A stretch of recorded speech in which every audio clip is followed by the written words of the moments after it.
Good morning, everybody. It is Steve Lookner with Agenda Free TV. You are looking at the U.S. House of Representatives, where the Democratic House Leader Hakeem Jeffries has been speaking for over 6 hours now. This is the last Democratic speaker before Speaker Johnson will speak, and then the House will vote on the big, beautiful bill, the major tax spending domestic agenda bill, led by President Trump.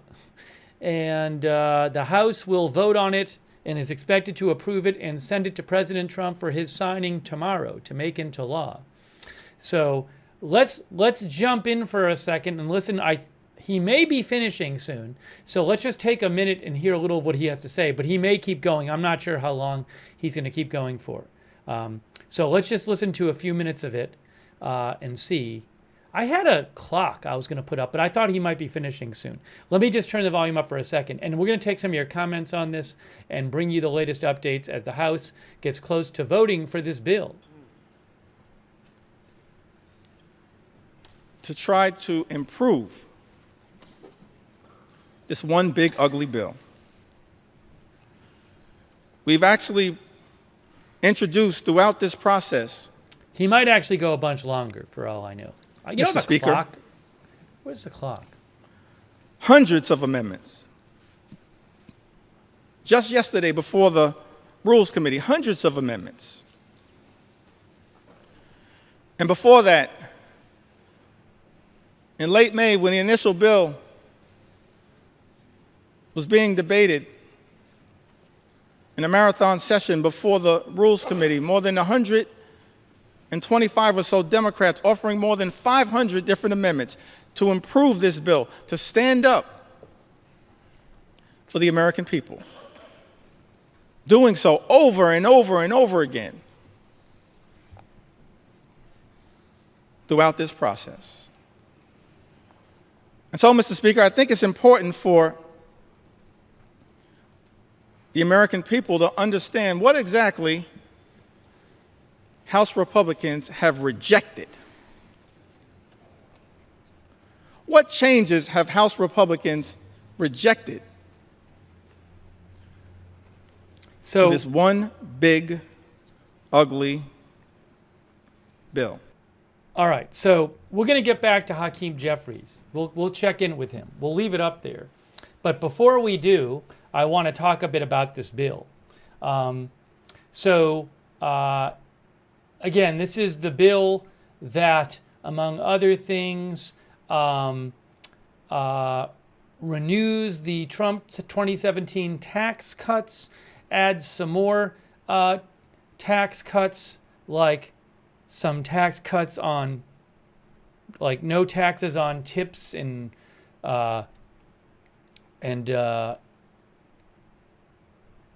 Social Security, and there's one I'm leaving out. My brain isn't working. We'll get it to you for in a second.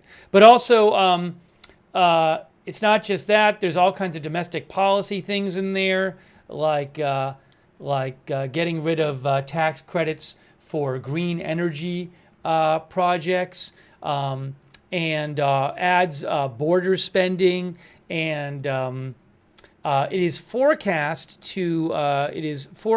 by nonpartisan forecasters to raise the national debt by several $trillion. So that has been a controversial aspect of it as well. Oh, and also it is forecast to take over 10 million Americans off of Medicaid, eventually. Cause more than $10 million to lose health coverage. 10 million people. So we'll get you more about that. It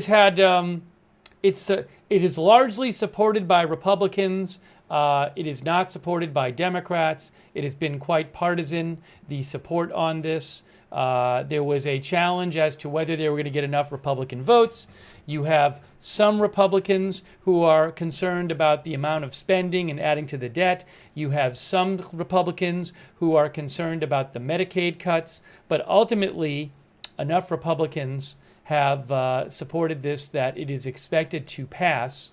It already passed the House once, then it passed the Senate with some changes, and now the House has to pass the same version as the Senate. So they both passed the same version, and then President Trump is supposed to do a signing ceremony tomorrow, apparently, where he signs the bill. So we are going to talk about this. We'll keep an eye on Jeffries. And Speaker Johnson's supposed to speak after him, Republican Speaker Johnson. And we will catch that, and then we will watch the vote as well. So let me get into some of these. Oh, overtime. No tax on overtime, or at least up to certain, I believe, a certain limit. That's another provision of this. Let me talk a bit about this bill, and let's get some comments from you guys on it. Okay, so, and we'll keep an eye on Speaker Jeffries.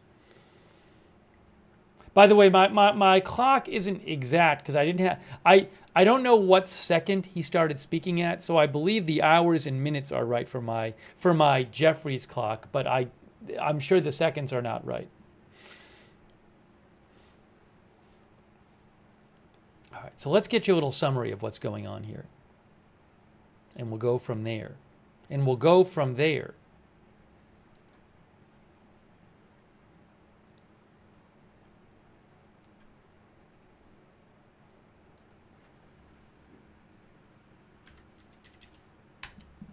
Give me 1 second here. Hey, thanks to our moderators. We have moderating right now Roberts Mayqueen and Ruth Krafasi over there on YouTube. Thank you. And on Twitch we have Idaho Star, McBritches, and Papa Bear. Thank you, moderating.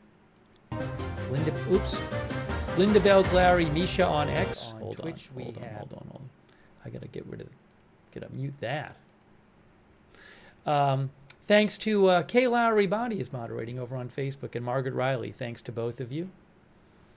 And thanks so much to JoJo77JLD for being a subscriber. Thanks, Mary, for the gift memberships. That's so nice of you, Mary. Thank you.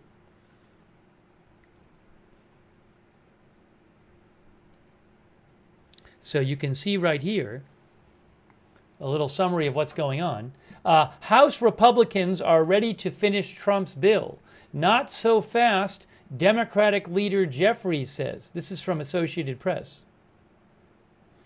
So let me share a little of what the AP said about this.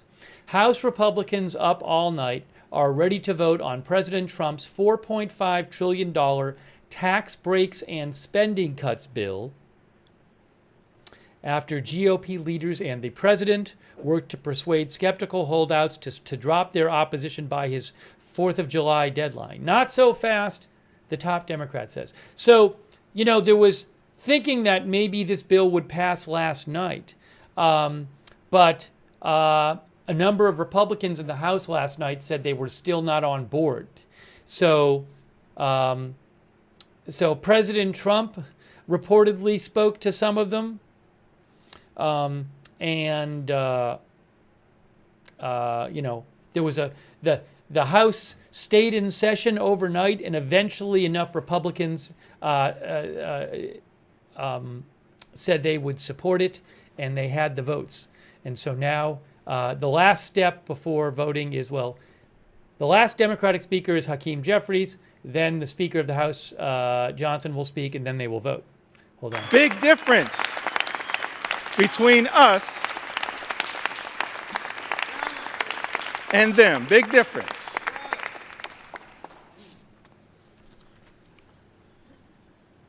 Mr. Speaker, Representative Johanna Hayes introduced an amendment to strike all provisions that would cut food assistance for children, seniors, and veterans. Republicans voted that down. How cruel. We will So he's been How speaking cruel. for over 6 hours now, but 6.5 hours. Again, we'll check back in with him. I want to Representative just talk a bit Brown about the has- bill as a whole and take some comments first. But AP says seizing a leader, a party leader in the House is prerogative for unlimited debate, that he's allowed to do that. Jeffries started early this morning and has continued now for about 6.5 hours.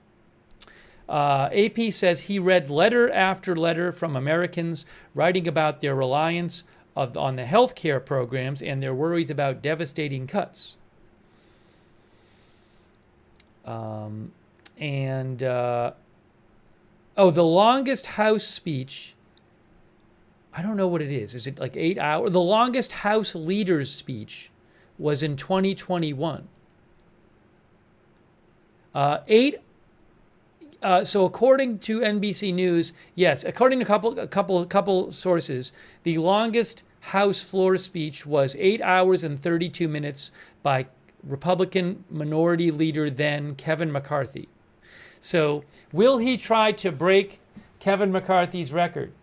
That would mean he was speaking for 2 more hours, basically. I don't know. Maybe he'll try. He can speak as long as he wants. I mean, practically speaking, that can only go on so long.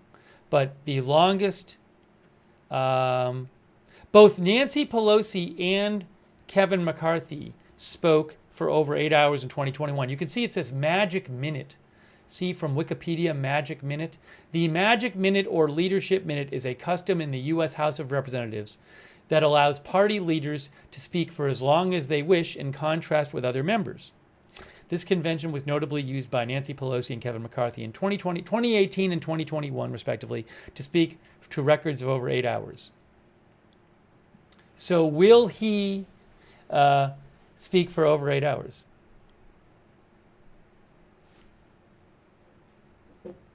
We'll see.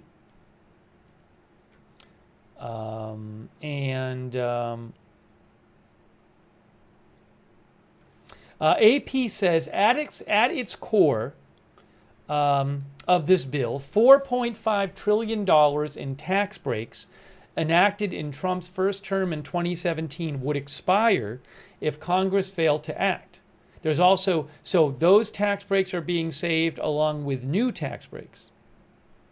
The new tax breaks allow workers to deduct tips and overtime pay and a $6,000 deduction for most older adults earning less than $75,000 a year. The bill provides $350 billion for national security, Trump's deportation agenda, and development of the Golden Dome defensive system over the United States.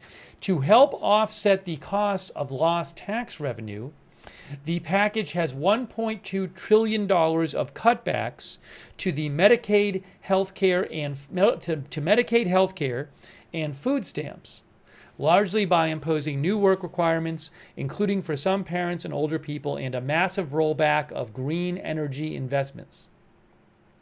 The nonpartisan Congressional Budget Office estimates the proposal will add $3.3 trillion to the nation's debt over the decade, and that 11.8 million more people will go without health coverage.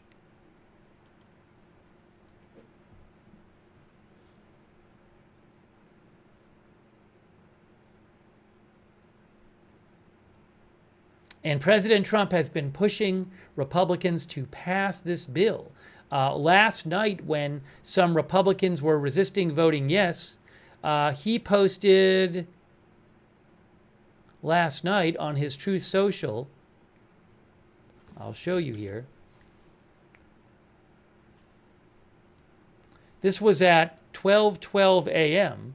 President Trump last night posted, largest tax cuts in history and a booming economy versus biggest tax increase in history and a failed economy. What are the Republicans waiting for? 3 question marks. What are you trying to prove? 3 question marks. MAGA is not happy and it's costing you votes. 3 exclamation points.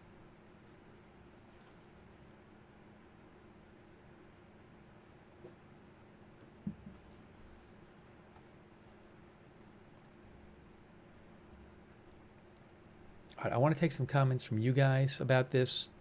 So he could be speaking. He could end in 5 minutes. He could end in 2 hours.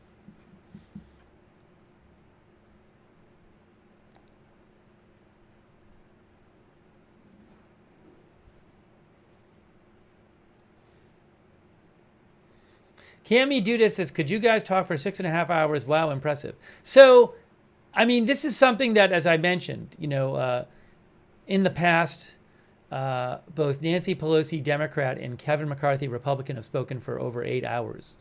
And I don't believe you're allowed to take any kind of break.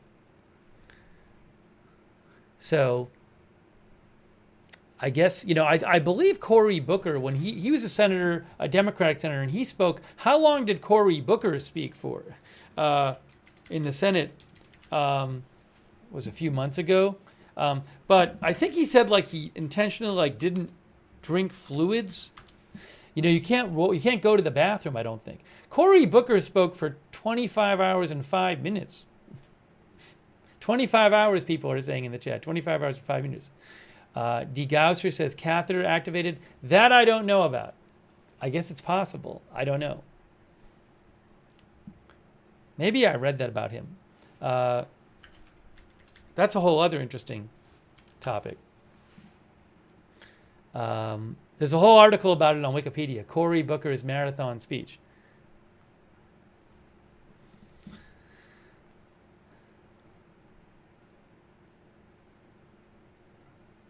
Anyways, it's a long time to be up there. Oh no, he can drink water, I believe. I believe nothing's stopping you from drinking water, I believe.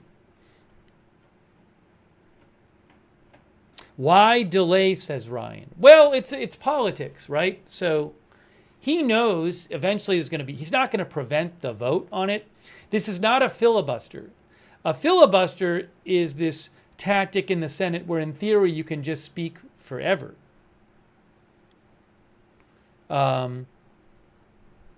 It's a good question though. Why is this not a filibuster? A filibuster can indefinitely hold up a vote. This is not. You can only speak. You can only physically go for so long. So it's not going to.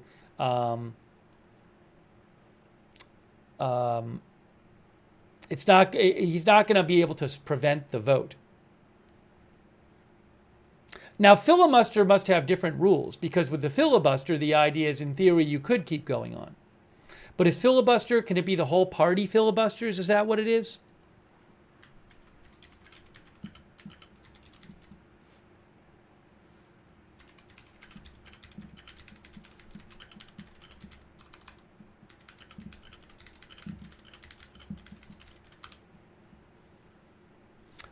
Let's see here. I'm getting you an answer on this.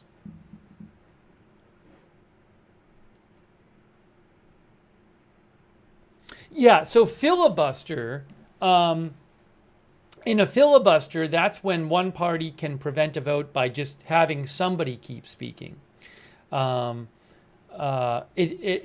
can be a group of senators who are taking turns.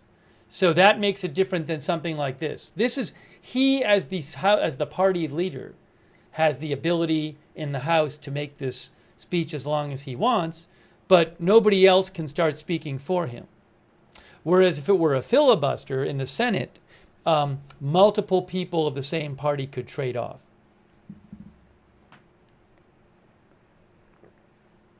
So he cannot indefinitely. If he never had to sleep, or if there were a human who could physically speak indefinitely, on and never sleep, or leave to go to the bathroom, then in theory that could work like a filibuster. But that's not how it works in real life. So he's not trying to prevent the vote. What he's doing is delaying the vote.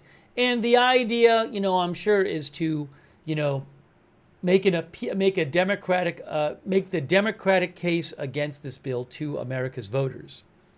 That's the idea. A Human says it's to document dissent.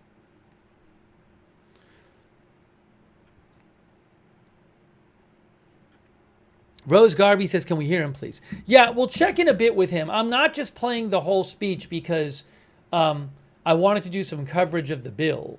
And also, I mean, there are other outlets where you can just hear the whole speech. So I will be playing pieces of it, but I didn't want to just come on the air and just put the speech on.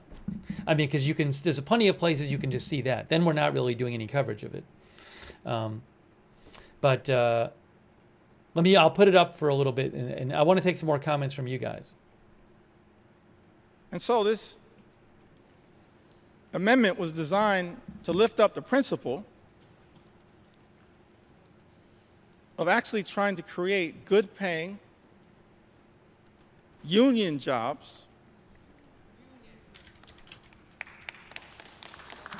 that actually allow people to provide a comfortable living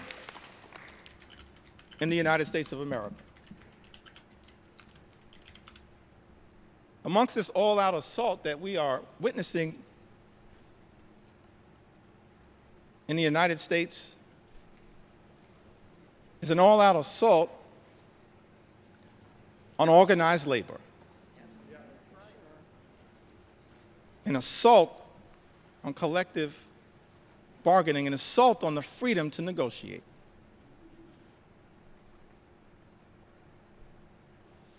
What's the difference, Mr. Speaker, between us and our colleagues on the other side of the aisle? I think one of the things that is a clear difference, Mr. Speaker, is that we recognize that in connection with this journey, work hard, play by the rules, imagine and dare to dream the ability to live the good life, to experience the American dream. All right. So again, I'll be checking in with this. If you want to hear his whole speech, there are plenty of outlets where you can easily find them to play the whole speech. But I want to talk some more about the bill. I want to take some comments from you guys. As I mentioned, Speaker Johnson is supposed to speak.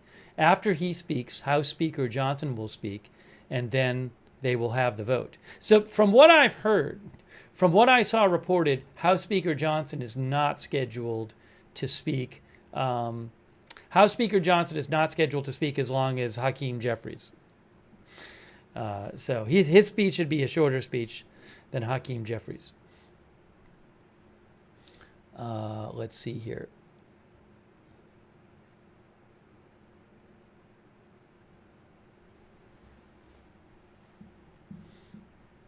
A little summary of a couple things, some things that Democrats and Republicans say from AP. Republicans say the tax breaks will prevent a tax increase on households and grow the economy. Republicans maintain they are trying to right-size the safety net programs for the population they were initially designated to serve, mainly pregnant women, the disabled, and children, and root out what they describe as waste, fraud, and abuse. Democrats say cuts to Medicaid, which some 80 million Americans rely on, would result in lives lost. Food stamps that help feed more than 40 million people would rip food from the... Jeffries said that cuts in food stamps would rip food from the mouths of hungry children, hungry veterans, and hungry seniors.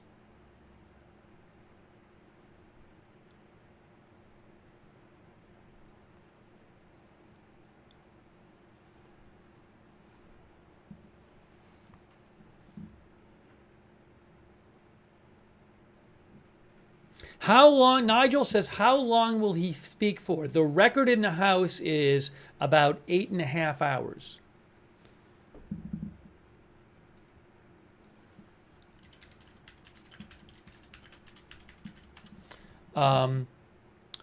The 8 hours and 32 minutes. So if he's going for the record, I don't know if he is. I'm guessing he'll go as long as he can go. Well, maybe he would go. I mean, so I don't know. He could end in 1 minute. He could try to go for the record, which would be another hour and 45 minutes, basically. No, there's no limit on him speaking, but it's just him. Kevin McCarthy of California, Republican, set the record in 2021.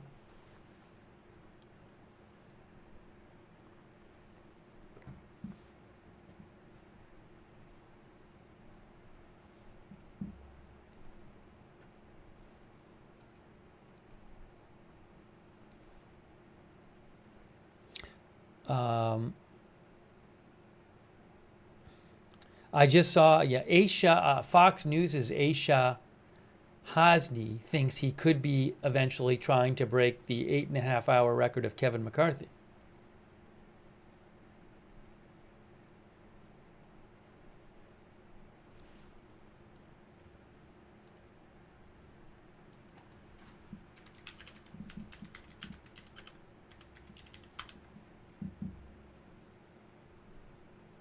And again, in a Senate, a filibuster is different than this, because in a filibuster in the Senate, it's not just one person, it's not limited to one person.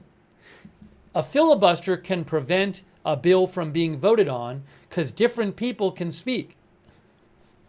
So you could just have people rotate. You could have 5 Democrats or 5 Republicans just rotate among themselves and speak indefinitely. Whereas this is only the party leaders are allowed to do this in the House. So it's different. He obviously can only go for so long.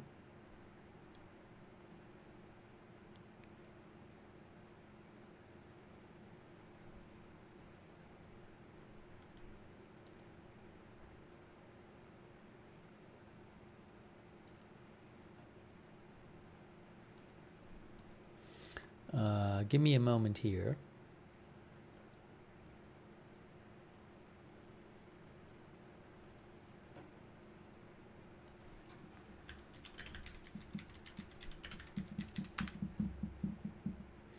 Again, this is not a filibuster. This is not designed to prevent the vote from passing. He cannot do that. He will have to stop at some point. So it is not a filibuster. A filibuster is something in the Senate, not the House. And a filibuster can prevent a vote from taking place. Let's see here.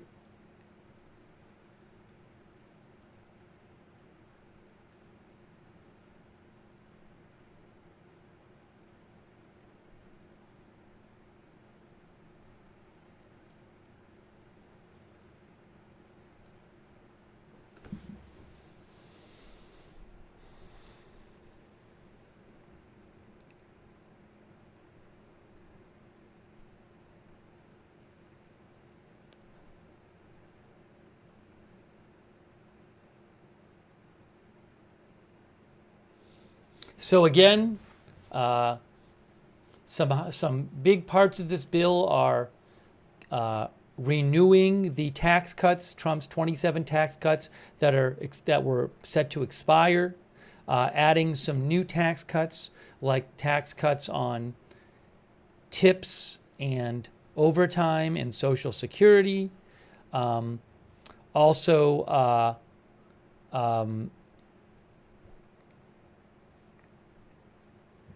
Another big part of it is making cuts in Medicaid.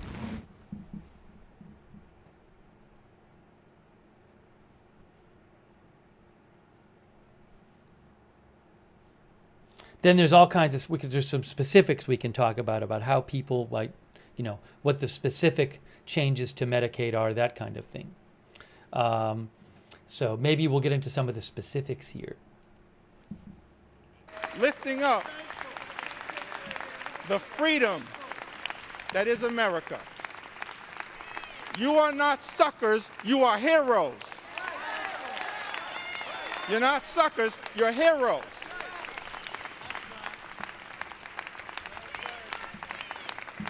We're thankful for your service.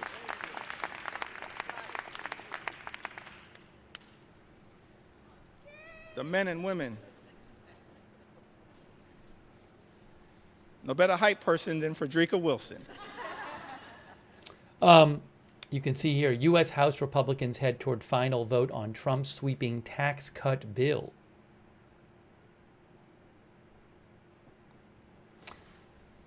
If the bill is approved, Trump will sign it. It will go into law. The bill, says Reuters, would extend Trump's 2017 tax cuts, cut health and food safety net programs, fund the president's immigration crackdown, and eliminate many green energy incentives.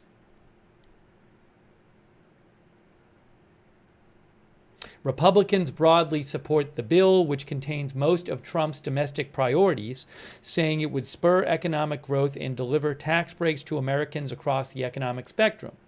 Democrats are united in opposition to the bill, but lack the votes to stop it.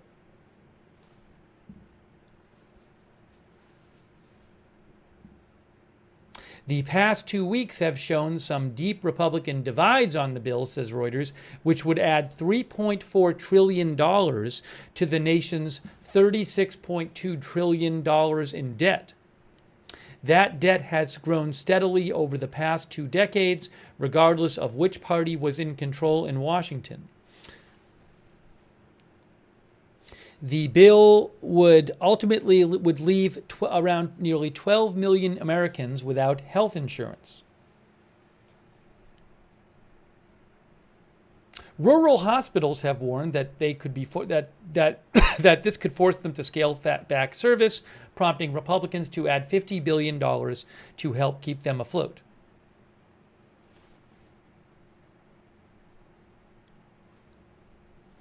Republican leaders said President Trump made late-night phone calls overnight to win over wavering Republicans.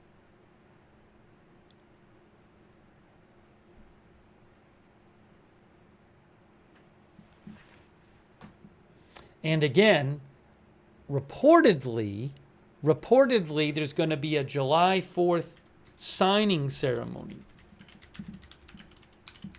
for this bill. Did Jake Sherman report that? Let's see.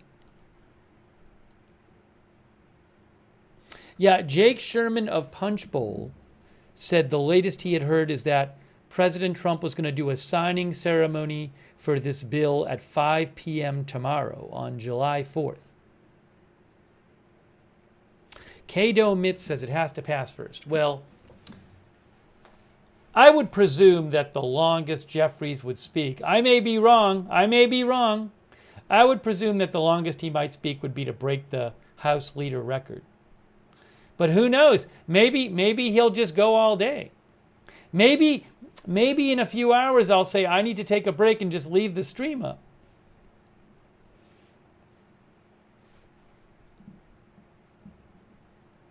By the way, thanks to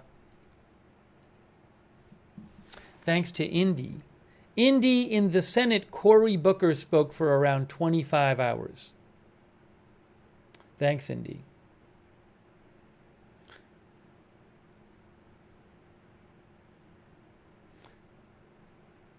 Thanks, MAGA since 1492.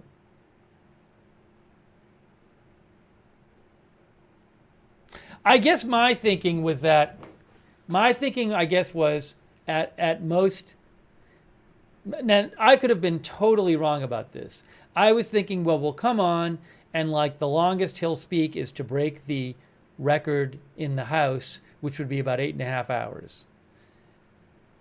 Because I'd want to be on to cover to see was Speaker Johnson supposed to speak for a bit and then the vote. But it's possible that I'll be like, oh, maybe I should have waited to come on because he's still speaking 10 hours later. So we'll have to see how that goes. We'll see. I'm sorry, no one knows how long he's going to speak. So I took my best guess.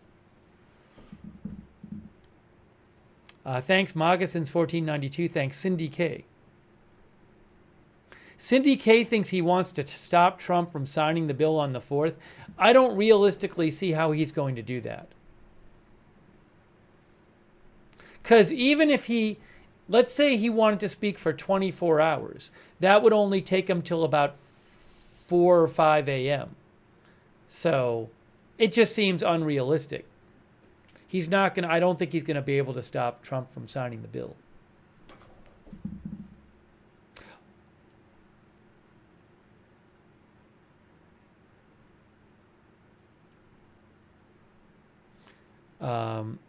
Thank you to, but I don't know how long he's going to go. Thank you to E, our member. Thanks, Mermaid Fishing Co., who says nephew's life depends on Medicare, probably Medicaid, passenger and MVA. Medicare, well, I don't know how old your nephew is. Medicare is the one for older Americans. Am I correct? Or I might be wrong about this. Oh, no, I'm sorry. Medicare is for older people and younger people with disabilities. So I take that back. My fault. Medicare is for older people 65 and older and younger people with disabilities. That's Medicare. Medicaid, which is, I know there's prominent cuts to Medicaid in this bill. I have to confess, I don't know exactly how it treats Medicare. Medicaid is for adults and children with limited income and resources.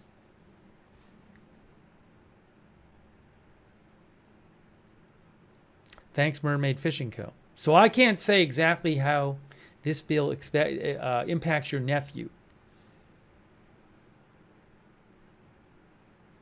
I'm sorry, I don't have that knowledge.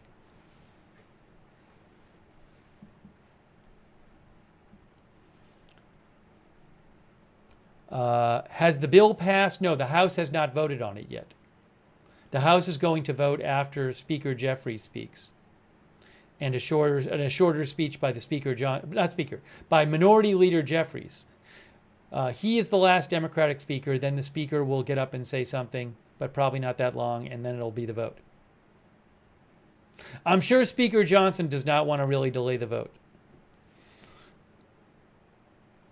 Thanks, Pin City DJs. Thanks, Sobek to 2012, who says set timer for Facebook stream if he speaks for 8 hours.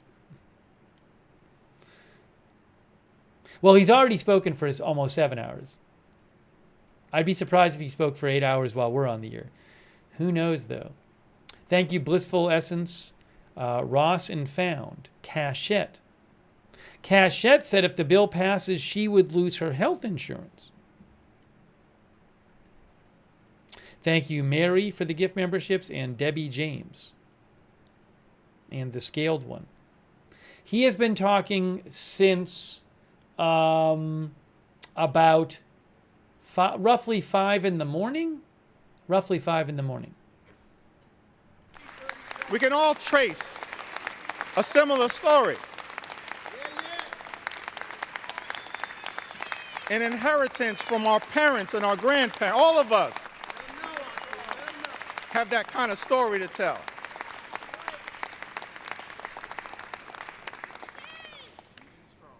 Why am I so thankful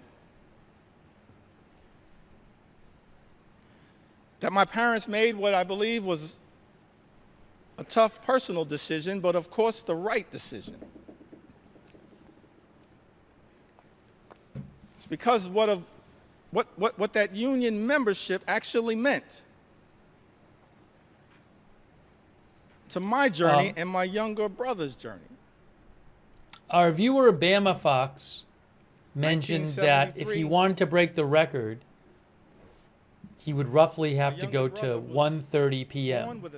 So the record is 8 hours and 32 minutes. He's okay right now. He's doing well. Right now he continues to. If I want to make sure. Hopefully my count up clock is right. Son. Let me say from the House floor, no, you are not. Let's see here. I think she favors both of us. A younger brother, 1973. He's born. This says he started at a serious heart condition. Yes, he started at 4:53. 4:53. Yeah, so my count-up clock is right. Union negotiated health care that got our family through that difficult moment. Cool Boy says, is Thomas Massey still opposed to the bill? I want to say he still is, but they don't need every Republican in the House to vote on this. I believe they could only lose 3. So I believe that Thomas Massey is still planning on voting no to the bill. When I looked last night, that was the case. But in the early 80s in Crown Heights, rough neighborhood, central Brooklyn, they bought their first and only home. They were able to buy that home, the home that my younger brother Hassan and I were raised in, because of that union negotiated salary, and pay off the mortgage down to zero because of that union negotiated salary. This is personal to us, our own journey. And lastly, as it relates to this part of my journey, why we all fight for what we fight for, why we stood behind Mike Thompson's amendment to protect good-paying union jobs.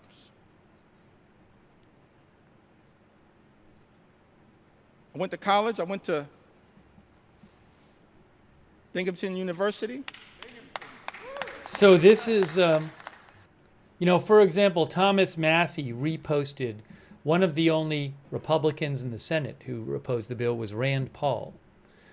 And Rand Paul had posted, when it comes to the big, not-so-beautiful bill, I'm asking one simple question: will the deficit be higher or lower next year?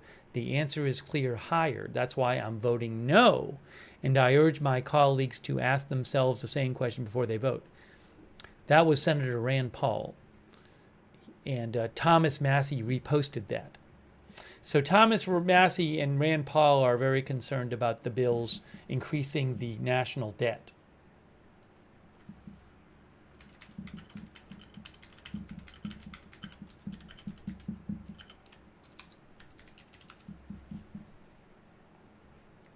The vote was a 50-50 tie in the Senate, broken by Vice President J.D. Vance for the big, beautiful bill. The three Republican senators who voted against it were Rand Paul, Tom Tillis of North Carolina, who said he's not running again for senator, and Susan Collins of Maine. They were the three Republicans in the Senate who voted against the bill.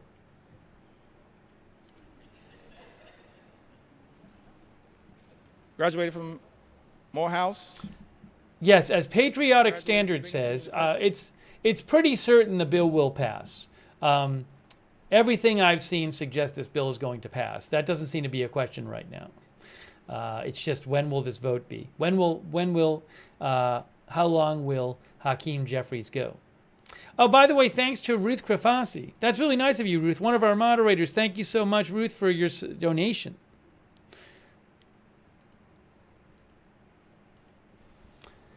Also, Motivational Living,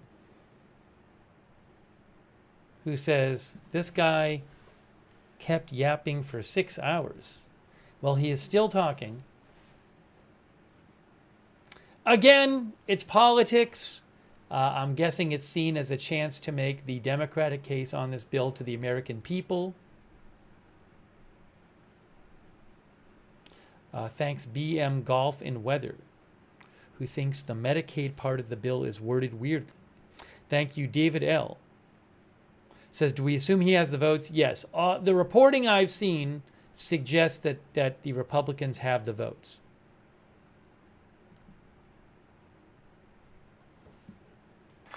And so we all say to our brothers and sisters in organized labor, you don't ever have to worry about whether House Democrats are going to stand up for you, because you've always been there for us. You've always been there for us. You've always been there for us. That's our personal story. And every single one of us,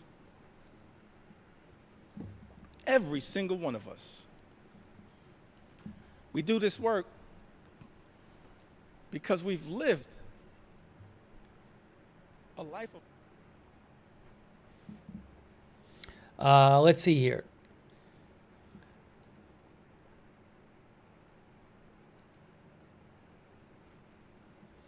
I'll try to get you any updates I'm seeing about the vote. Oh, he's now at over 7 hours, by the way. Hakeem Jeffries has now spoken over 7 hours. You know, it's interesting. This was not widely anticipated that he would speak this long, because I've been following the last few days what's been going on in the House last couple days, and this was not something I saw. So, for example, One reporter I follow who covers Congress, who knows a lot about Congress, thought that last night that Jeffries would speak for around an hour. So I didn't see anyone of the Congress experts that I was following say, oh, he'll probably speak for, 8 hours or something. Oh, Chad Pergram from Fox has a new quote from House Speaker Johnson, who said, if Jeffries would stop talking, we can deliver relief for the American people.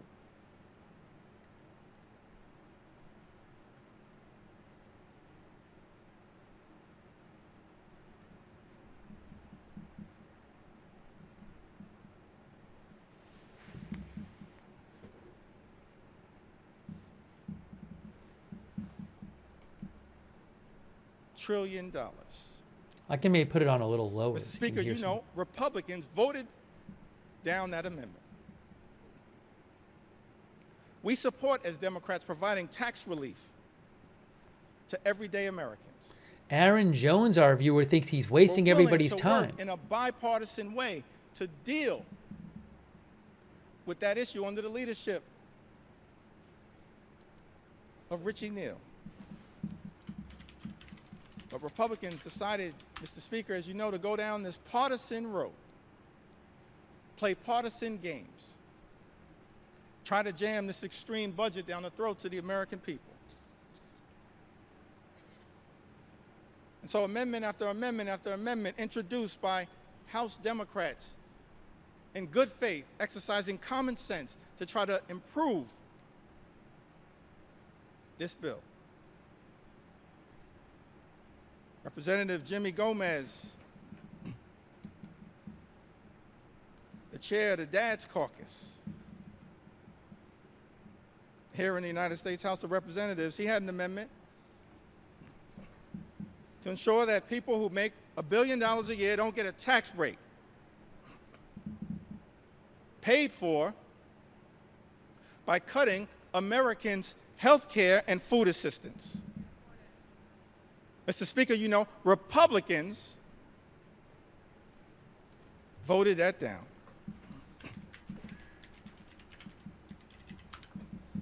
My good friend and classmate, Representative Susan DelBene, she had an amendment that would have made the child tax credit fully refundable. Susan DelBene, a great champion of the child tax credit. Let me also shout out a person that I believe is the mother of the enhanced and expanded child tax credit as well. The top Democrat on the Appropriations Committee, Rosa DeLauro. We're thankful for your leadership, Rosa.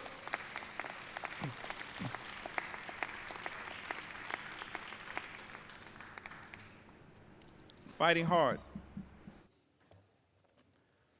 on behalf of the American people. Susan DelBene, a great champion of the child tax credit. She had an amendment, Mr. Speaker, to make the child tax credit fully refundable, covering the 17 million children who are being left behind by the big, ugly bill, and increase the child tax credit for families. Because what Republicans are doing, Mr. Speaker, as you know, in this particular bill, not enhancing and expanding the child tax credit, you are undermining the child tax credit. And Representative Susan DelBene, my classmate, along with Catherine Clark and others, the class of 2012. We used to be the new kids on the block, now we're just the OGs.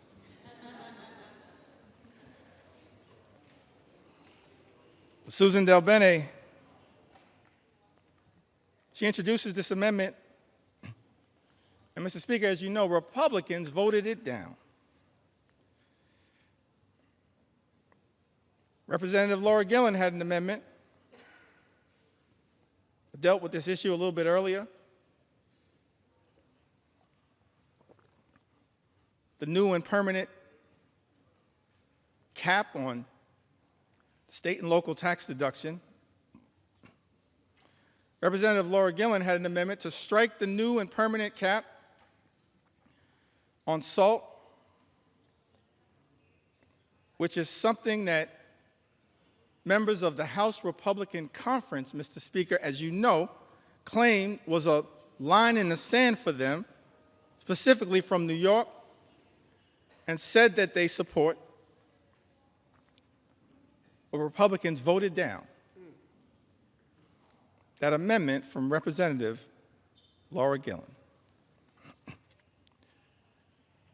Representative Mary Gay Scanlon from the Commonwealth of Pennsylvania, one of the great members of the class of 2018, a great class.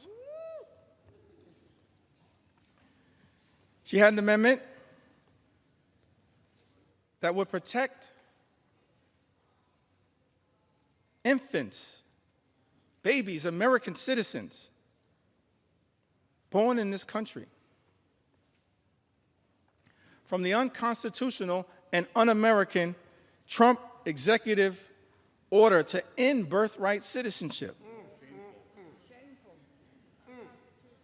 Republicans voted that down.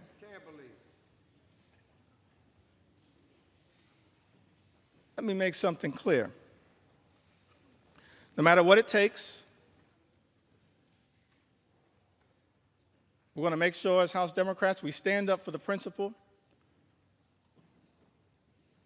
that every single child born in the United States of America pursuant to the 14th Amendment is an American citizen. We will never let anyone take that away.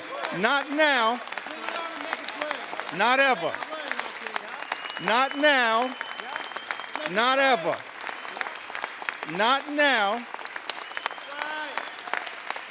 not ever.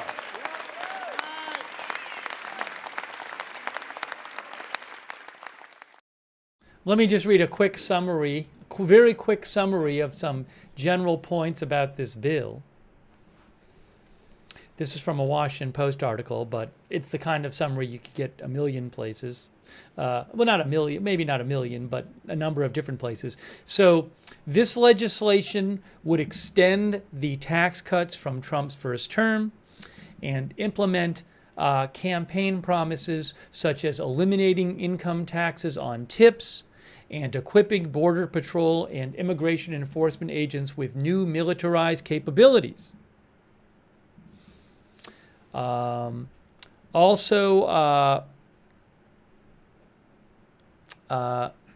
Senate bill, which was the House initially passed a version, then the Senate passed a version, and then the House is going to vote to approve the Senate version. That bill would increase, according to the nonpartisan Congressional Budget Office, the bill would increase the national debt by $3.4 trillion over 10 years. To offset the cost, the legislation would cut about the cost of the tax cuts, for example. The legislation would cut about $1 trillion from Medicaid, the federal health insurance program for low-income individuals and people with disabilities, and other health care programs. It would also make cuts to SNAP, the Anti-Hunger Supplemental Nutrition Assistance Program, formerly known as food stamps. According to the nonpartisan Congressional Budget Office, nearly 12 million people will lose health care coverage if the bill becomes law. Now, President Trump disputes the debt claims because he says there will be growth.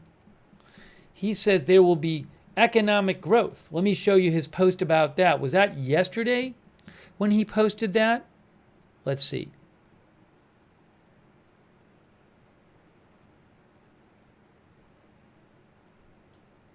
I know he posted it. I remember him posting it.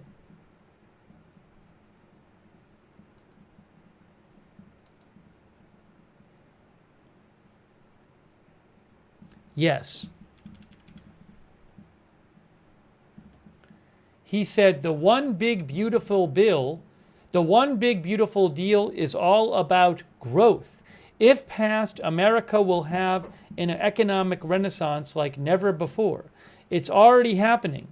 Just in anticipation of the beautiful bill, he says the deficit will be cut in half and there'll be record investment, cash, factories, jobs pouring into the USA MAGA.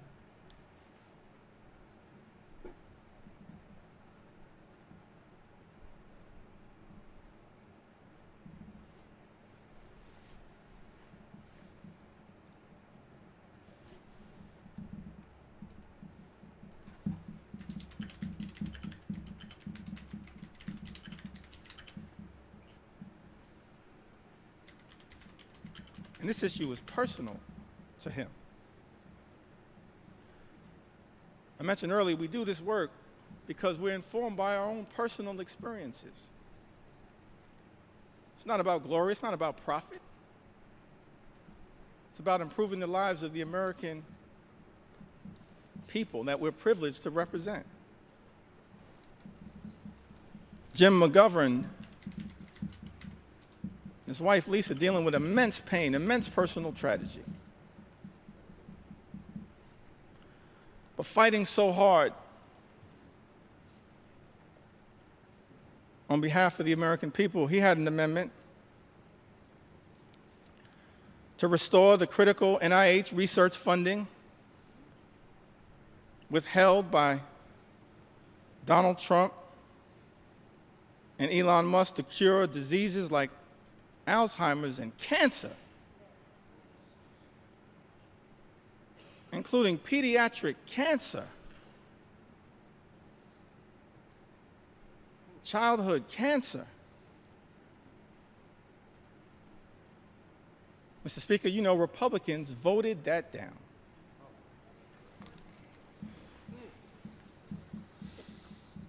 Hundreds of amendments introduced by Democrats to try to... You can see the White House put out a page that said, that the deficits will be reduced by as much as 11.1 trillion, including as much as 5.2 trillion from economic growth, they say. 1.6 trillion from discretionary spending cuts, 2.8 trillion from tariff revenue, and as much as 1.5 trillion from interest savings.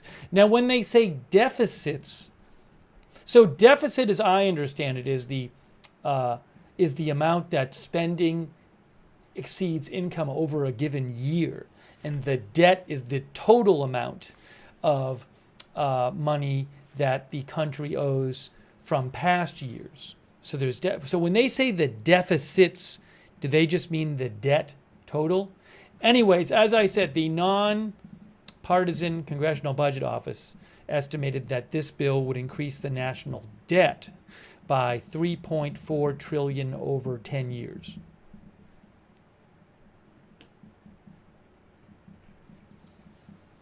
That amendment,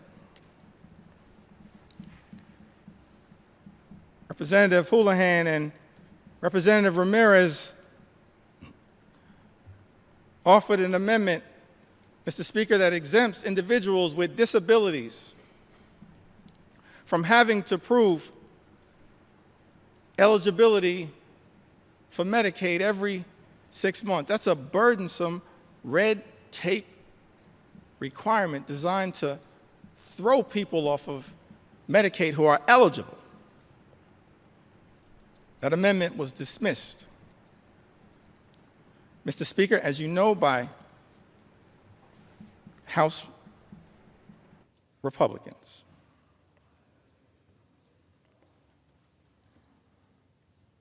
Representative Sarah McBride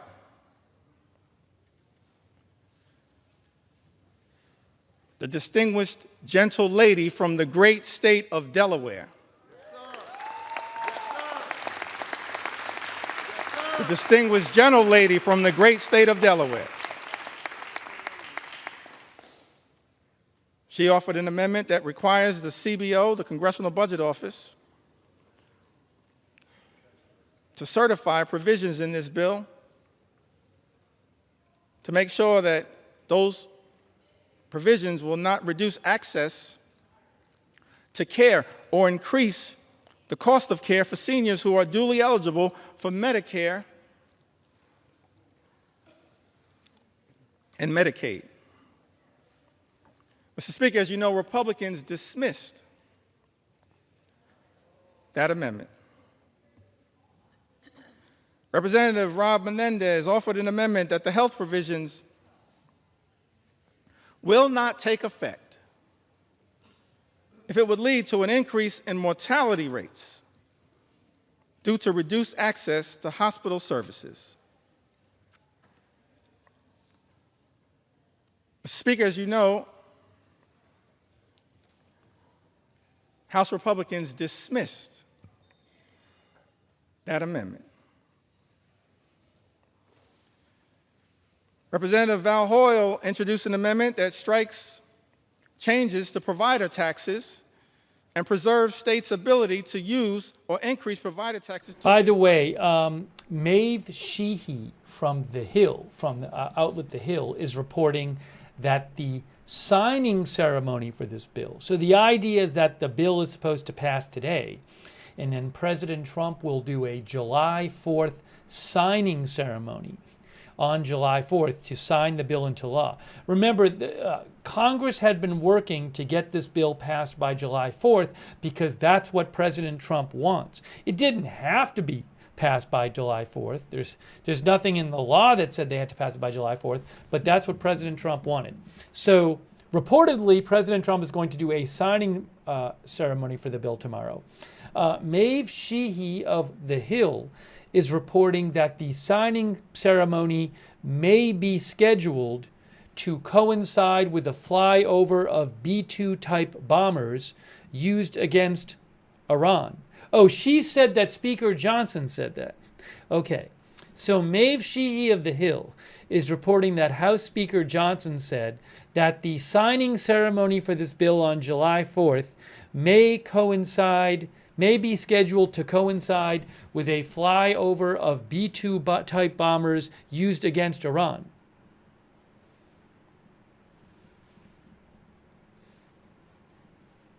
So we'll see what happens with that. Hey, I want to shout out our moderators, by the way. I really appreciate it. We have Ruth Krafasi and Roberts Mayqueen over there on YouTube. Thank you so much. We have on Twitch, Big Ball of Yarn, Idaho Star, I Got That Fire, Matthew Kohai 3, and Mick Britches. We have on Facebook, let's see here. Kay Lowry, Body, and Margaret Riley have been there. Linda Belk, Larry, Misha on X. Thank you so much, moderators. A couple other thank yous. Thanks to some of our subscribers over there on Facebook, such as Cindy Dennis, Robert Rial II, Kay and Margaret, and Susan Priest Buchner. Thank you. Shannon Davis Hughes is moderating too. Thank you, Shannon, and thanks for subscribing. And also thanks to our thanks on Twitch to Larry Picklejar, and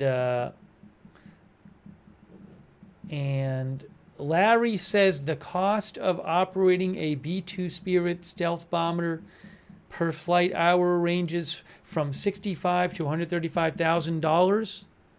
$135,000. I'm seeing one report online that says that, but I can't confirm that myself. I am seeing a report online that says that. Anyway, that's what Larry said.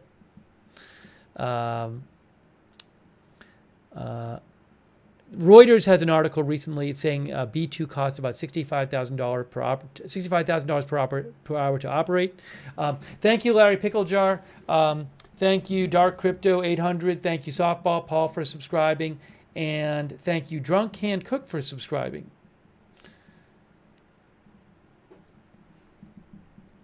And Device X. This was yesterday, but thanks Device X for subscribing. Also, thank you to a couple more thank yous here. Motivational Living. Wild Man. Wild Man, I don't believe he is allowed to like go use the bathroom. So he is doing this under the this special rule in the House where the leaders of each party get to speak as long as they want. But I don't believe he can stop.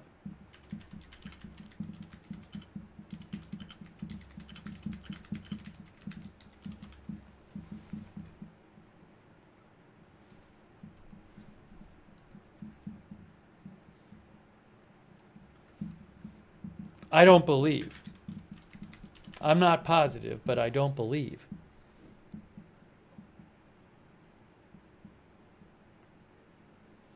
But someone can correct me if they know more. I don't know if he has any kind of special apparatus to allow him to use it while he's speaking. Thank you, Logan Misiak.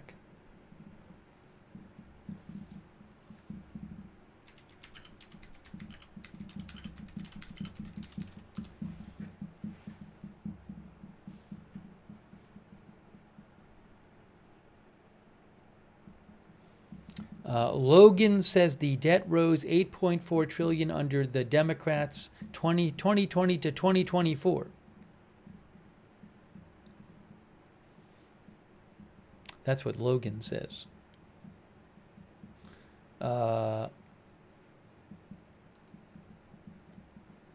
Thanks to Jack for our support. Thanks for Jack for your support, and Sam England and Eric McCune and BM Golf and Weather. And Lost Ma from Australia, who says, make Congress less boring. We need jeering just like in Westminster. Systems for funny. Thanks, Wild Man.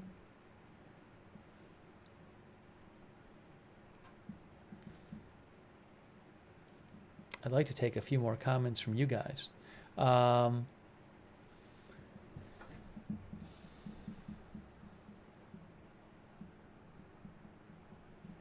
Oh, something else to keep in mind is the whole Elon Musk view of this. Elon Musk is very unhappy with this bill. He says it spends way too much money and increases the debt. He's talked about starting a third party and also opposing Republicans, supporting challenges to Republicans in Congress who vote for this bill. He's been very outspoken for a number of days now about this. Let me see if I can just show you some of what he said about this here.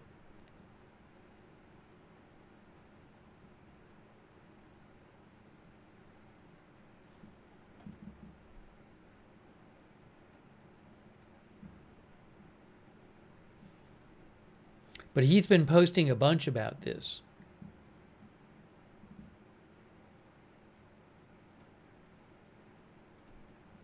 If you give me a sec, I'll find an example. Class of 2012, he had an amendment to make no tax on tips, which we support. But we support no tax on tips becoming a permanent part of the law, and that's not what this one big, ugly bill does. Tax breaks for billionaires, permanent. Tax breaks for everybody else expire. That's not the way to stand up for everyday Americans. That's extraordinary. Representative Stephen Horsford's amendments to make no tax on tips permanent and to close loopholes that are in this one big ugly bill. Dismissed. Out of hand. Here, for example, is something that Elon Musk posted a few days ago. He said, if this insane spending bill passes, the America Party will be formed the next day. He said, our country needs an alternative to the Democratic-Republican uniparty so that people actually have a voice.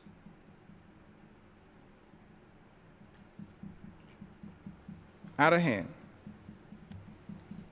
And I think I'll end this portion of my presentation. Oh, this portion. Mr. Speaker,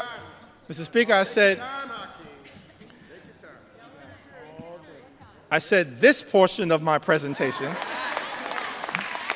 So he's still going. He's still going.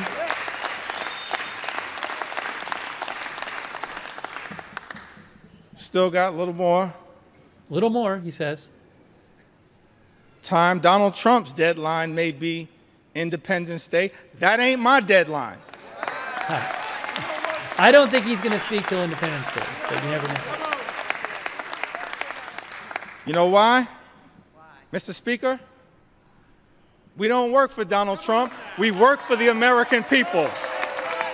That's why we're right here now on the floor of the House of Representatives, standing up for the American people, for everyday Americans, for hardworking American taxpayers, fighting hard to make sure that we can live in a country where every American can afford to live the good life. And as I mentioned earlier, Mr. Speaker, part of being able to afford to live the good life, part of those 5 things that I talked about, which shouldn't be hard to agree upon. Work hard, play by the rules, and then being able to be part of a country. Imagine a country where when you work hard and play by the rules, you can afford to obtain the American dream, to experience the good life, good paying job, good housing, good health care,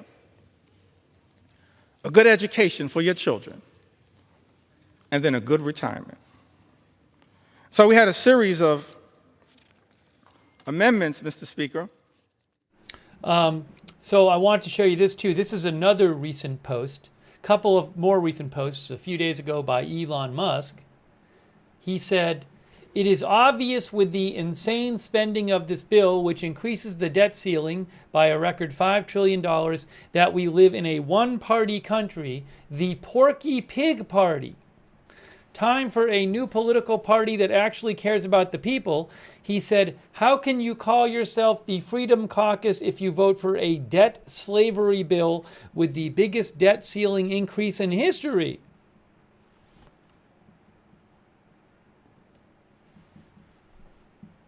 So will Elon Musk fund primary challenges to Republicans who voted for this bill? Will they at all be successful? I have no idea. As our viewer Sherry LaSalle says, yes, he has now spoken for 7.5 hours. The record, okay, Jeffries is now at 7 hours and 32 minutes. The House record is by Kevin McCarthy in 2021, Republican, which was 8 hours and 32 minutes. So maybe he just wants to get the record. You know, maybe that's what he's going for. Maybe he'll speak for another hour. I don't know. When he's done, there will be a shorter speech by Speaker Johnson, and then they will vote. That's my understanding. Blind Senpai says, "I hated here just theatrics."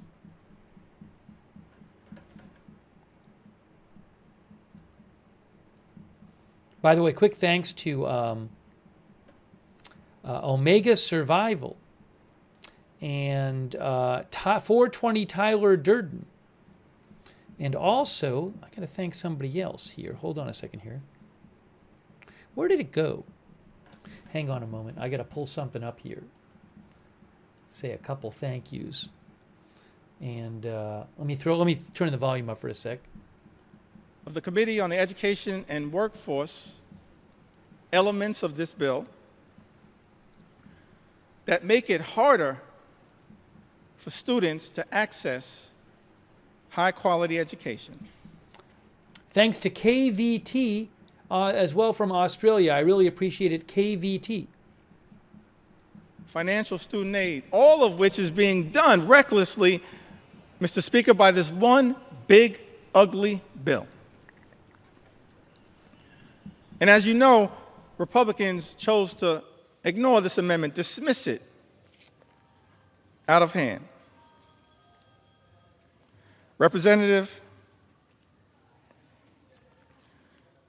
Sarah. So I think what he's doing now is, if I have this right, so what happened is, there was, well, in both the House and the Senate, I believe this happens, Democrats will have proposed amendments to the bill that really had no chance of passing, but they would propose these amendments, to make up, to point out things they would like the amendments to pass, but they're not going to pass because they don't have the support, because the Democrats are not in the majority of either house. Different Democrats would propose different amendments, suggesting the bill be changed in some way. So one of the things it looks like that Hakeem Jeffries is doing in his speech to kind of go longer, one of the topics is he's just talking about different amendments that have been proposed by different Democrats. That's what it sounds like he's doing. It's just a way, it gives him a reason. It gives some form to his speech and allows him to, it's kind of an easy way to organize it and talk about some different topics. So he's been doing that a bit. Of America. This is extraordinary. But we're going to continue to stand with our teachers and stand with our public schools all across the United States of America.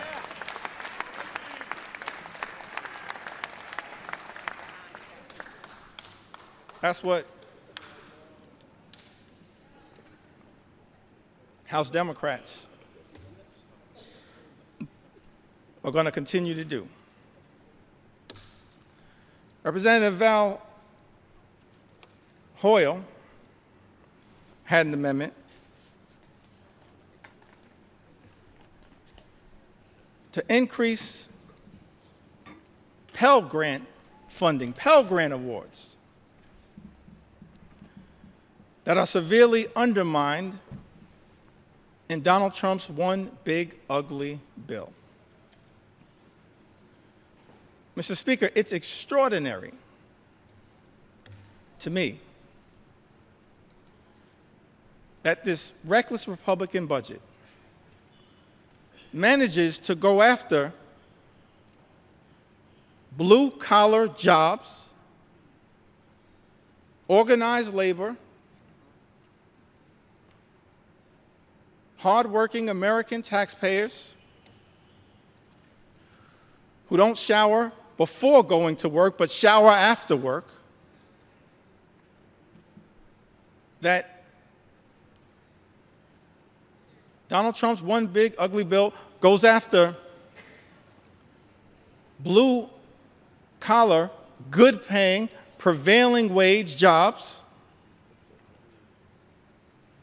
here in the United States of America, and then also goes after access to higher education. Representative Val Hoyle had an amendment, Mr. Speaker, increasing Pell Grant awards that are severely undermined in this bill. House Republicans chose to ignore this amendment, dismiss it out of hand.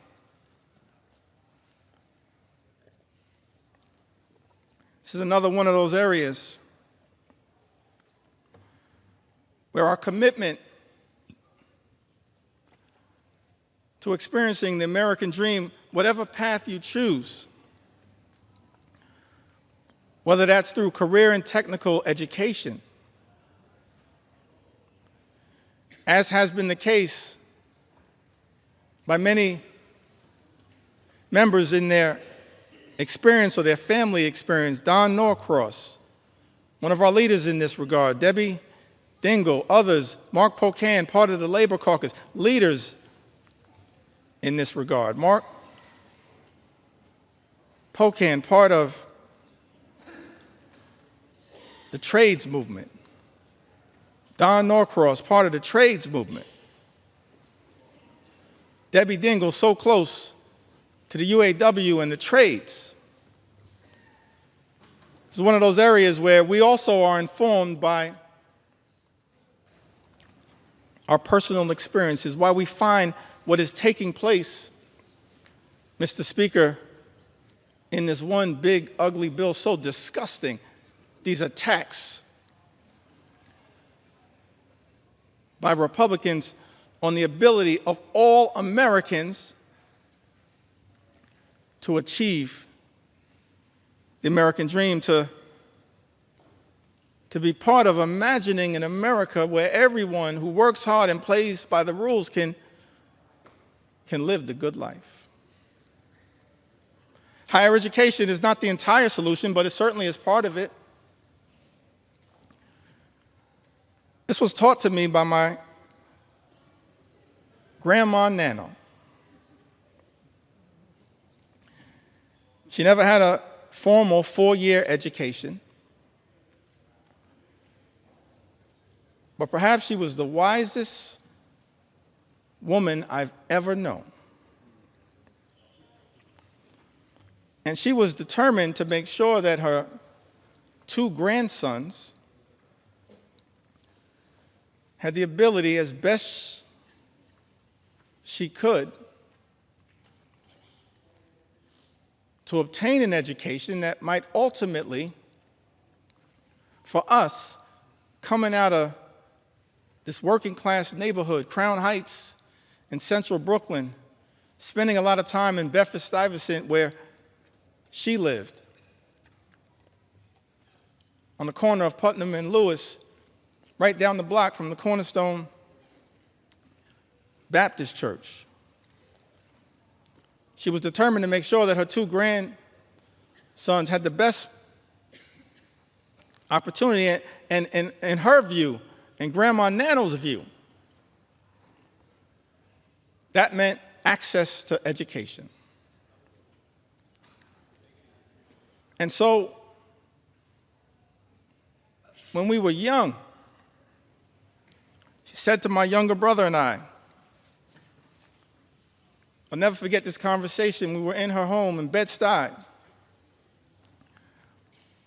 She said that the 2 of you are going to go to elementary school and then you'll graduate, go to middle school and graduate, high school and graduate, college and graduate. And then she dreamed about us going to graduate school, get a law degree, a PhD, a medical degree, an MBA, some form of advanced education. We were like, Grandma, we're going to be in school our entire lives. And she was so committed to that journey that every single time we graduated, this is a woman of modest means, she gave my younger brother and I, whoever was the graduate, $500 in cash. I still don't know where Nano got that money from.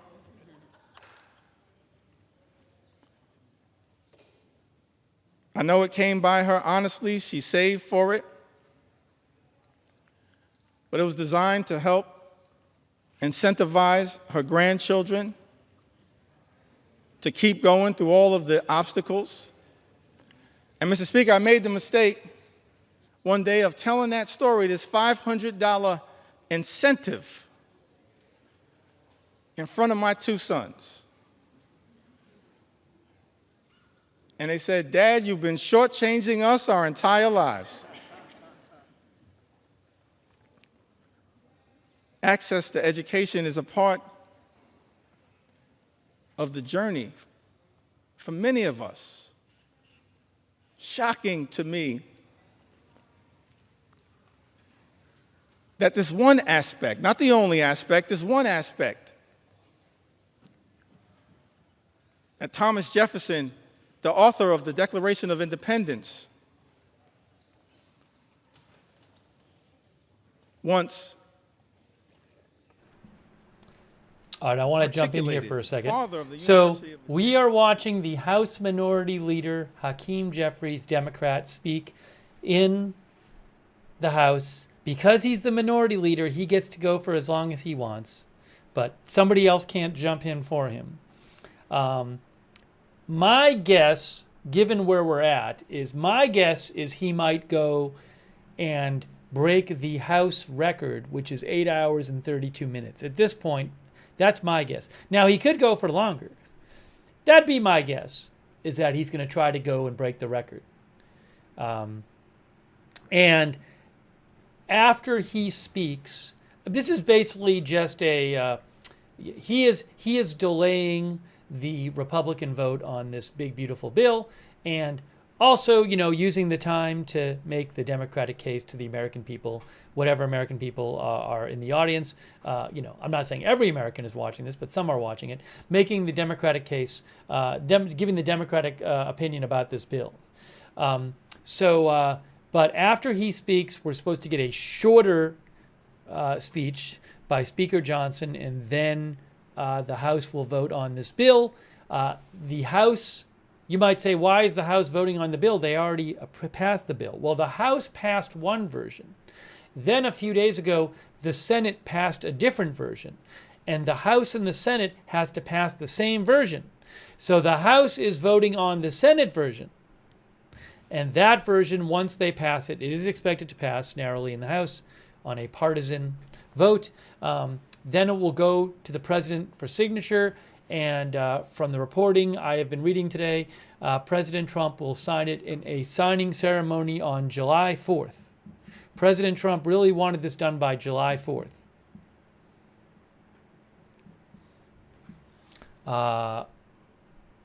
Roughly speaking, the bill has a bunch of tax cuts and spending cuts. It extends the 2017 tax cuts.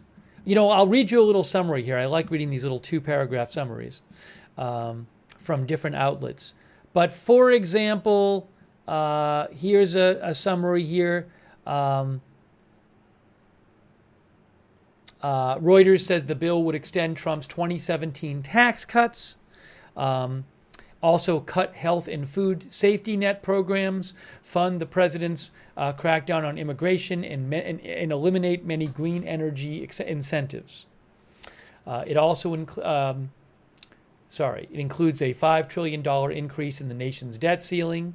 Also, the nonpartisan Congressional Budget Office says it will increase the national debt by $3.4 trillion over the next 10 years, and it will cause leave nearly 12 million Americans without health insurance.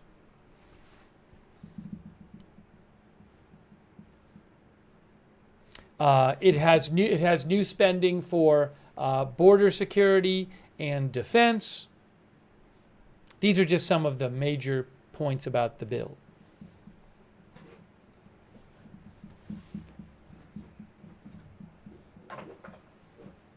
And generally speaking, Republicans are for it, and Republicans in the Congress are for it, and Democrats in Congress are against it. There have been some Republicans who have expressed some strong reservations. For example, some Republicans have expressed concern over it not cutting, over it spending so much and increasing the debt. That is a reason that Rand Paul, Senator Republican, gave for voting against it. And I believe that's a complaint of Thomas Massie, Republican in the House as well, who I think is going to vote against it. And then there are also some Republicans from competitive seats in particular, who have expressed concerns over the cuts to Medicaid.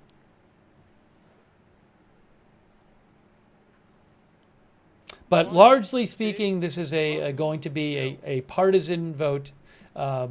Republicans for, Democrats against, like it was in the Senate.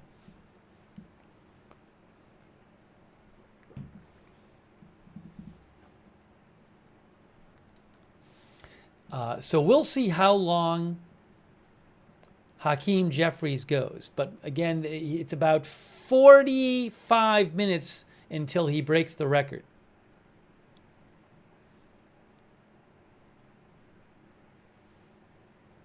Gaming Dad Bod says, if there was any doubt that politics is a complete joke, this is the icing on the cake.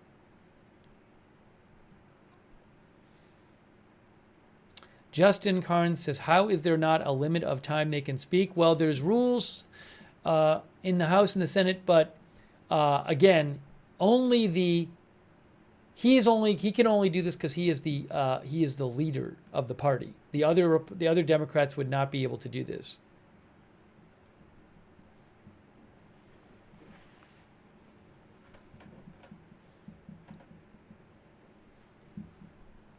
Zub thinks he is wearing a diaper.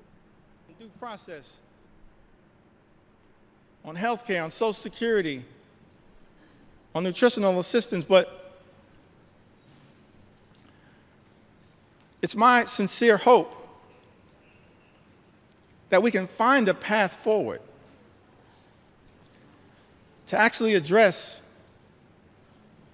for the American people some of the underlying sources of their frustration. The fact that people, far too many people, you've heard the stories, Mr. Speaker, and that's just a fraction of the stories that have been shared with us, members of the United States House of Representatives, just a fraction of the stories that I've been able, on behalf of House Democrats, to enter into the record. They're frustrated by a lot of the things that have gone on in this country since January 20th. I'm frustrated by a lot of what has gone on, disgusted by a lot of what has gone on, Mr. Speaker, in this country since January 20th. We are better than this. But it's also important, one of the things that I hope, Mr. Speaker, we'll be able to address at some point is the source of the underlying frustration.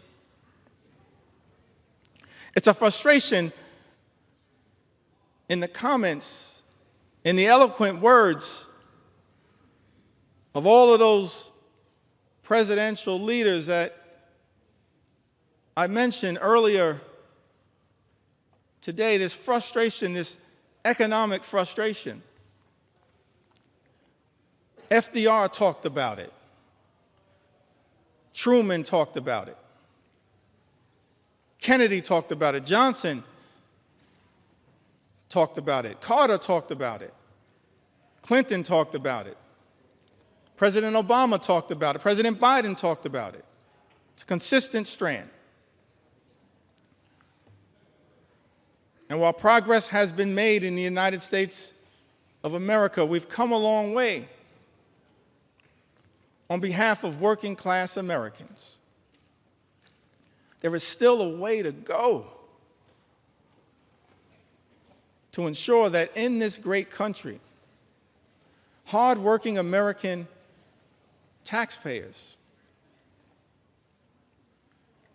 don't simply work hard and play by the rules just to survive, barely paycheck to paycheck, but are able to actually thrive. That's the America that we should all commit to work hard towards bringing about. Good paying job, good housing, good health care, good education for your children, and a good retirement. A fair shot at achieving the American Leap. A good retirement, let me reiterate it for the record, that means Mr. Speaker, that people in this town need to keep their hands off the Social Security and the Medicare of the American people. Keep your hands off Social Security, Medicare, Medicaid, all of the things. Hands off.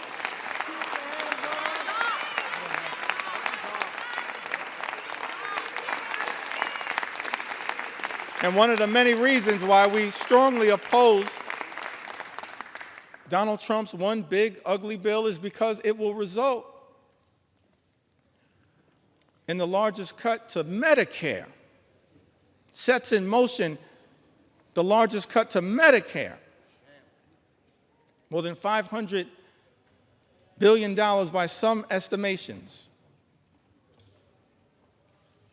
in American history. The American people, understandably frustrated, not for years, but for decades, that far too many have dealt with a situation where the system is not building an economy that works for hardworking American taxpayers, for everyday Americans, for working class Americans, for everyone who aspires to be part of the middle class. It's our sincere hope that we can get to a place one day, perhaps in a bipartisan way, not connected to this extreme and reckless, dangerous, partisan bill, this one big, ugly bill that will hurt everyday Americans in order to reward billionaires, that we actually can get to the work of lifting up everyday Americans, because the deck has been stacked against you for far too long. And that's not the America that the American people deserve. And part of the challenge, part of the problem, part of the issue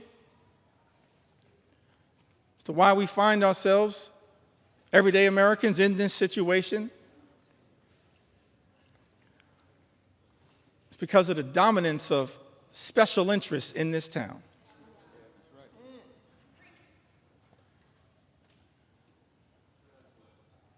And this one big, ugly bill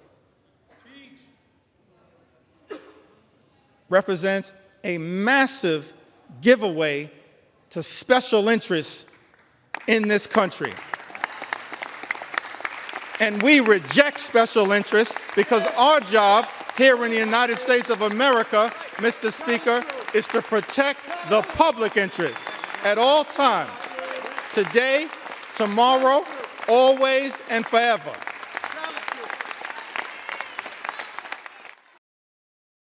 Minority Leader Jeffries is now 35 minutes away from the longest speech in the House, which is 8 hours and 32 minutes by Kevin McCarthy in 2021. So, I mean, at this point, it kind of seems like that's where this is going.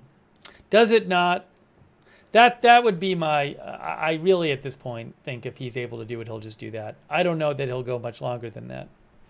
But I would anticipate that happening. Not Bob Odenkirk thinks he will go for 21 hours? You never know. That's what Ruth thinks. Again, this is not a filibuster, because a filibuster allows multiple people to speak in the Senate as long as they want and to switch to prevent a bill from being voted on. He cannot be replaced, so he will not ultimately be able to prevent the bill from being voted on.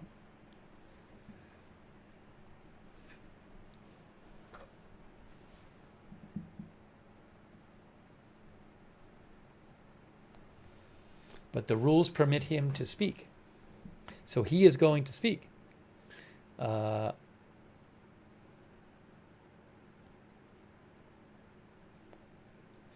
Sarah Milligan says he is going for it and I'm here for every minute. Yes, he has been talking the whole time. That's the rules. You can't go take 20 minutes for a sandwich and come back. I believe that's not allowed.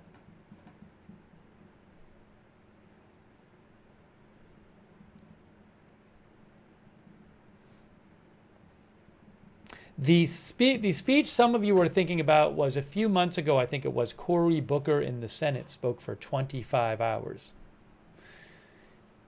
which is like, wow. That I cannot imagine doing. Even this is, of course, very long.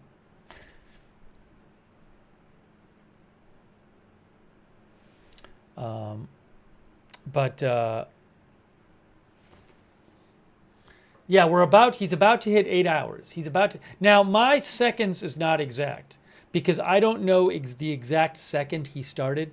So I am confident in my hours and minutes, but not the seconds. So don't hold me to the seconds.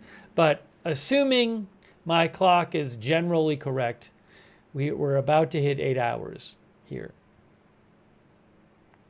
Not Cuz says he has been drinking water, drinking from his cup consistently the entire time. Again, maybe he's wearing something. There are things people can wear.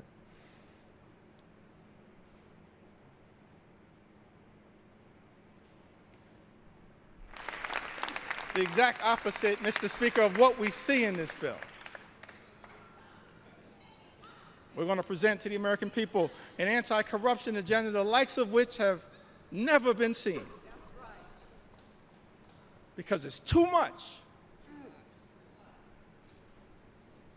Fundamentally, it undermines the ability of government to deliver for everyday Americans. You see that politics, at the end of the day, is about the management of public money. That's why we need everyday Americans to participate in your democracy.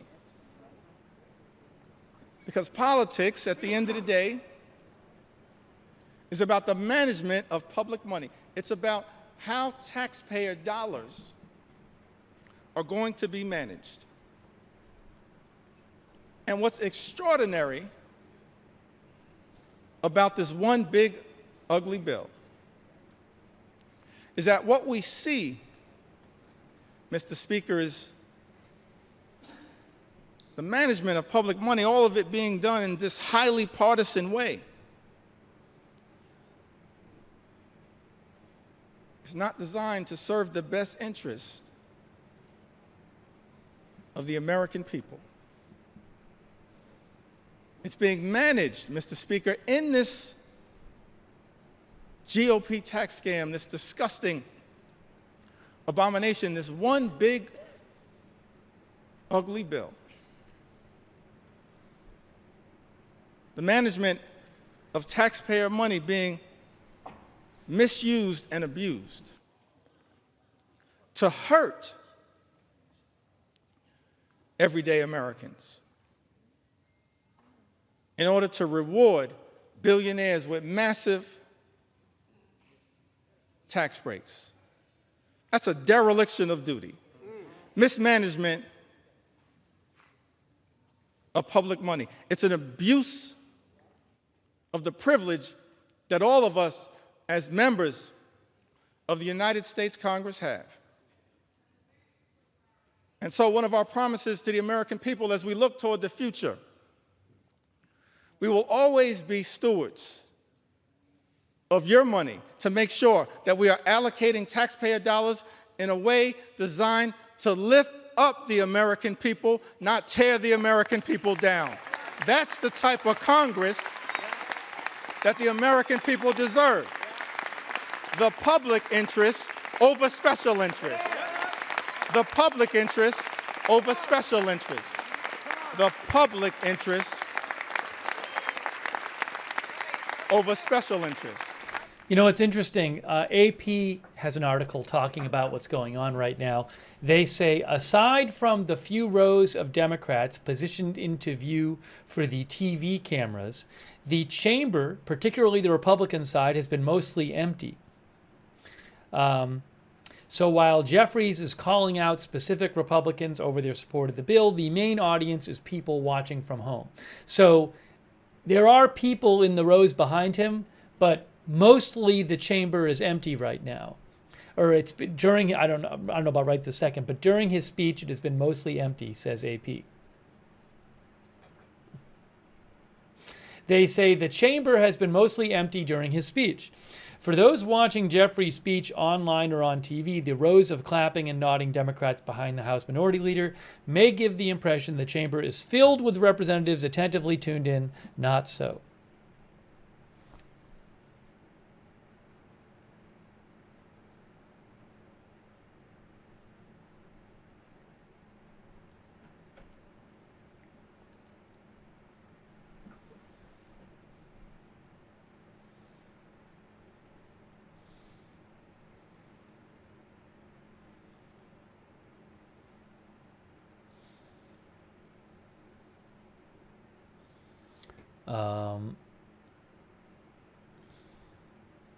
It's interesting. The original bill passed by the House.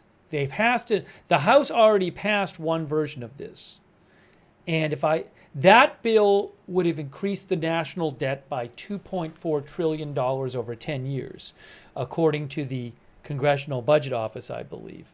The Senate then passed a different version a few days ago, which would increase the national debt by $3.4 trillion. So the Senate, again, the House original House version would have raised the national debt by $2.4 trillion over 10 years, while the Senate bill will increase it by $3.4 trillion over 10 years, according to the nonpartisan Congressional Budget Office. When the Senate passed that bill, there were some in the House who were saying, like, well, we got to make changes. But no changes have been made. So the House is going to vote on the exact same version that the Senate passed a few days ago. Soon after Hakeem Jeffries stopped speaking. He is at 8 hours and 6 minutes. The record is 8 hours and 32 minutes. So he may stop right after the record. We'll see.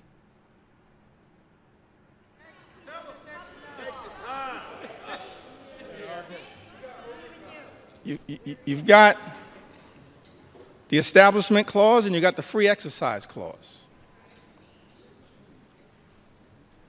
Framers of this country recognize the importance of faith, our journey of religion. I'm proud of my Christian faith. But I also recognize the importance of the plurality of all of us, men and women of faith, different religions. And also of the fact that here in America we embrace the religious and the secular. The religious and the secular. But on this question of faith, I alluded to it a little earlier. It seems to me that the Gospels, that the New Testament, there's some interesting parts of the Old Testament. There's an interesting report from Axios about this speech. As I mentioned earlier, the last couple of days I've been following a bunch of reporters about this whole process, and I didn't see anyone reporting, really, because I've been trying to figure out when is this all going to happen. I didn't see anyone reporting that Hakeem Jeffries was going to speak for over 8 hours. As I mentioned, one reporter who I think is really good and usually right said yesterday that Hakeem Jeffries would speak for an hour. So Axios is reporting that Jeffries, where is it here? Axios is reporting that via Andrew Solinder with Axios, that Jeffries last night told Speaker Johnson that he had planned to speak for an hour, but he changed his mind.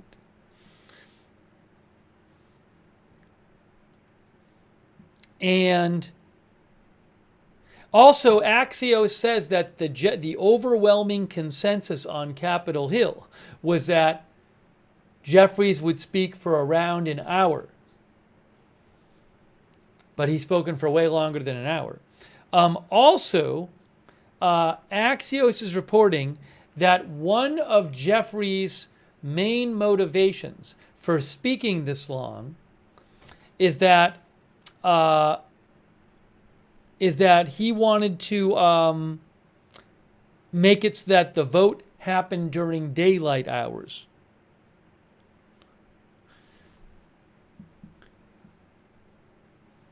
That is according to Andrew Solinder. He wanted the vote to happen at daylight because he started speaking at about 5 in the morning. So by speaking this long, if he had just spoken for 5 minutes, then the vote would have taken place, between 5 and 6 a.m. So by speaking this long, he is helping to control when this vote will take place. Because he knows when he stops, we'll have some sort of shorter speech from Speaker Johnson, then the vote will take place. Anyways, that's some interesting reporting from Axios.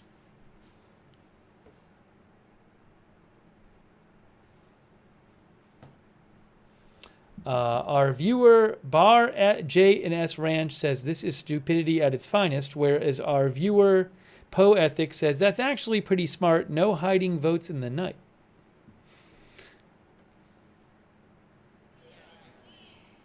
Or needing clothes and clothe you. Come on. When did we see you sick or in prison? Come on. And go to visit you. Come on. And of course, the reply from Jesus, truly, I tell you, whatever you did, whatever you did for one of the least of these brothers and sisters of mine, you did for me. That's what we should be doing here in the United States House of Representatives. Our job is to stand up for the poor, the sick, and the afflicted, the least, the lost, and the left behind, everyday Americans. That's what Matthew teaches us. And that's not what's happening in this one big, ugly bill. That's not consistent with what my faith teaches me.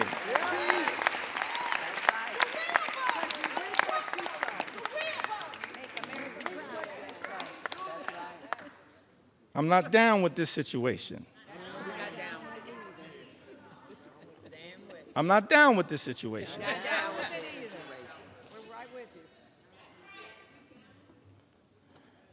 Well, you got some folks in this town. They go to church.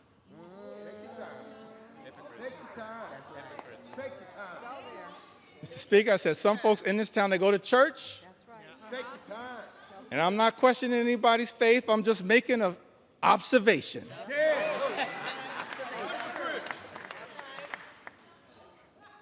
Got some folks in this town, they go to church and they pray on Sunday. P-R-A-Y. And then they come to Congress and pray P-R-E-Y on the American people. I'm not down with that kind of faith. That ain't my faith. That's not our faith. That's not the faith that comes out of the gospel.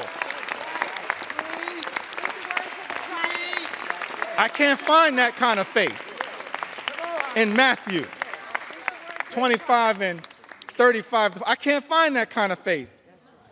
But I do see something else. Tell us what you see.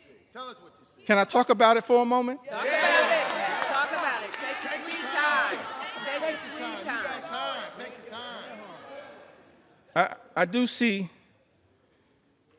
something else, kind of what I'm what I'm seeing connected to this one big ugly bill. I don't know if this was an inspiration to this extraordinary assault on the American people, this corrupt piece of legislation. But when I look over my Bible, and this is going to come from John, it's not going to come from 2 Corinthians, although the Apostle Paul has a lot to say about that. And, Mr. Speaker, I said 2 Corinthians, not 2 Corinthians.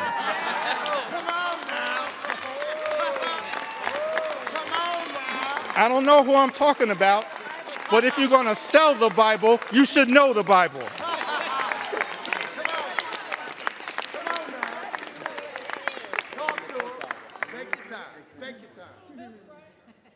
Trying to figure out, because it's not in Matthew.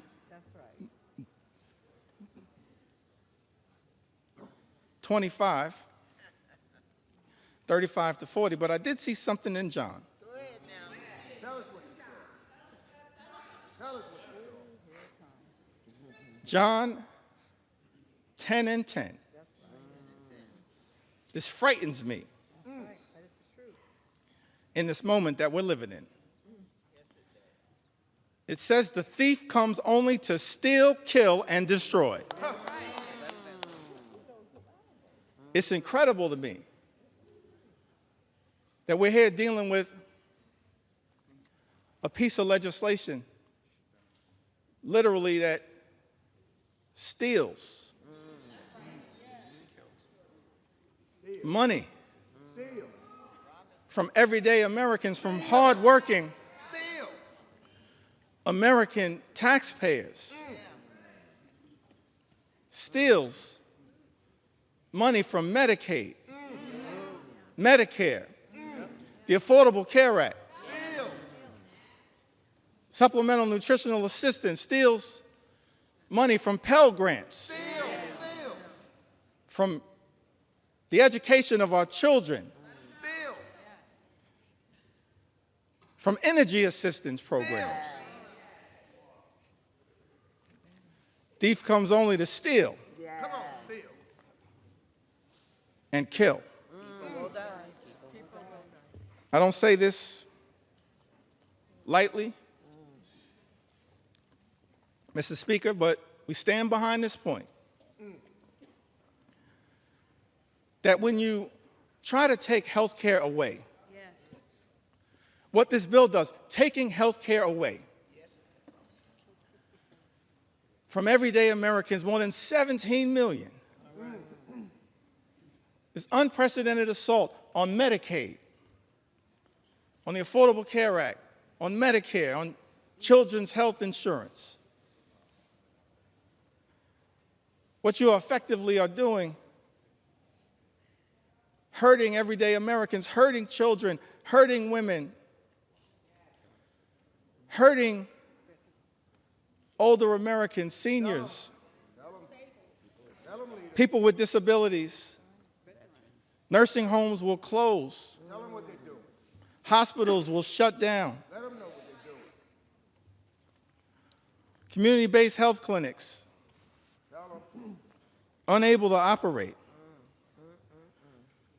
We're actually here debating legislation, Mr. Speaker, that will result in tens of thousands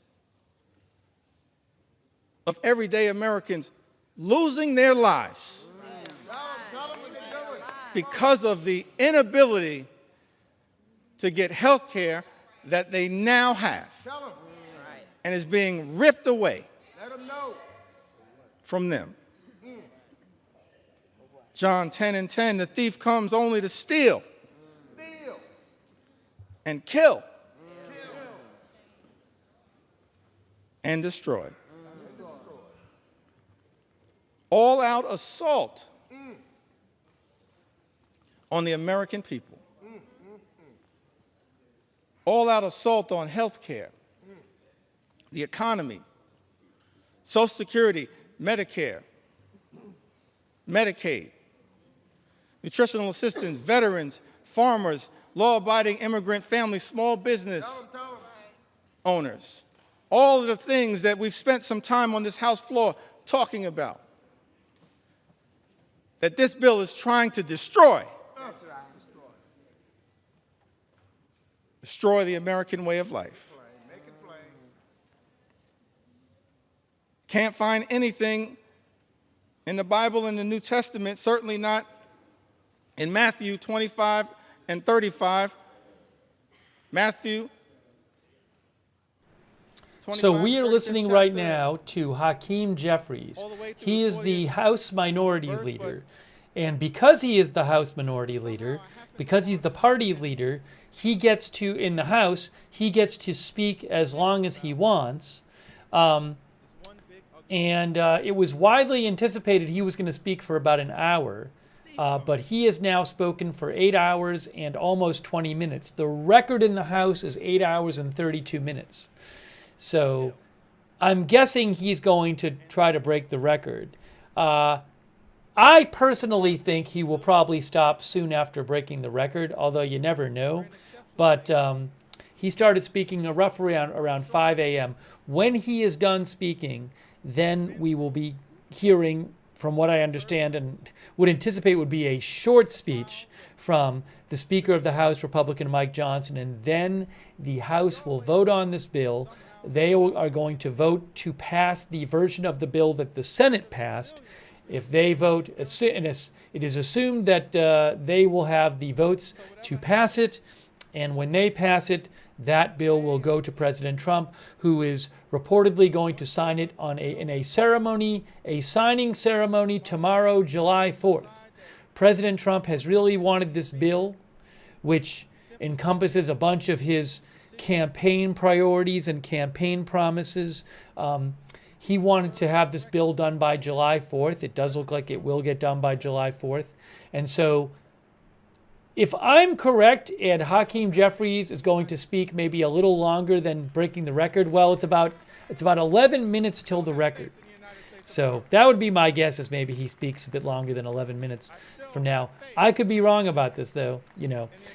By the way, thanks so much to Phil Daddy Cool Moore and Chuck in Tennessee. Chuck thinks he's just trying to break the longest record speaking time. Thank you to Nuff Sterinator and Kiwi and Omega Survival. And also, hold on a moment here. Say a couple more thanks and I'll get you back to the speech. Let's see here. Also, thank you to Artful Nothing over there on Twitch for your support. And Chi-Town Deke. And Blight Town. And the Most Bama Fox. Okay, let's go back and hear a bit more of the speech. Our Republican colleagues tried to jam this reckless, extreme bill, Mr. Speaker, down the throats of the American people. Had the nerve to start this debate at 3:28 a.m. in the middle of the night.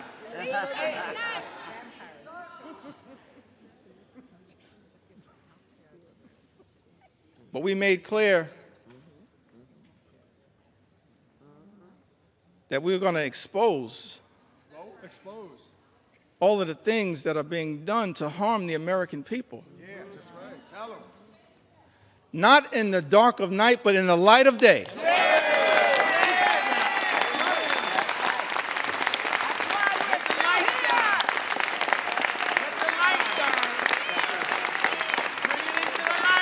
This little light of mine, we're going to let it shine on behalf of the American people.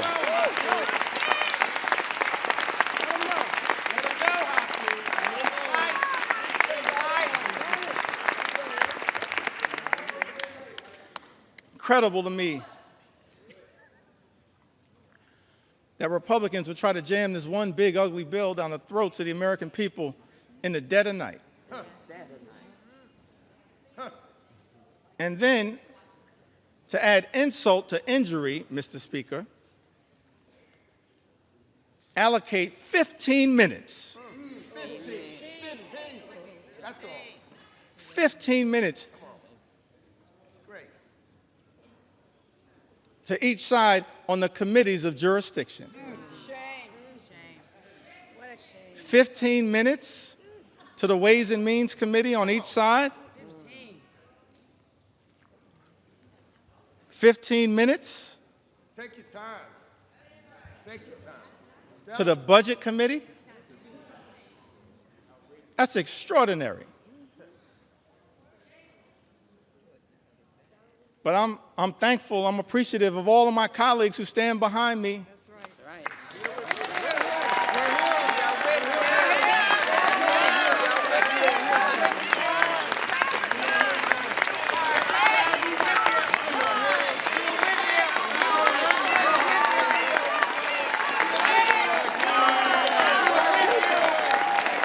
I'm thankful.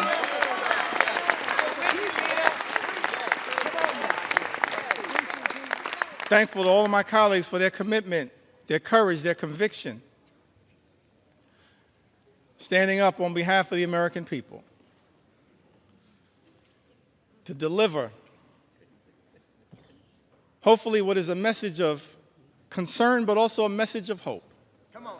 That's right. Hope. We got to fight a lot of battles on behalf of the American people. It's not over. It's not over.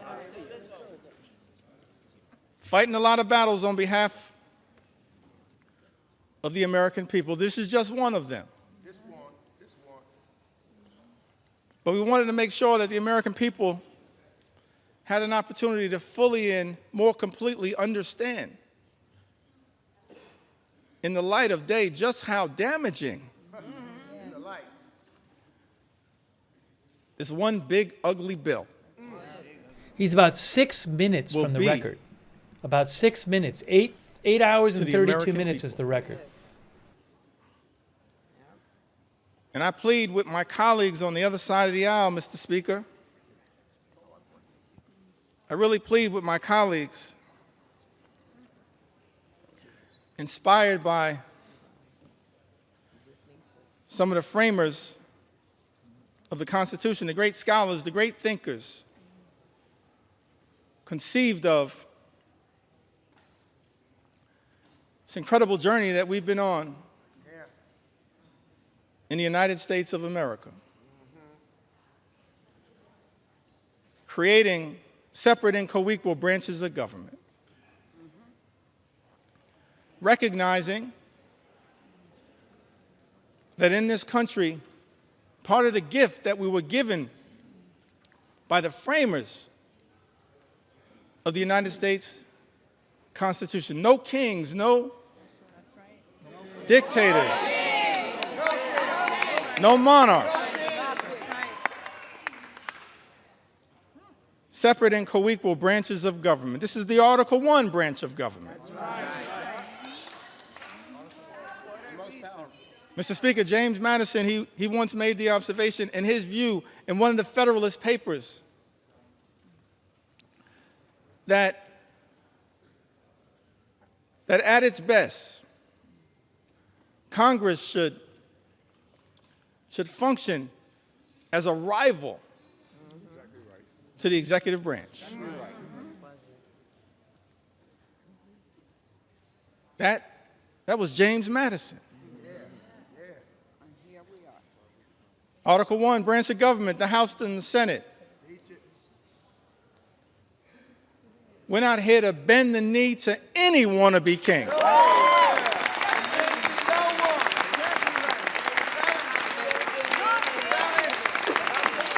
About 4 minutes from the record. About 4 minutes now, guys. 4 minutes away. Mr. Speaker, we're not here to bend the knee to any wannabe king.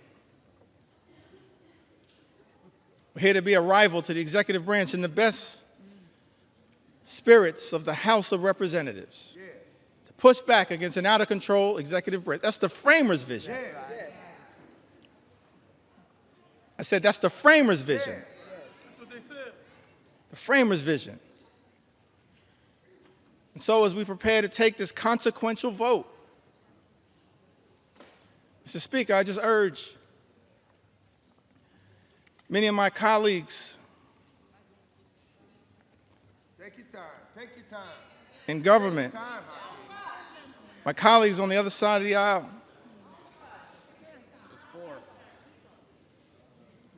Mr. Speaker, we don't work for President Trump. That's right. We don't work for J.D. Vance. That's right. We don't work for Elon Musk. That's right. Mr. Speaker, as all of us prepare to cast this vote, I hope my Republican colleagues will come to the conclusion that we work for the American people.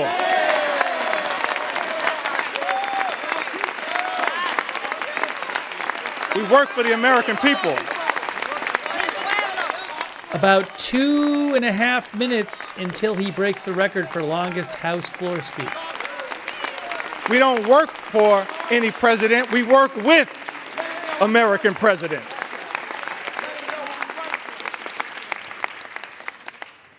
We work for the American people. So it's my hope that as you evaluate this bill, all of the harm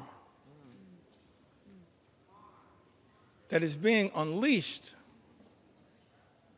on the American people, ripping health care away from more than 17 million Americans, effectively ending Medicaid as we know it, shutting down hospitals, including in rural America, in districts, Mr. Speaker, that my colleagues on the other side of the aisle represent. That's right. They're people. Nursing homes closing. 1 in 4 nursing homes, Mr. Speaker, will close as a result of the attack on Medicaid and Donald Trump's one big, ugly bill. Mr. Speaker, this is extraordinary. This assault on everyday Americans, assault on children, veterans, seniors, people with disabilities. It's incredible to me. All of this in this one big, ugly bill. Take your time. Ripping food He's going to break the away record shortly. from children, literally ripping food out of the mouths of hungry children, hungry veterans, and hungry seniors. Mr. Speaker, that's not America. We're better than that. I think he's just about to break the record right now. Again, my clock isn't exact, but I think he's at 8:32, and 8:32 is the record. So it seems to me like he's breaking the record Speaker, now. we're better than that. Ripping food out of the mouths of vulnerable Americans. That's extraordinary. That's what we're doing. Extraordinary. And all of this is being done. This unprecedented assault on everyday Americans is being unleashed on the American people. Mr. Speaker, on the most vulnerable amongst us. All of this is being done to provide massive tax breaks to billionaire donors. Shame on this institution if this bill passes. That's not America. We're better than this. We are better. We are better. Nicholas Wu of Politico reports that most of the Democrats in the House are now on the floor because Hakeem Jeffries is in the process of breaking the record for the longest House speech. I think he has broken it by now, but I don't have an exact count. I think that More time. Take your time. as we prepare to vote on this one big, ugly bill, That's right. tough time for people in the United States of America.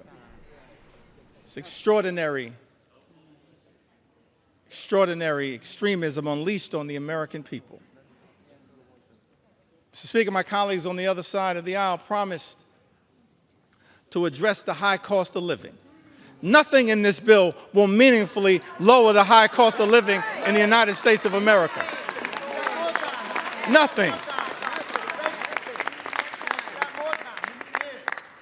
It's incredible to me. All of the promises that were made by some people in this town. That the top priority was going to be to lower the high cost of living in the United States of America. And then, all of last year, ran away from Project 2025. Come on. Come on. Acted like it didn't exist. That's right. And then, Mr. Speaker, people come to town, they're in the majority now, and every single part of the extremism that we've seen unleashed on the American people is connected to Project 2025.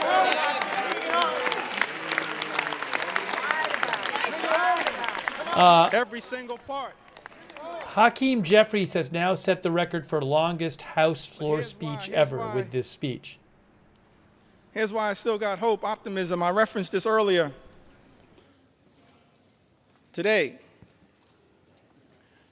As we prepare to experience the 249th birthday of the United States of America. Yeah.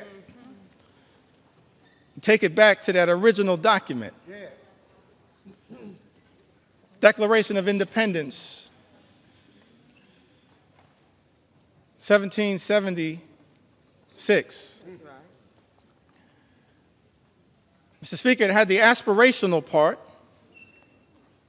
We hold these truths to be self-evident, that all men are created equal, Yeah. Come on now. Bring it home. endowed by their Creator with certain Yeah. unalienable Bring it home. rights, Come on now. that among these are life, liberty, and the pursuit of happiness. Come on. Come on. That's the aspirational part of the Declaration of Independence. Yeah.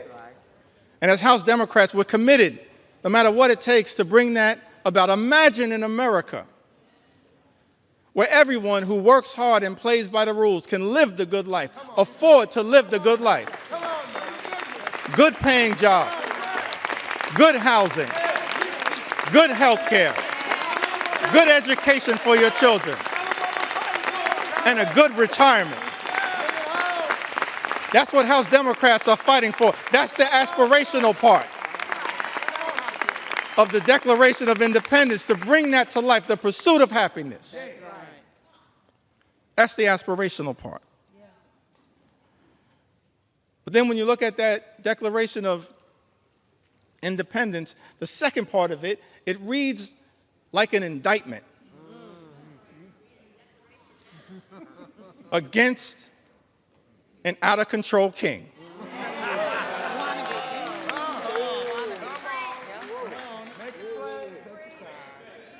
Reads like an indictment against an out-of-control king. I commend all Americans, perhaps sometime tomorrow, I'm going to do this myself, read that document in its entirety. Come on. Read it. Read it. And why was that indictment issued?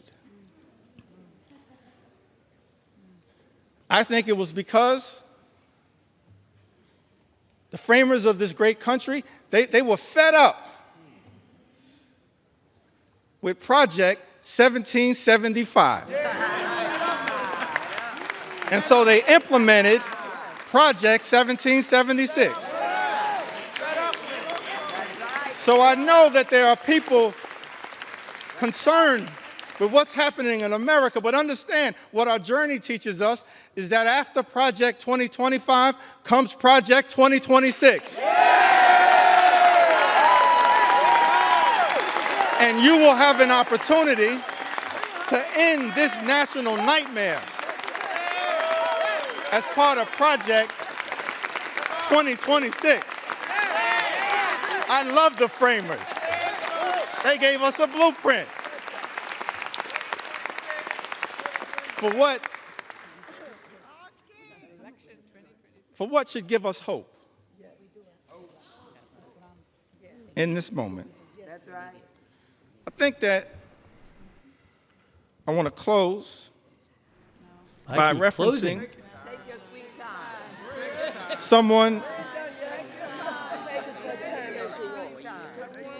someone who we all serve with. I want to stand on the shoulders, if it's okay, on some of our civil rights heroes and foot soldiers. Yes, yes. Those whose character, whose conviction, whose courage should give the American people hope at a moment of great despair. Many of us had the great honor of serving with Congressman John Lewis.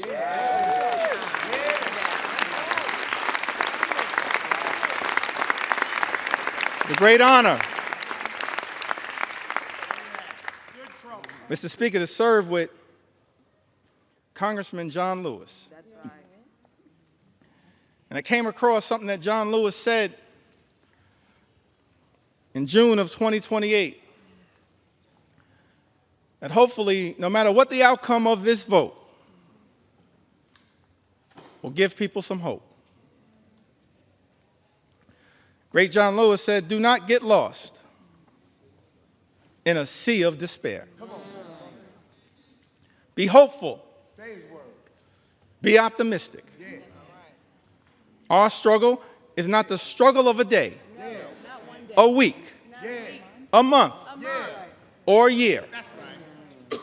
It is the struggle of a lifetime." That's our struggle. No matter what, Mr. Speaker, you decide to do today, that's our struggle. Standing on the shoulders of John Lewis, that's our struggle. Never, ever be afraid to make some noise and get into good trouble. Good trouble. Good trouble. Necessary trouble. Standing on the shoulders of giants, John Lewis would often talk to us about his admiration for Dr. Martin Luther King, Jr. Dr. King, who would refer to John Lewis as the boy from Troy. The boy from Troy. Now, what's interesting to me, that civil rights movement, we can learn a lot from it. Started December of 1955. All right, for those who just joined us, House Minority Leader Hakeem Jeffries, the leading Democrat in the House, is speaking. He has set a record for the longest House floor speech. When he's done, then Speaker Johnson of the House will speak for I think a short speech, and then they're going to vote. So basically, a couple of our viewers had asked, like, why is he doing this? Well, a couple reasons. He can't prevent the vote. He's going to have to stop at some point. But a couple things. By the way, our viewer Mizzy B asked this, and some other viewers have asked this.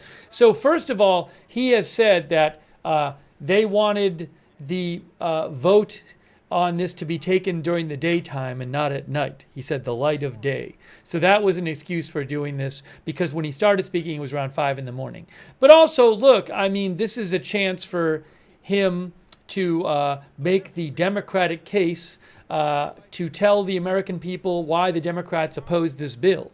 So, you know, he is taking this chance to do that. So there's politics involved. And you know, those are the kind of reasons. He's not attempting to prevent the bill from happening, because he will eventually stop and the bill is going to get voted on. And from everything we're hearing, pass.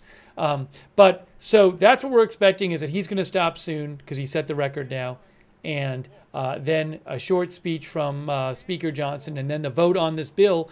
And once it passes the House, it'll go to President Trump for a signature, and he's supposed to sign it tomorrow in a signing ceremony on July 4th. So let's get back to him, but expecting he'll wrap up pretty soon. We're going to press on. We're going to press on. We're going to press on.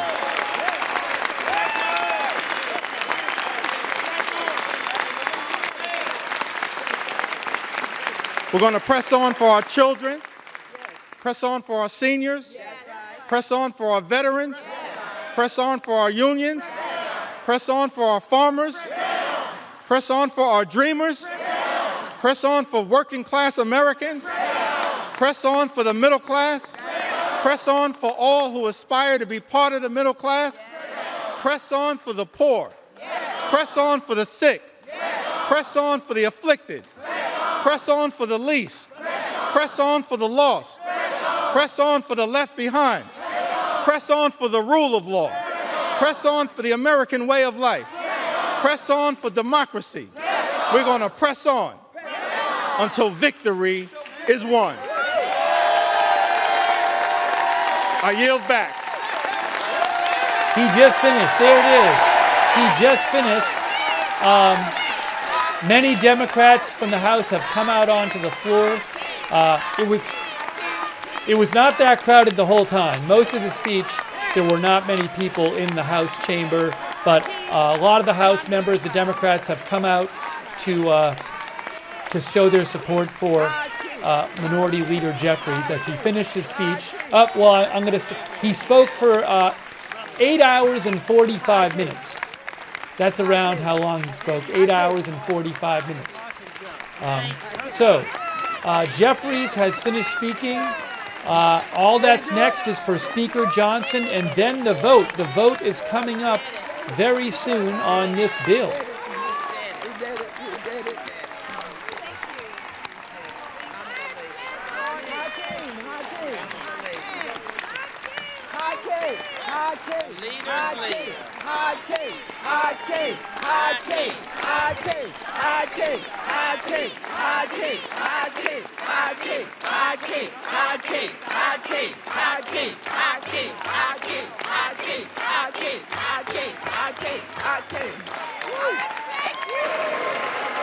Gentleman from Massachusetts.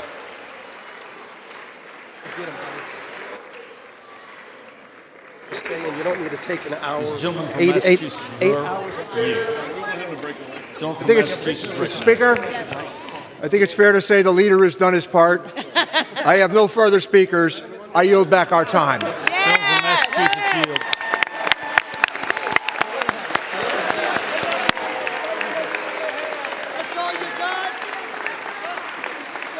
Gentleman from Missouri is recognized for 1 minute. You have 2 minutes remaining. Mr. Speaker, could we have order? The House will be in order.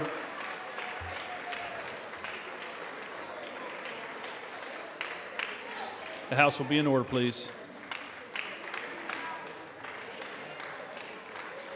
The House will be in order, please. Thank you. Gentleman from Missouri is recognized for 1 minute. You have 2 minutes remaining. Wow, Mr. Speaker, we have stood in this chamber. Hold on. I will get you. I have to get you the feed. I will get you the feed. Hang on a moment. I'll get you the feed. I will get you the feed. I think they just restarted it.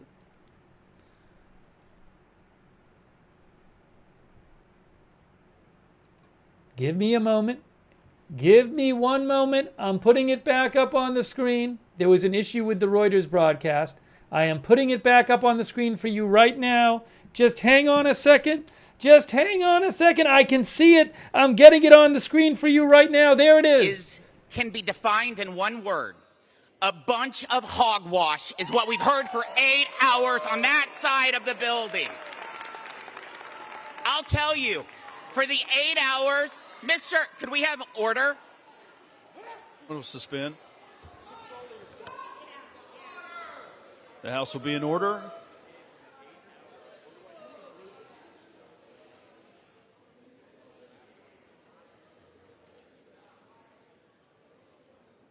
Thank you.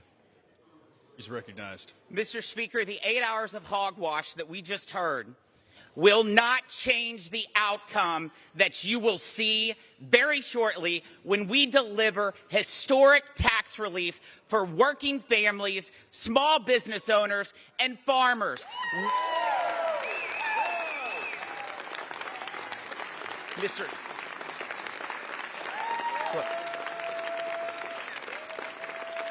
Yeah. Mr. Speaker, I yield 1 minute to our great Speaker of the House, Mr. Mike Johnson.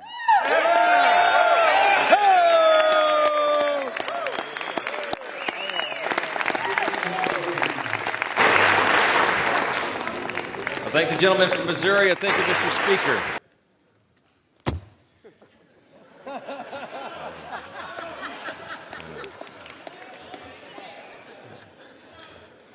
You know, Ronald Reagan said one time that no speech should be longer than 20 minutes, and unlike the Democrat leader, I'm going to honor my colleague's time and be a little more brief than that, all right?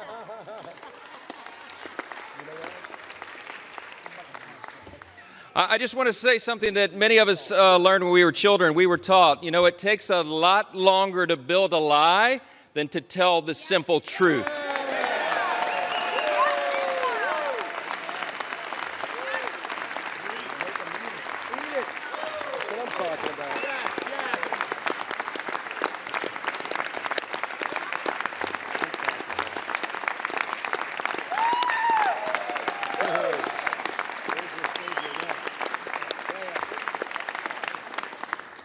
My friends and colleagues on both sides of the aisle, we've waited long enough. Some of us have literally been up for days now.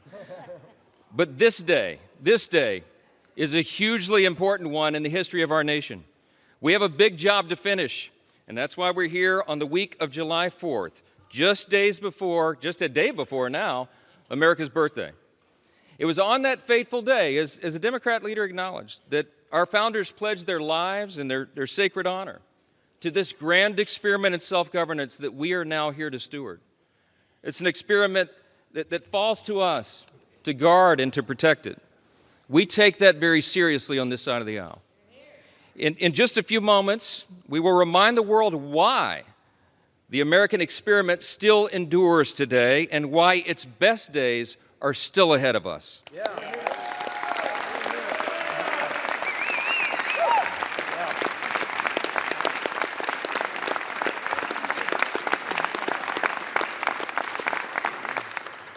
Mr. Speaker, with one big, beautiful bill, we are going to make this country stronger, safer, and more prosperous than ever before. And every American is going to benefit from that. Yeah.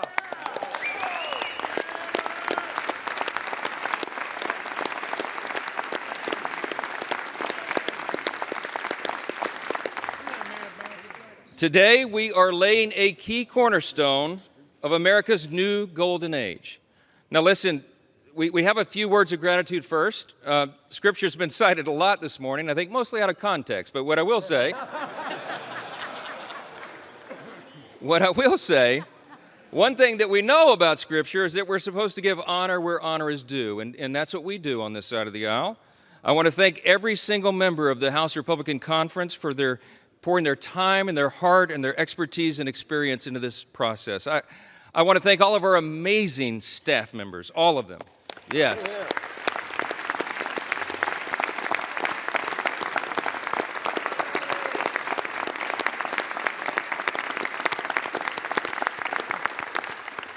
Their dedication, their endless hours, their hard work made this all possible.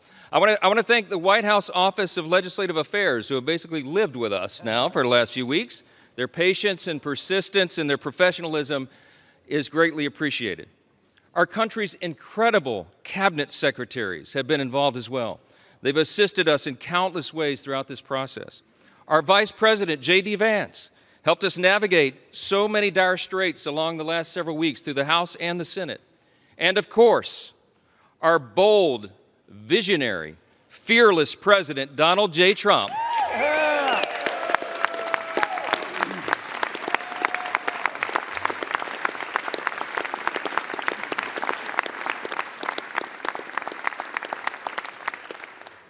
President Trump is the creator and the champion of the America First agenda.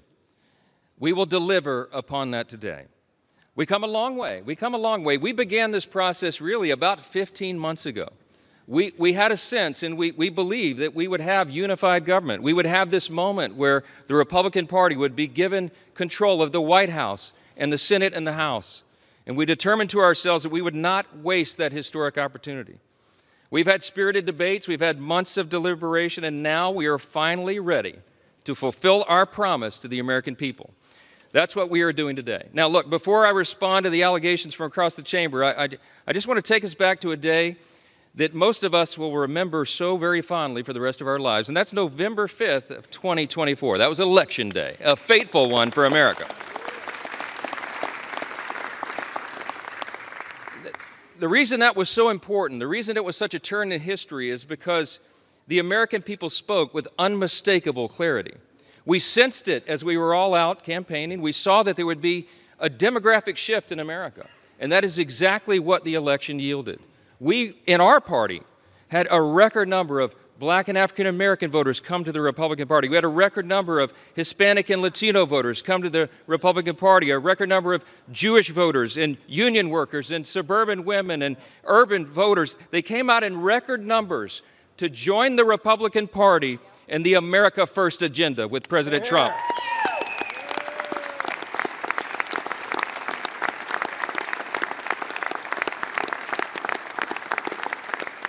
That election was decisive. It was a bellwether. It was a time for choosing. And I tell you what, the American people chose overwhelmingly. They chose the Republican Party. And the reason they did that, they didn't come hesitantly. They came with hopeful anticipation. You know why? Because this is not your father's Democratic Party, okay? Amen. They went so far, full speed, to the far left. And their radical, woke, progressive agenda, that nonsense that they tried to push on the people, was rejected by the people. Yeah.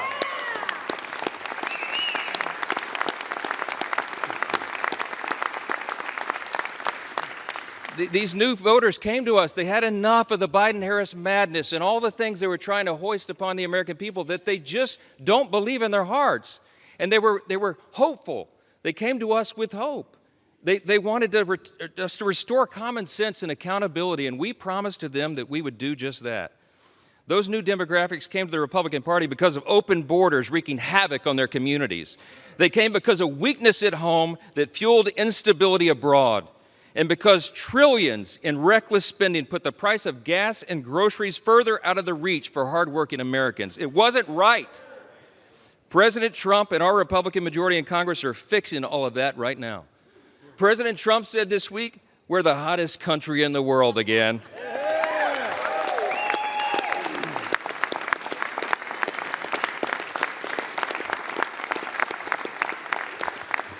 My friends, that is an objective truth. Hey, listen, how about all the wins for the president and this party? Here's just a sample from the last 2 weeks.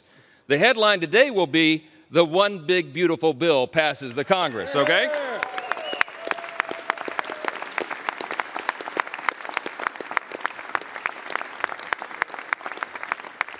You got to hold your applause. There's too many wins. Are you tired of winning yet? No! Fourth jobs report in a row exceeds expectations. A sample of the headlines. Lowest monthly border encounters in U.S. history. We closed the border.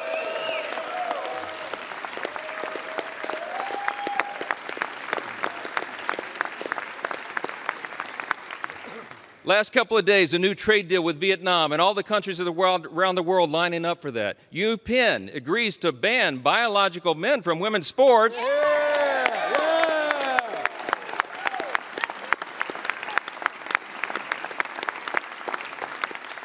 And they ought to give a personal apology to every female athlete impacted by that nonsense. Gas prices are at a 4-year low, my friends. The Air Force and Space Force both hit their 2025 recruiting goals 3 months early. Israel is agreeing to a 60-day ceasefire with Hamas. Successful strike on Iranian nuclear sites handles that problem. That's exactly right.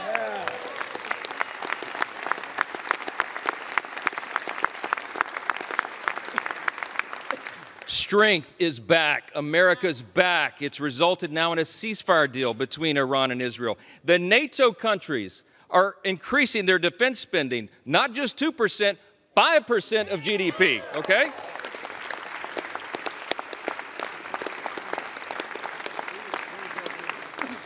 The president got in charge and got a Rwanda-Congo peace deal. The Supreme Court ended nationwide injunctions. How about that?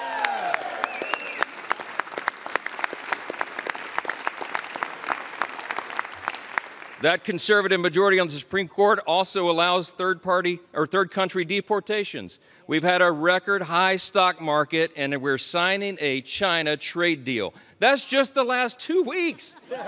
The last 2 weeks.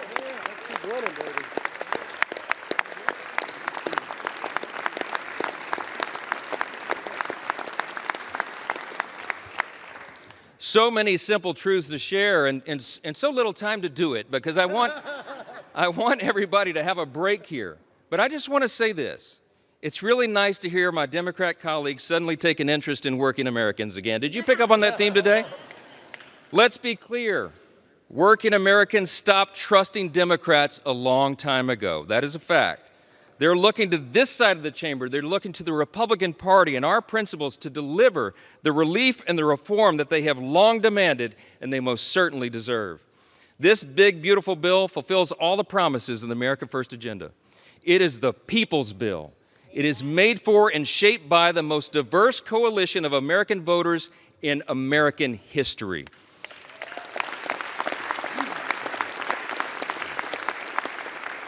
Today, we are making the dream of a government that puts the American people first a reality. A reality.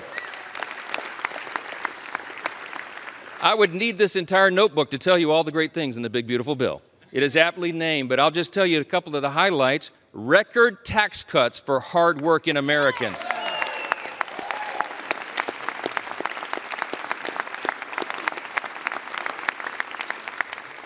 Historic savings at the same time to end reckless spending. We got energy dominance coming back to power our future. We have a secure border to protect American families. We have a strong military to restore peace through strength. And we have a government that is now accountable and responsive to the people once again. That's what we're delivering.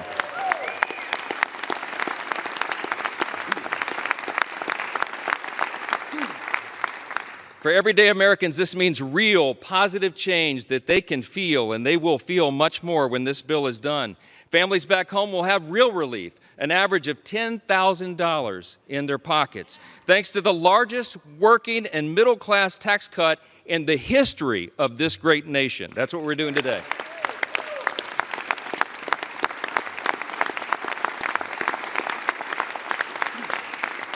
You got hardworking Americans like our waiters and our bellhops and our hairstylists. They're going to keep 100% of their tips and overtime pay. That is money they earned. It does not belong to the government. It belongs to them, and they deserve to keep it.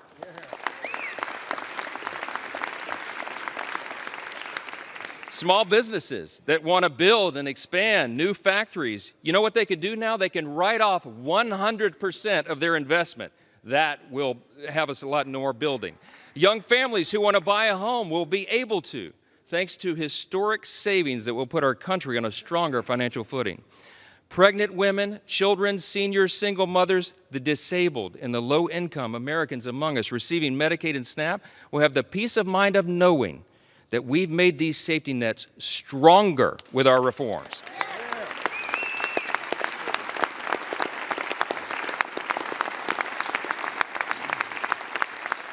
See, when Republicans are in charge, we bring common sense. We're going to make sure that Americans who do need and deserve those critical programs won't have to compete against people who can work but choose not to do so. That's not right.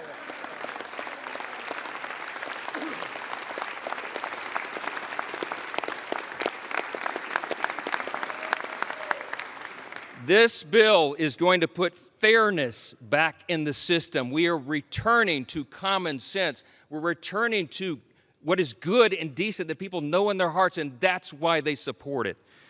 More Americans will be working, volunteering, and serving their communities because modest, common sense work requirements will restore dignity and purpose to those on taxpayer-funded benefits.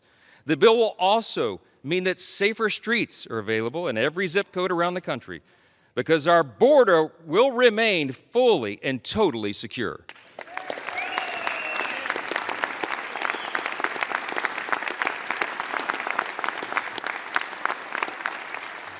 The Republican Party stands for law and order, and this is the side that stands with law enforcement, the brave men and women who are on the front line.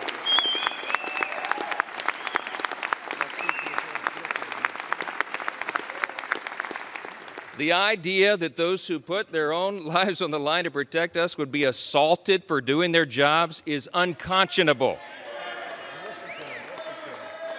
Law enforcement, I know you agree. I know, amen.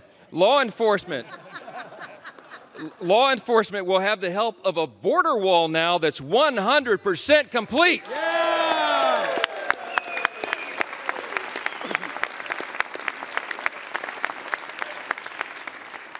Our immigration enforcement officers will get a boost from more manpower and resources and detention space so that detained illegal aliens are not released back into the streets like they were for the last 4 years.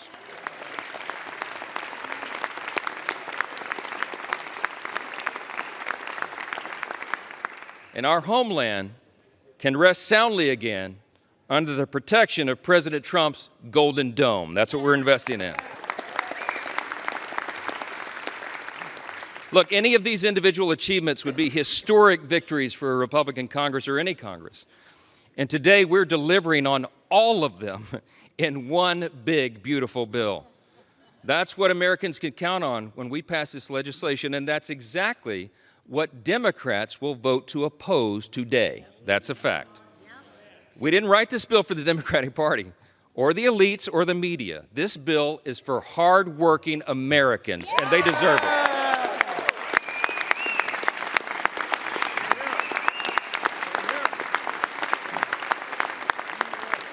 I'm gonna just say this as plainly as I can. This is a simple truth. If you're for a secure border, safer communities, and a strong military, this bill is for you. If you're for common sense fiscal responsibility and reducing the deficit, this bill is for you.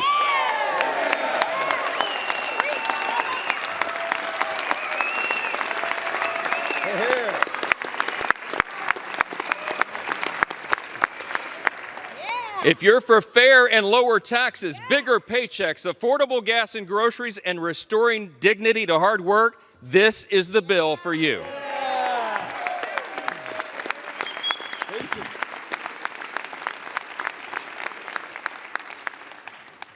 It makes no difference whether our colleagues on the, across the chamber speak for 25 minutes or 25 hours. They can't change the truth. And today was about performance for some of them. But today for us is about results. Results that improve the lives of Americans, regardless of their race, religion, color, or creed. It does not matter.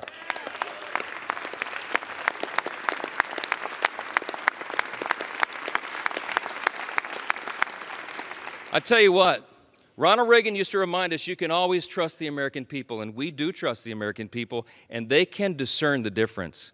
What they saw on display here today is that Democrats deliver performances and Republicans deliver results.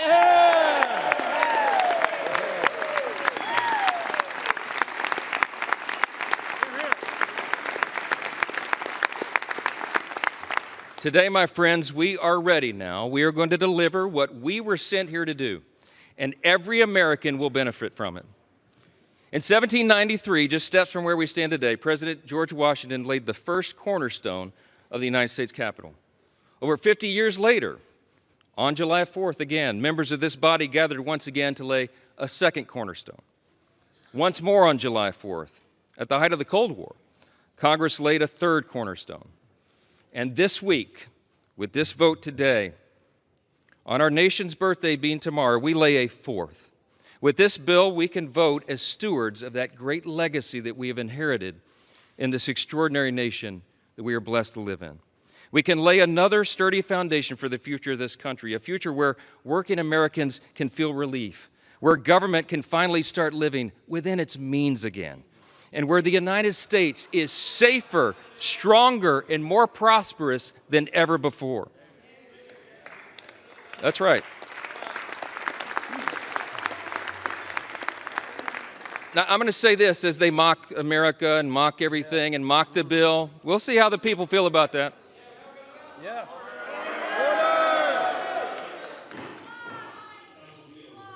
So listen, seriously, as friends and colleagues, really, across the aisle, what we celebrate tomorrow is the nation's birthday. Let's put the politics aside for a minute, and let's reflect on our blessings. No kidding, really. Tomorrow is the 249th birthday of our nation, and that's right.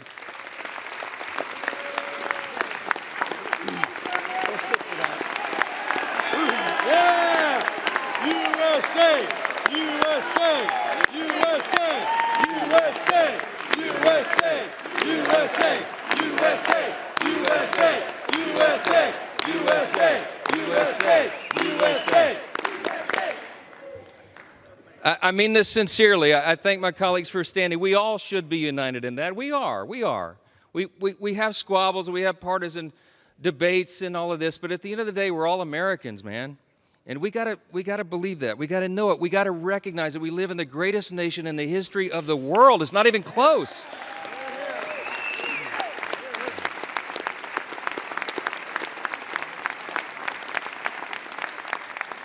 My friends and colleagues, we are so blessed. We should not take it for granted. We live in the most free, the most successful, the most powerful, the most benevolent nation that has ever been on the face of the earth. And there's a reason for that. The reason that we are the greatest nation is because we were built on the ultimate foundation. And the bold declaration that my friend Hakeem Jeffries articulated earlier is true. We unite under that. The bold declaration that we do hold these truths to be self-evident. What is a self-evident truth? It's something that's obvious. We hold these truths to be self-evident that all men are created equal. It does not say born equal, it says created equal. And that it is our Creator, yes. It is our Creator that gives us our rights. See, the powerful thing about that is we're the first nation in the history of the world that acknowledged that our rights do not derive from government. They come from God Himself.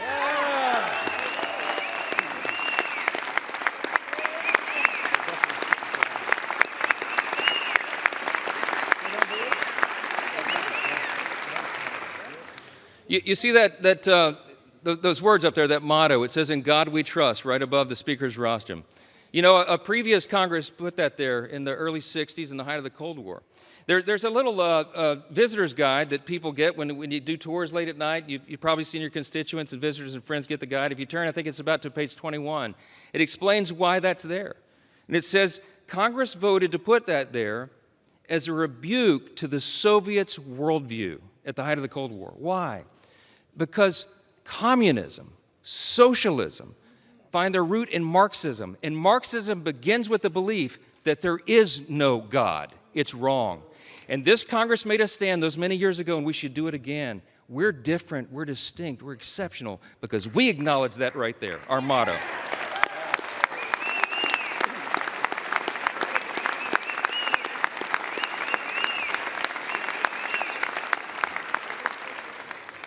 It doesn't say, "In government we trust."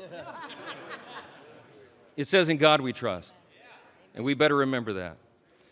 He has blessed us with His grand experiment in self-governance now for almost 2.5 centuries. And by God's grace, we are working hard and we are delivering on our promise to make America great again.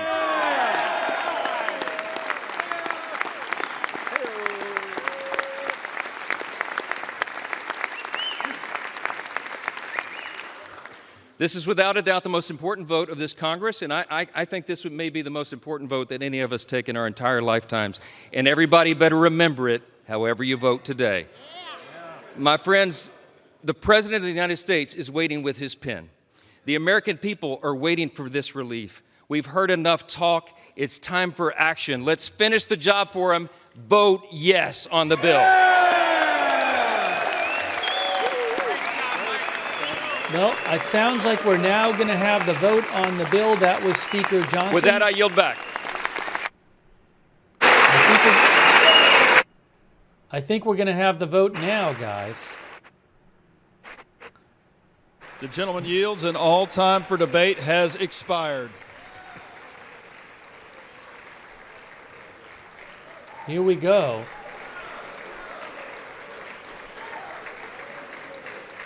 Pursuant to House Resolution 566, the previous question is ordered. The question is on the motion by the gentleman from Texas, Mr. Arrington. All those in favor say aye. Those opposed, no. The ayes have it. The motion is agreed to. For what purpose does the gentleman from Massachusetts seek recognition? Vote is requested. Those favoring a recorded vote will rise. A sufficient number having risen, a recorded vote is ordered. Members will record their votes by electronic device. This will be a 15-minute vote. I believe this is the vote. Am I right that this is the vote? That wasn't the House Speaker, by the way. Yes, this is the vote on the motion to concur in the Senate amendment. So they're voting right now. This is the vote right now. Unless somehow I'm wrong, this is the vote. They're voting to agree on what the Senate did, on the Senate amendment to the original bill. So they're voting now. Yeah, they're voting right now. This is the vote. This is the vote right now. This is the vote right now. Okay?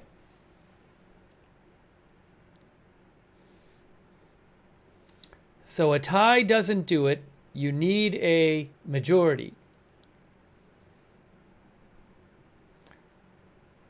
Thomas Massie voted no, as was expected. He's a Republican. That's according to Nicholas Wu of Politico. So Thomas Massie has voted no. He's the one Republican.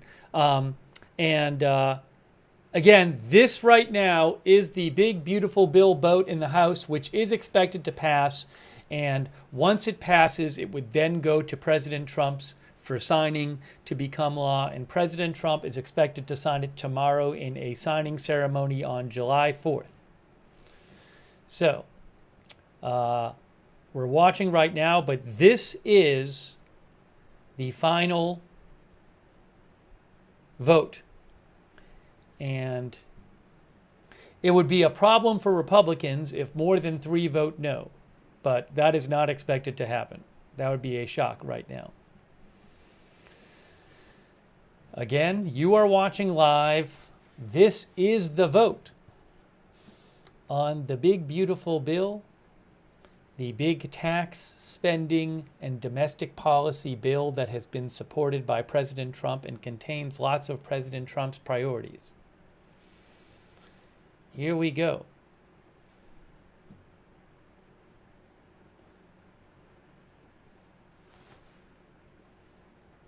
So we will wait. Hold on a second here.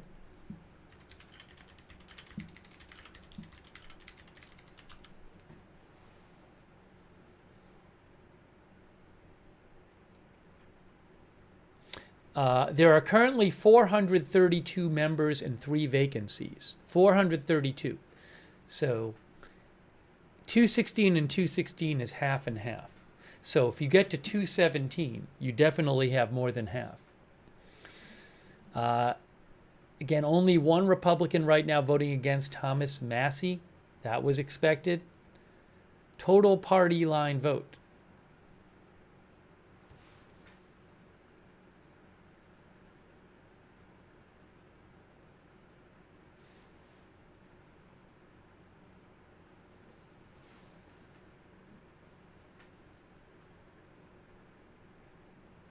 And more votes coming in.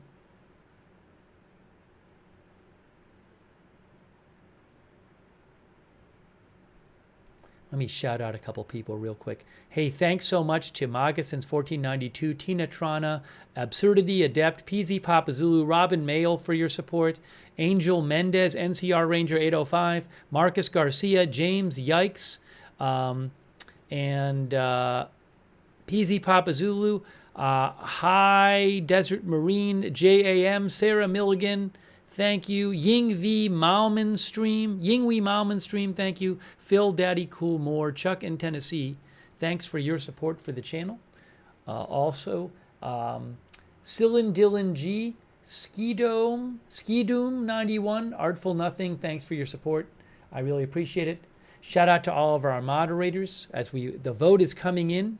Again, this is the vote, and it is expected to pass on basically a party line vote. The magic number, if everybody votes, the magic number for the Republicans would be 217 if everybody votes. So we are waiting for the votes to come in. Shout out to Ruth Grafasi moderating right now, and Roberts May Queen, thank you. Janet B over there on YouTube, also over there on Twitch.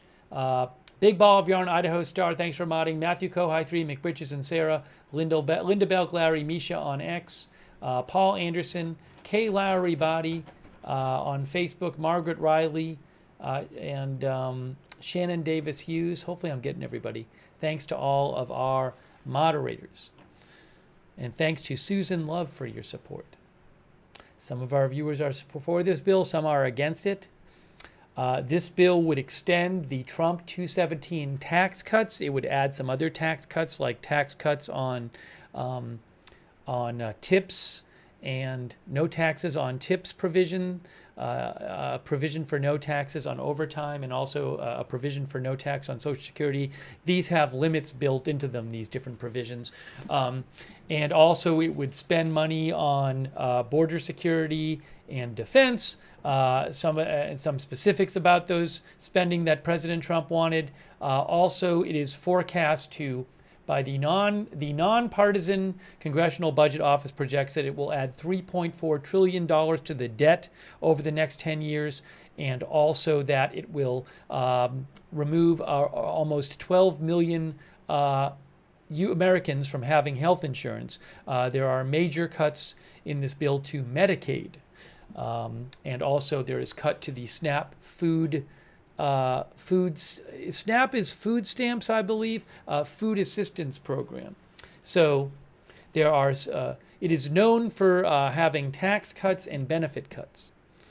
But right now it is scheduled to pass, or it's predicted that it will pass on largely a party line vote. And the vote in the Senate was largely a party line vote. Three Republicans voted along with all the Republicans in the Senate. Sorry, in the Senate, all the Democrats voted against it. 3 Republicans voted against it. 50 Republicans voted for it, and J.D. Vance broke the tie for the Republicans in the Senate.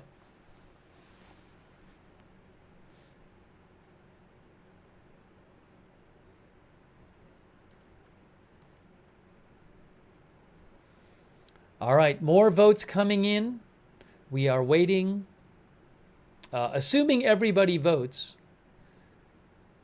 the Republicans need 217, as I understand it.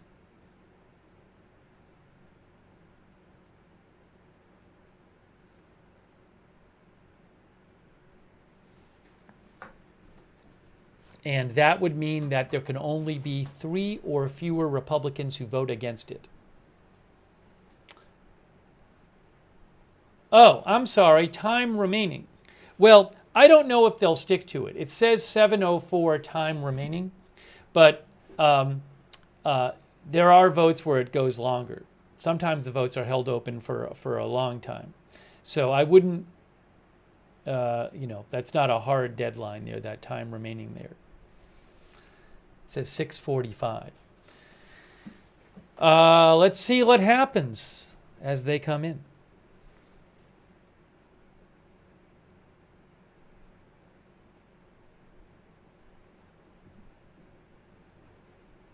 Again, it would be a shock right now if it didn't pass.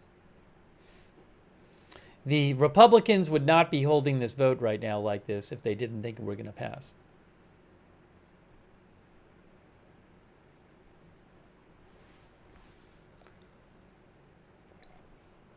By the way, there's no volume right now on the actual video. They cut off the volume during this. We'll get the volume back after. All right. Still 31 members who have not voted, including 23 Republicans. I have not heard that there's any unforeseen issue so far. I've seen no reporting suggesting there is an unforeseen issue.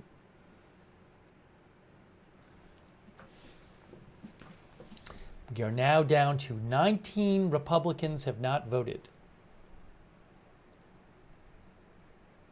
This is the bill.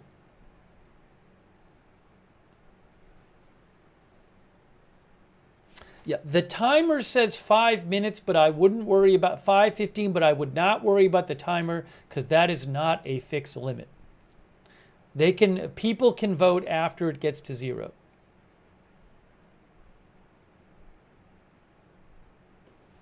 I believe it's up to the Republicans to close the vote. So if Republicans have not voted by the time it gets to 0 and they need those votes, they will leave the vote open.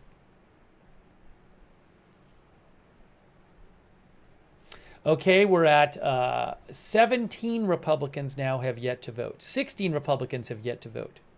217 is the number, assuming all the Democrats vote,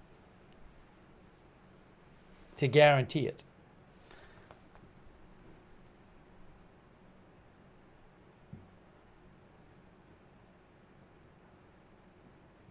All right, we're up to 204 now, 205. And I don't even know if all the Democrats will vote. 206. Republican votes continue to come in.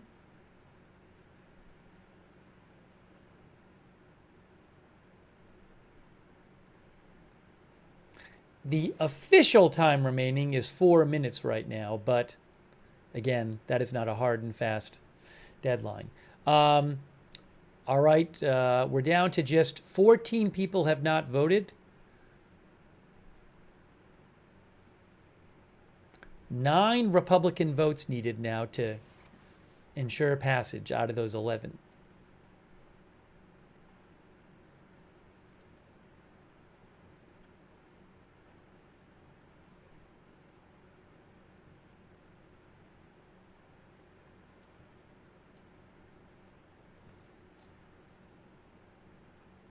I have not seen any reporting suggesting that there is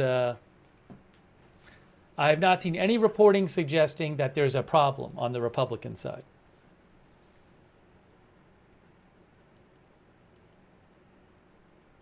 And given that we're seeing Republicans celebrate there, I believe, that would suggest it's going to happen.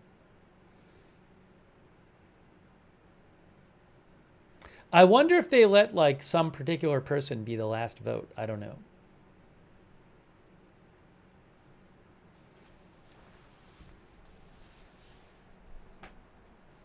The official clock, which doesn't really matter at this point because Republicans can just keep the vote open, is 2:34. But the Republican, that's not a hard and fast deadline.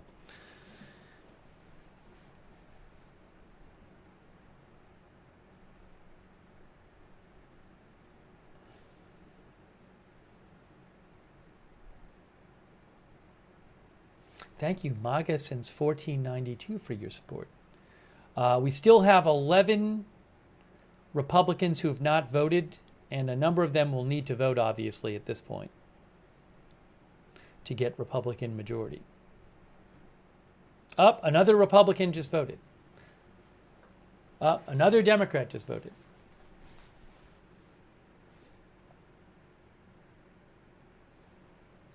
Actually, at this point, well, no, we need them to vote because in theory they could vote no.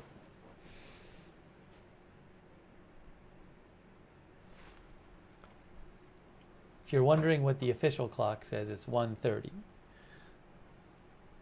but Republicans can vote after that if need be.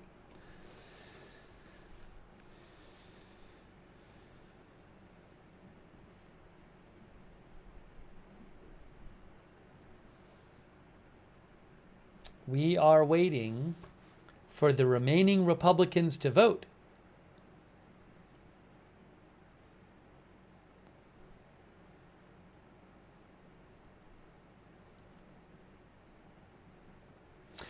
There's a second no vote. The second no vote is Brian Fitzpatrick, according to Jake Sherman. Brian Fitzpatrick, who is from Pennsylvania. Republican from Pennsylvania, Brian Fitzpatrick, voted no. Those are the two Republicans, Thomas Massie and Brian Fitzpatrick.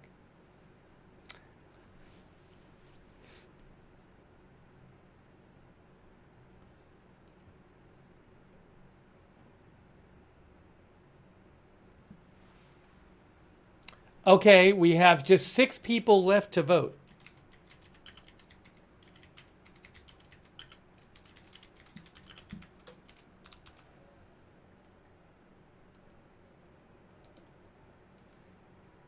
There it is. Hold on. Well, we still have 4 left. But 216, so they need one more person to vote to lock it up for the... One more person needed to lock it up for the Republicans. As expected. They need to get to 217. Now, the clock is at 0. The official clock is at 0, but I assume other people can vote. So unless you know what, they could just not vote. They could not vote, but I think they would need to vote. They could vote present, I believe, but the 2 is just not voted yet, because in theory they could vote no. So, unless they're just not going to vote at all, unless they're absent. Are there 2 of them who are absent? I haven't heard any of them are absent. I'll see if I get any reporting about this.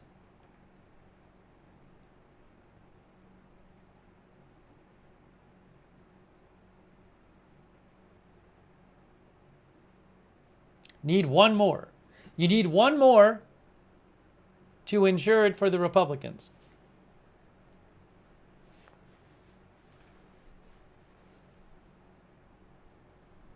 No, it's not over, because those 2 Republicans could vote no. And then it's 216 to 216. So it's not over until we know what those 2 Republicans are going to do.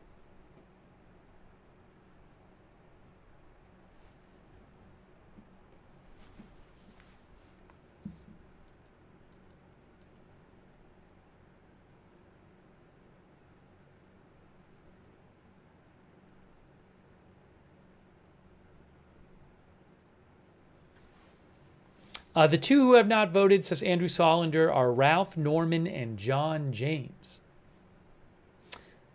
Maybe there's a Republican who wants to vote no because maybe they're in a swing district and they would like to be able to vote no but not keep it from passing.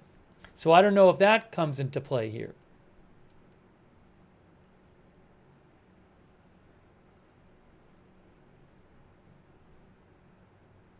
So it is not over yet.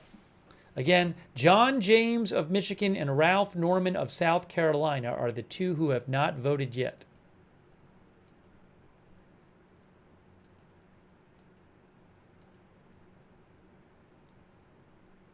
So we're waiting for those 2. Now, if they ultimately did not vote, or I guess voted present, then it would pass, I believe. I think, actually, I'm not sure about that with present.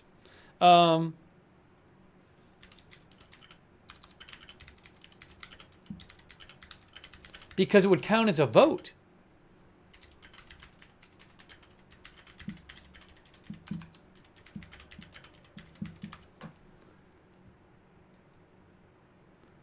Let's see here.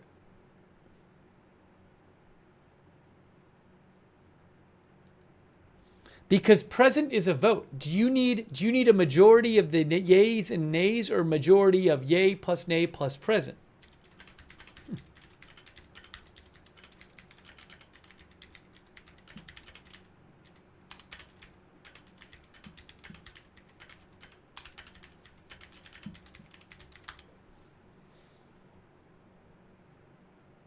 Oh, from what I understand, actually, hold on a second. I'm looking this up right now.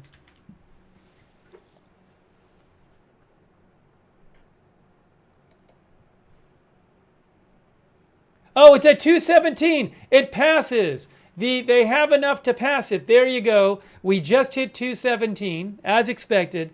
So the House will pass, assuming nobody changes their vote. Assuming nobody changes their vote, the Republicans have enough votes to pass what was formerly called the Big Beautiful Bill. I don't think it's officially called that anymore.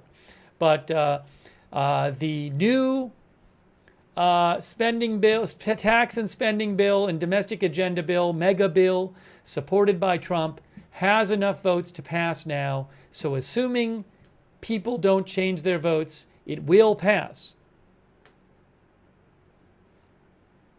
There you go.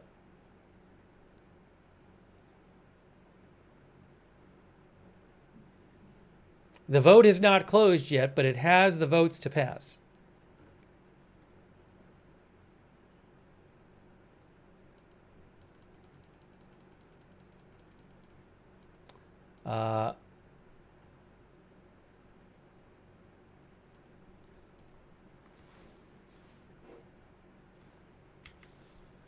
So again, the voting is still open. Somebody could still change their vote, but they have the votes to pass. We're waiting on one person.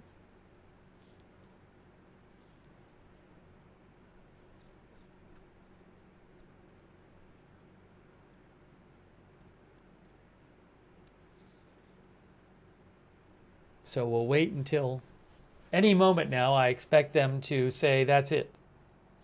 But the vote is still officially open.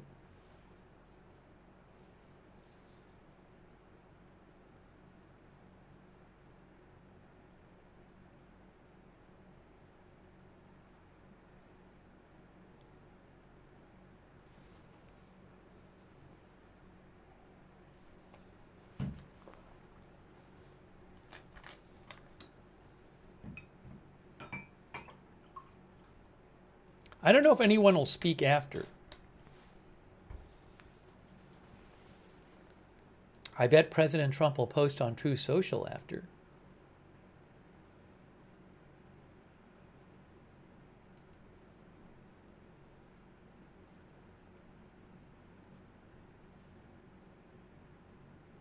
So again, the Republicans have the votes to pass the bill. The vote is still technically open. I have not heard that anyone's going to change their vote. So unless something really crazy happens, this bill is going to pass. And then President Trump will sign it tomorrow.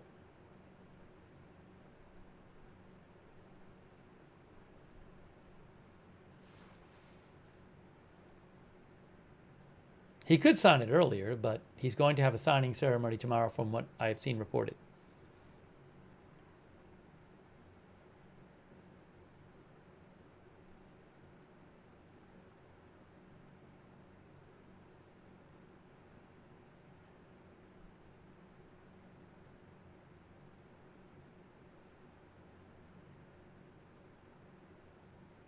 Trooper Chloe says, what does it mean for Medicare and Medicaid dependents? Well, according to the Nonpartisan Congressional Budget Office, almost 12 million people will lose their Medicaid insurance, will lose health insurance from this bill. I don't know if that's all Medicaid or most Medicaid. But so there will be people, according to the Nonpartisan Congressional Budget Office, that's what's going to happen. I don't know how many years that takes. I have to look that up. There are also indirect cuts to Medicare in this bill as well. I can't tell you specifics about which specific person will be affected how.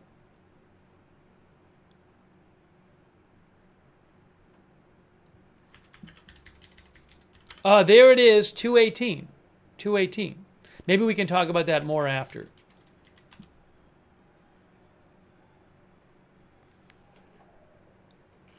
They have the microphone voted. muted. Here we go. Here. Or wish to change a vote? No.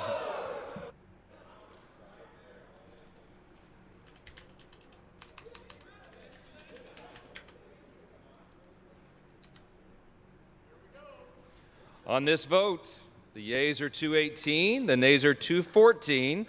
The motion is adopted. There it is. The bill has passed. The bill has passed.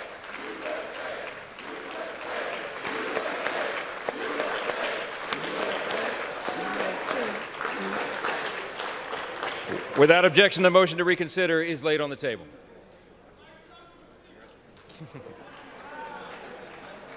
The bill has passed.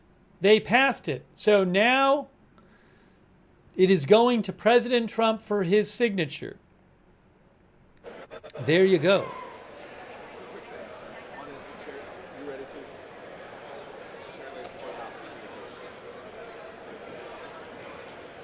You ready? The chair lays before the House a communication.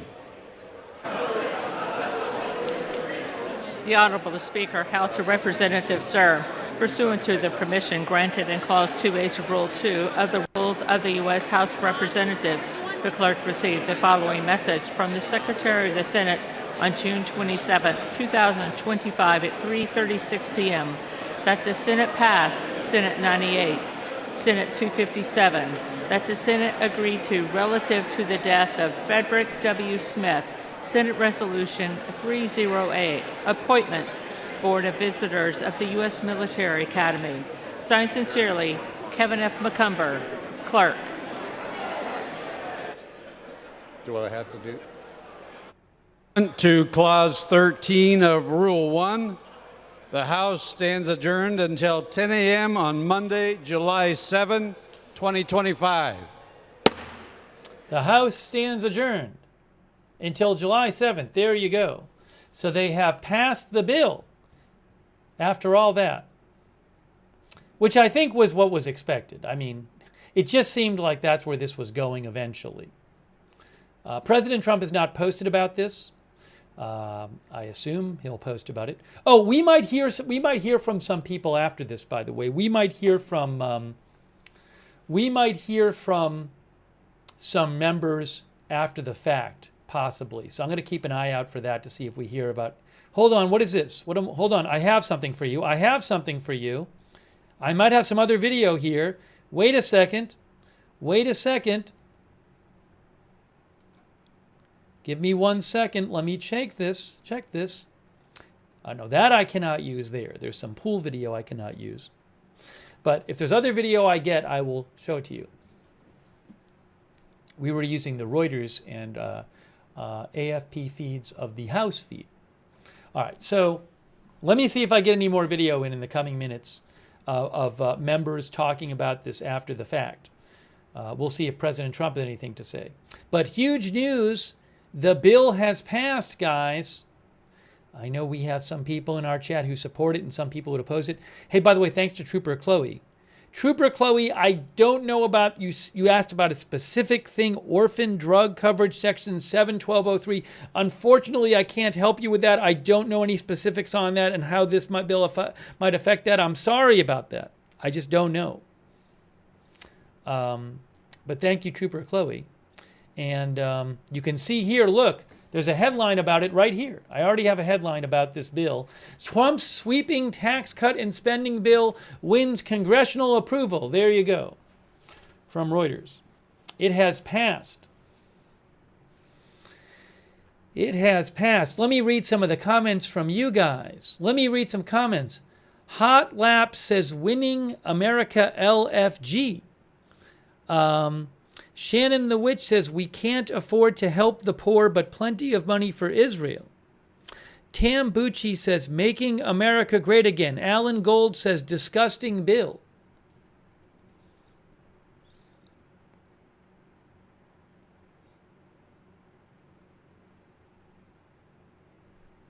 Our viewer,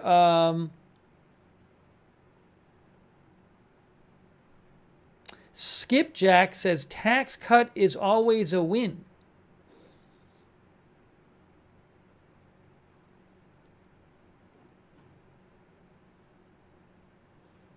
Gavin Shaw says the bill only helps out the rich. Disgusting abuse of power.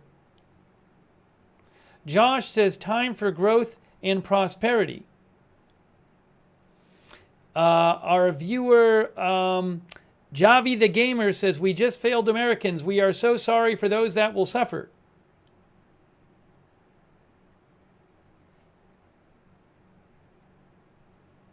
Atomic News says, more money in my pocket.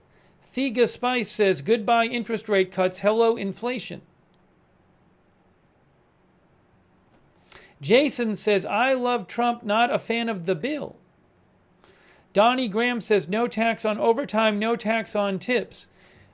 Yes, although that has those provisions do have limits to them.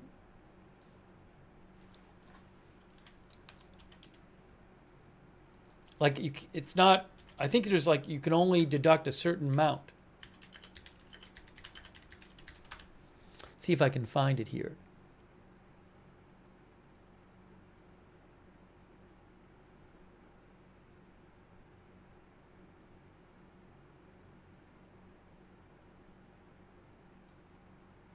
I believe there's a $25,000 cap on the no tax on tips, if I have that right.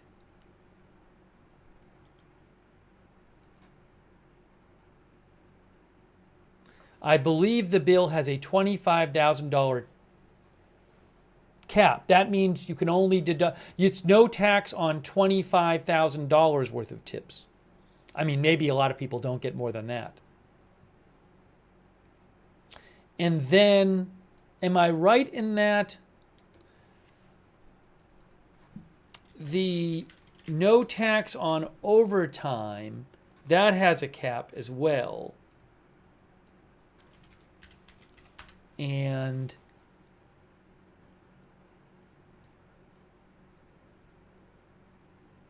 hang on a moment here.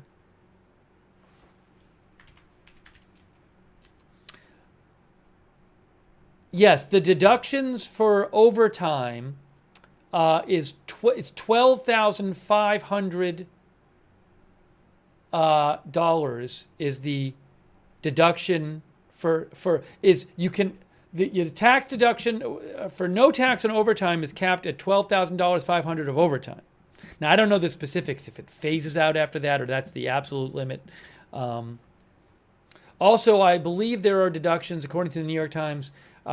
If you make more than $150,000 per year, you would have the deductions go down further. Anyways, I just want to be clear on that.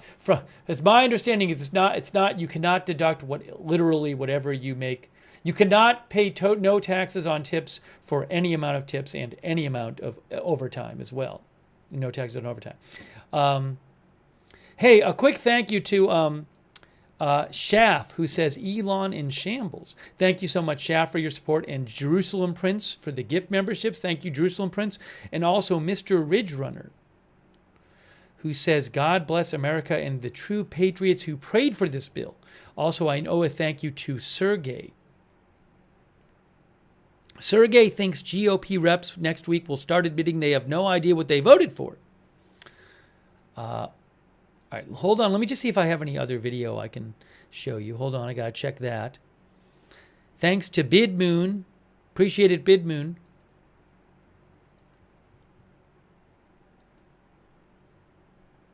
We don't have it there. Now, I don't have access to that. What is that going on? Are some Democrats speaking or Republicans speaking? But I don't have access to this. I'm seeing it. Yeah, some of the footage I don't get access to. So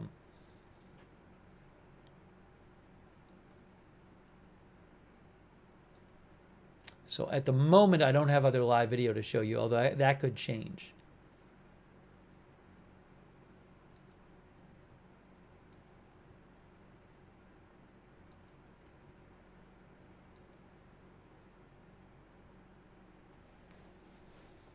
You can see here the Reuters story says, oops, President Trump's tax cut package cleared its final hurdle in the U.S. Congress today as the Republican-controlled House of Representatives narrowly approved the massive bill and sent it to him to sign into law.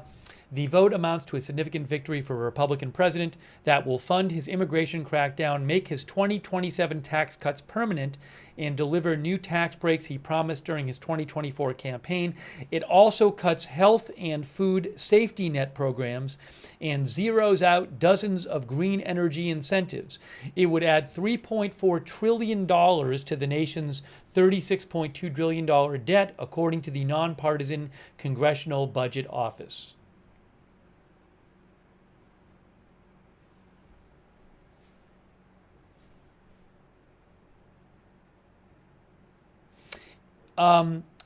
It becomes a law as soon as President Trump signs it, which is expected to happen tomorrow.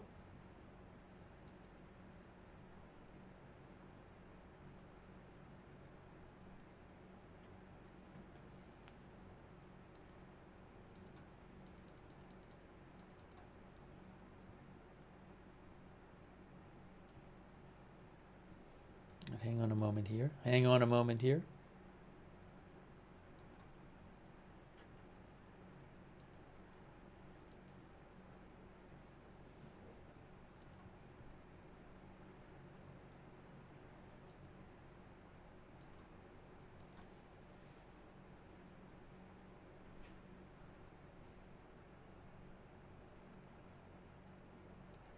You can see here from Associated Press, the House gives final approval to Trump's big tax bill and sends it to him to sign. House Republicans propelled Donald Trump's $4.5 trillion tax breaks and spending cuts bill to final congressional passage today, overcoming multiple setbacks to approve his signature second-term policy package before his 4th of July deadline. Oh, what is this? Oh, hold on. No, I can't use that. I thought I had some more video to show you, but I can't use that right now. The tight roll call, 218 to 214, says AP, came at a potentially high political cost, with 2 Republicans joining all Democrats opposed. GOP leaders worked overnight, and the president himself leaned on a handful of skeptics to drop their opposition and send the bill to him to sign into law. Tax breaks and safety net cuts. At its core, the package's priority is $4.5 trillion in tax breaks enacted in 2017 during Trump's first term that would expire if Congress failed to act, along with new tax breaks. This includes allowing workers to deduct tips and overtime pay up to a certain limit of tips and overtime pay, and a $6,000 deduction for most older adults earning less than $75,000 a year. There's also a hefty investment, some $350 billion in national security in Trump's deportation agenda, and to help develop the Golden Dome defensive system over the U.S. To help offset the lost tax revenue, the package includes $1.2 trillion in cutbacks to the Medicaid health care and food stamps, largely by imposing new work requirements, including for some parents and older people, and a major rollback of green energy tax credits. The nonpartisan Congressional Budget Office estimates the package will add $3.3 trillion to the deficit over the decade, and 11.8 million people, 11.8 million more people will go without health coverage.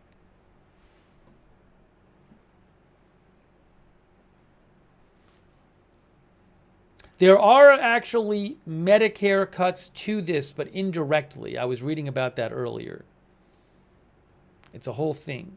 See if I can find something about that. I do not have the video. There is there are House GOP members speaking right now, but I don't have access to that video. I can only show you what I have the rights to. Let me just see something here, though.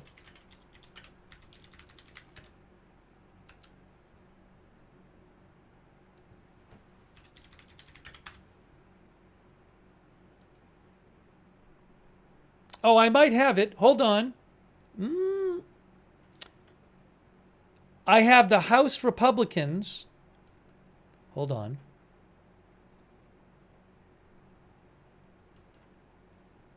They are showing it on their screen.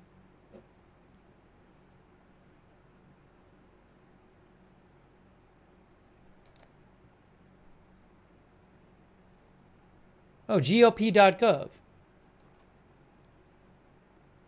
Hold on a moment here. I might be able to show this to you. Give me 1 second here.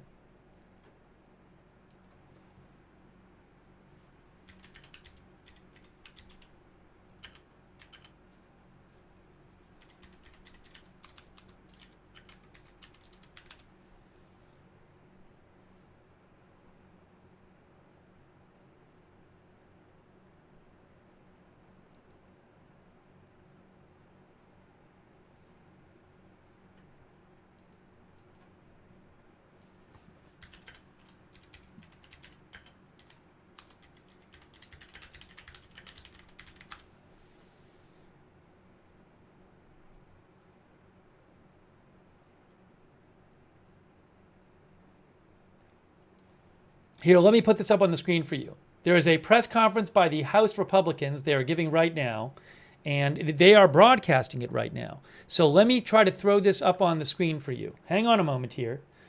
Hang on. Hopefully this works. I don't know if the sound's going to work. Let's see. The votes and get everybody into line. So without further ado, our whip, Tom Emmer. Thank you, Lisa. You know, Mr. Numbers to count. It works out much better. On November 5th, Americans elected a Republican House, a Republican Senate, and a Republican President with a mandate for change. A mandate to undo the failed policies of the last 4 years and to deliver on President Donald J. Trump's America First agenda. Today, we're all proud to report that by passing our one big, beautiful bill and sending it to President Trump's desk to be signed into law, we are fulfilling that mandate. This is a once-in-a-generation piece of legislation that secures our border, unleashes American energy, allows families to keep more of their hard-earned taxpayer dollars in their pockets, cuts waste, fraud, and abuse in government programs like SNAP and Medicaid, modernizes our air traffic control system, strengthens our national defense, and so much more, all while implementing the largest cut in mandatory spending in our history. To put it simply, this bill is President Trump's Make America Great Again agenda being codified into law. From Minnesota to Texas and Maine to California, there are wins in this legislation for every single American. And I couldn't be more proud to be part of the Republican team that got this thing across the finish line. I want to say thank you to our Speaker, Mike Johnson.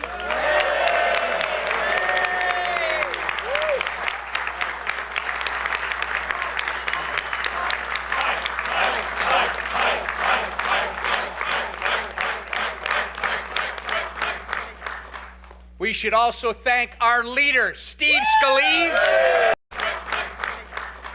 We should also thank our leader, Steve Scalise.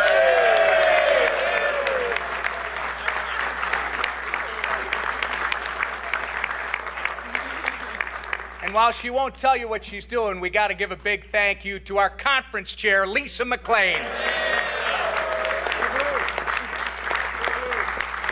I want to thank the chairman of all our committees that worked on the reconciliation instructions for doing all the hard work behind the scenes of putting this bill together.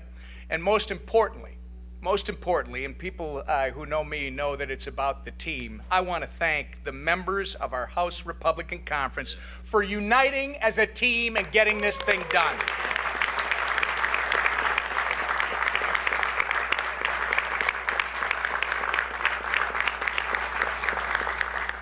As we've said a million times before, do not underestimate the Republican majority in the House, the mighty majority in the House. This legislative process may not always look pretty, and there will always be many tough fights, but one thing is certain: we will always deliver on our promises. One moment here. The American people. And with that, I turn it over to our great leader, Mr. Scalise.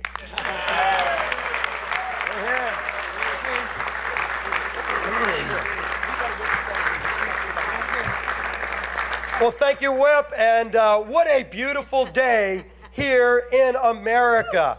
It is the golden age of America again. America's coming back. And I tell you, a lot of people wrote this bill off for dead. Nobody said it would be easy. But you know what? We didn't come here to do easy things. We came here to do big things. We came here to make history. We came here to deliver on the promises we made to the American people, to fight for them and to take power out of Washington and give it back to those families who have been struggling for way too long.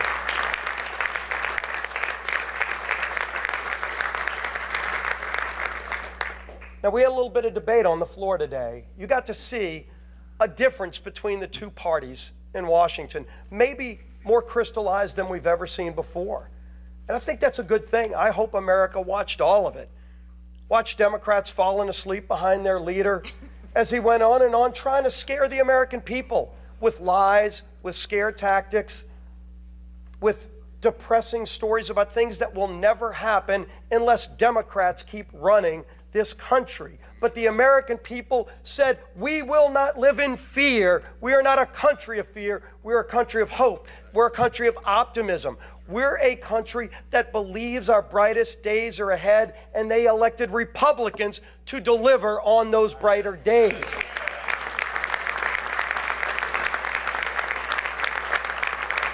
And I think maybe their leader wanted to speak for hours and hours and break records because they wanted to stand in the way of history. But history is not going to be denied. We were elected with a purpose. Donald Trump ran all around this country. He went to swing states that they said Republicans could never win. And he didn't give different messages to different places. A lot of us traveled with the president. And the one thing you can say about Donald Trump is it doesn't matter where he went. When you listen to his speech, it was probably going to be a little bit longer than the paper that was written. Might have been about a 15-minute long speech, because President Trump speaks from the heart. President Trump expanded our base. It wasn't just the typical Republican voters. It was people of all walks of life, people who had given up on Washington because Washington gave up on them, and they finally saw a leader who was willing to fight for the hardworking people of this country. That's who Donald Trump has always been. And all the people that knock Donald Trump ignore one important fact. There is no better, more passionate fighter for America and its hope and promise than Donald J. Trump. And President Trump said at every stop, if you elect me, if you give me a Republican House and a Republican Senate, these are the things I will do.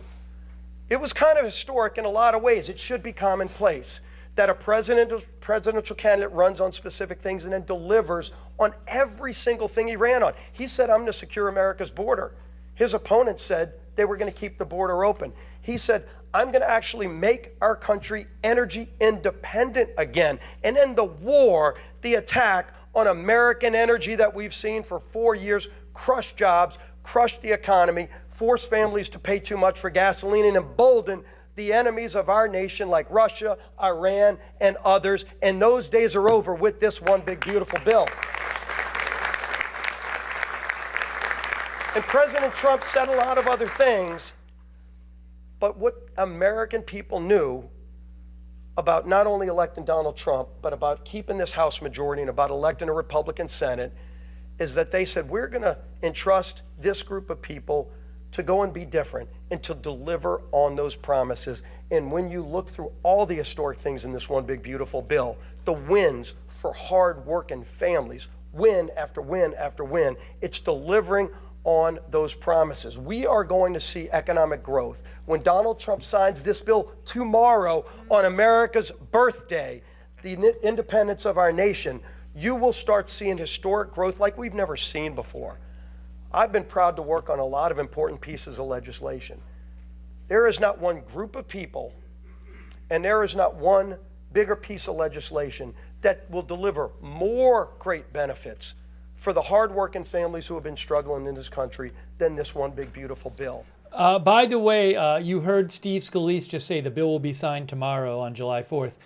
Joey Garrison, actually multiple reporters, including Joey Garrison, multiple reporters now are quoting the press secretary as saying the signing will be at 5 p.m. So the bill will be signed at the White House July 4th celebration at 5 p.m. tomorrow. That is when it's going to be signed. Opportunity to get their kids out of failing schools. Every Democrat voted against all of those things. And they're going to have to explain that. Once the lies and the hot air and the long-winded speeches are over, people are going to go, I'm better off today now that this bill's signed into law and all the things you said didn't happen, but the great things that Donald Trump and this Republican majority promised did. And that's the testament to the non-ending hard work of this group of people. And I will tell you, I've worked alongside a lot of leaders, and I've been blessed to be a part of leadership in majorities mostly, minorities too. It's a lot more fun to be in the majority. But you get in the majority to do the big things, to do the hard work. And believe me, this was hard work. You all know it. You all know how many times this bill could have died if we just said, you know what, it's probably not going to get there. There's a lot of reasons why you could say it's just going to fail. But this group always said from the beginning, and we told you this and we meant it, failure's not an option because the American people are counting on us. There's too much at stake. There was too much at stake from the very beginning, and we knew the power of what this bill will do for those families who were counting on us. And so every time it would have been easy to give up, we just thought about those families who entrusted us with their vote, and we had to deliver for them. We figured out a way to come together. People you never would have thought showing up voting yes. And I will tell you, all the leaders I've served with, I don't think there's one that held this group together. Complicated majority, narrow majority. By the way, the video is slightly behind. It somehow became, let me just catch up. It's streaming, but let me just catch up. I'm sorry, I didn't realize the video is slightly behind live. So let me just forward it a little bit here, because Speaker Johnson is speaking now. All right, I just caught up. Now I think it is. It somehow stopped. It slowed down. Well, maybe because it's having a little issue. All right, Speaker Johnson has just started to speak. Let's go to him. How did you know? I mean, what kept you going? Why did you think this was possible? You guys made an audacious plan. You brought the most comprehensive, complicated piece of legislation, probably, arguably in the top 2 or 3 in the history of the Congress, with the smallest margin in U.S. history, which we had for a big chunk of the first 100 days. And you put this audacious timeline. You said you were going to pass it out of the House by Memorial Day. I mean, some of you openly laughed at me when I said that back in early February. And then we said we would get it done by July 4th. We beat Memorial Day by 4 days, and we got this one done a day early. I just want to point out, okay?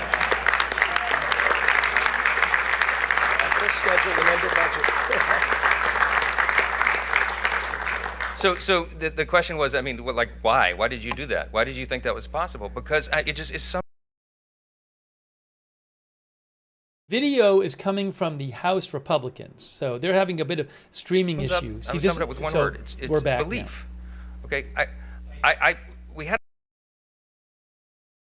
The reason it's getting behind a little bit is because a vision for what we wanted to do as a group. Streaming we believed is a little off. In the election cycle last fall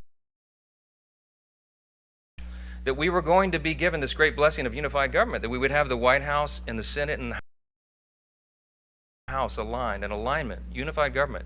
And we did not want to waste that opportunity because we understand problems with the House Republicans that comes along with it, the opportunity that we can do for the country, and we believe that we would have that chance. And then I believe in the people that are standing here behind me. I believe in this group. my end. That's the source. The source video from the House Republicans is having some issues. It's not on my end. With the greatest level of respect, I love every single one of my colleagues. You know, even the ones I got to spend the more time with, right? Because everybody's here, their motive is right, their heart is right. They're trying to do right for their constituents. They're trying to serve the greatest nation in the history of the world that we're going to celebrate tomorrow. We don't take that lightly. I know their hearts, and I know what their skill sets are, and I know what they bring to the table, and I get up every day excited because I know that each of them are going to bring that to the table, and they're going to serve their constituents. You could not have a greater group of public servants than the people standing in this room right here. They will give their all for this country. And man, that's what the framers intended when they put this thing together 249 years ago. This is what it was about. So I believed in this vision. I believed in the group. I believe in America. I believe we have the greatest nation.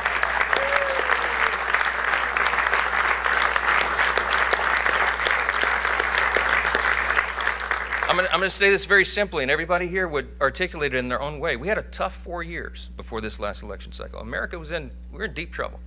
And we knew that if we won, and we believed we would, we knew that if we got unified government, we'd have to quite literally fix every area of public policy. Everything was an absolute disaster under the Biden-Harris radical, woke, progressive Democrat regime. And we took the best effort that we could in one big, beautiful bill to fix as much of it as we could. And I am so grateful to God that we got that done as we did. Because of the dedication, yeah.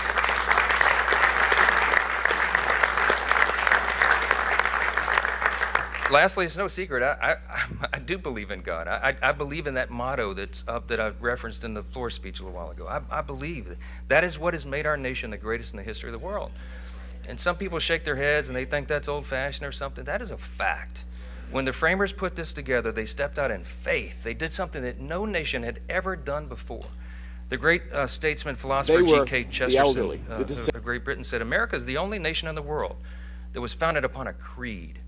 And he said it's listed with almost theological lucidity or clarity in the nation's birth certificate, the Declaration. Hey guys, we've been showing you some Republican reaction. I think we might have some live Democrat reaction, so hold on a moment. Let me see if I can get this on the screen for you. I think this might be Democrat reaction. Let me see here.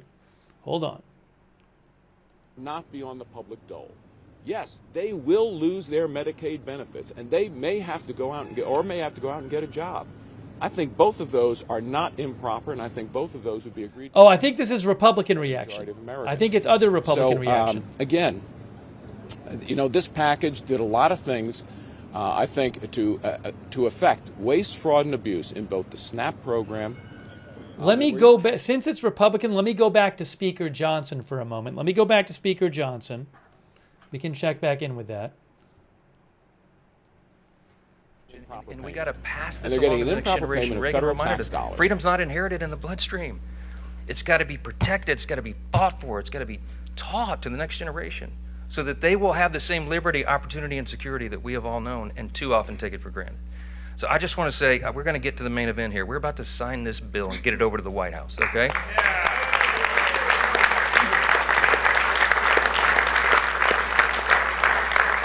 Do they have to officially? I guess they're going to sign. Some of these men and women have got to go catch flights and stuff. So we're going to sign this real quick, and I'll take a few questions. But I just want to say this: do not take for granted what we have been given. This grand experiment in self-governance. We can preserve it, but we got to do it all together. God bless you. Thanks for being here. Appreciate it.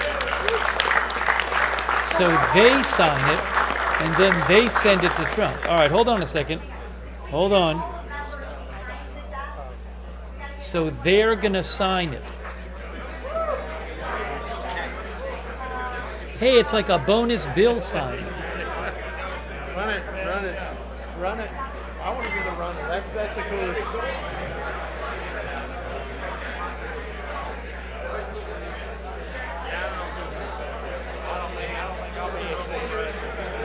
Zach, y'all head no. We're gonna head out, Tim. We're gonna head. Y'all head right. Yeah, back to Iowa night. Where that fighter pin?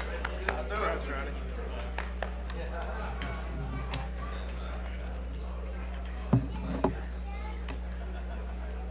Hold on. It's hard to see. You can't really see him signing it.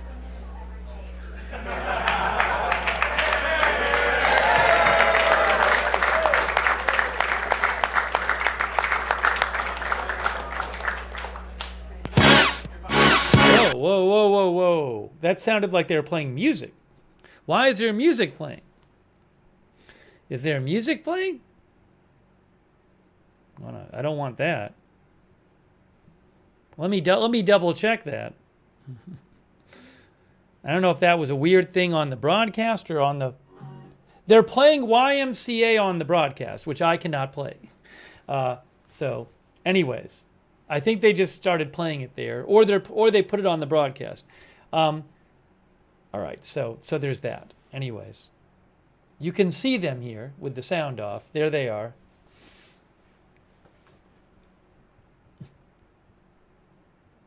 They started playing it.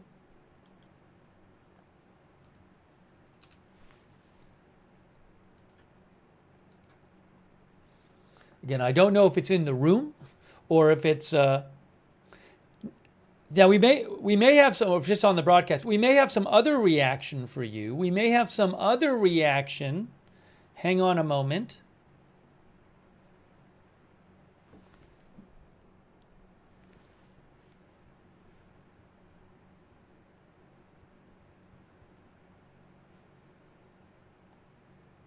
I would get you some, I mean, we showed you some of Hakeem Jeffries' speech. I would get you Democratic reaction, but I haven't seen any of that at the moment that I have access to.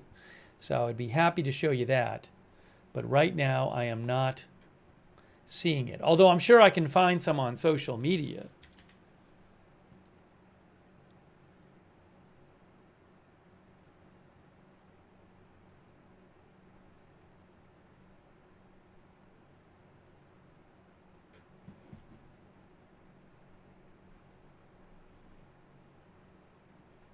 Well, I'll keep an eye out for video.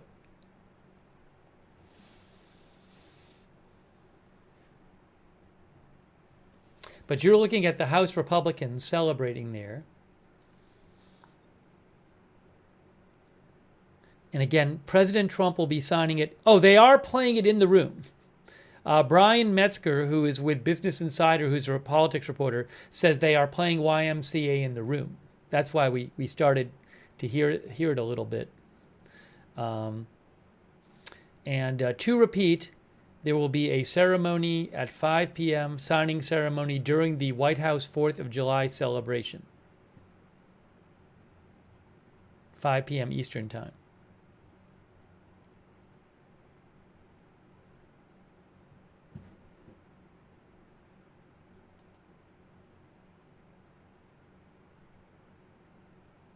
Here is a statement from the White House press secretary, Carolyn Leavitt. She said, President Trump's One Big Beautiful Bill delivers on the common sense agenda that nearly 80 million Americans voted for, the largest middle-class tax cut in history, permanent border security, massive military funding, and restoring fiscal sanity. The pro-growth policies within this historic legislation are going to fuel an economic boom like we've never seen before. President Trump looks forward to signing the One Big Beautiful Bill into law to officially usher in the golden age of America.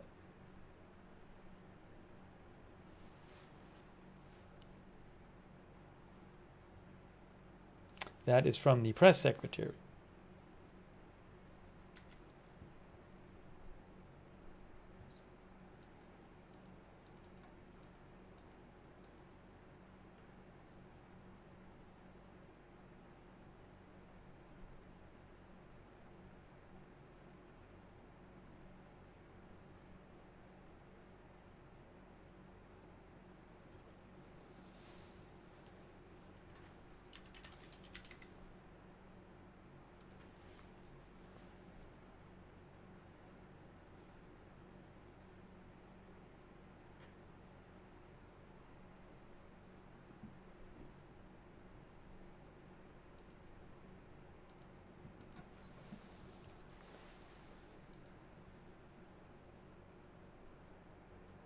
Let me read some more comments here.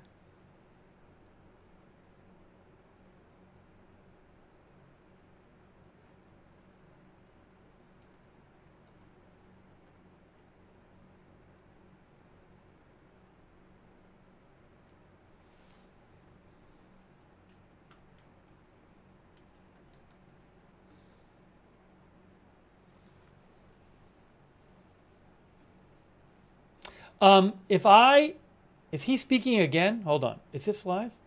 Oh, hold on. I have another person speaking. I don't know who. Let me check the other video here. Who is this? I don't know if this is Republican or Democrat. With this outcome. What does it say about your conference that you eventually got this across the finish line? This is a Republican, I think. Focused, committed.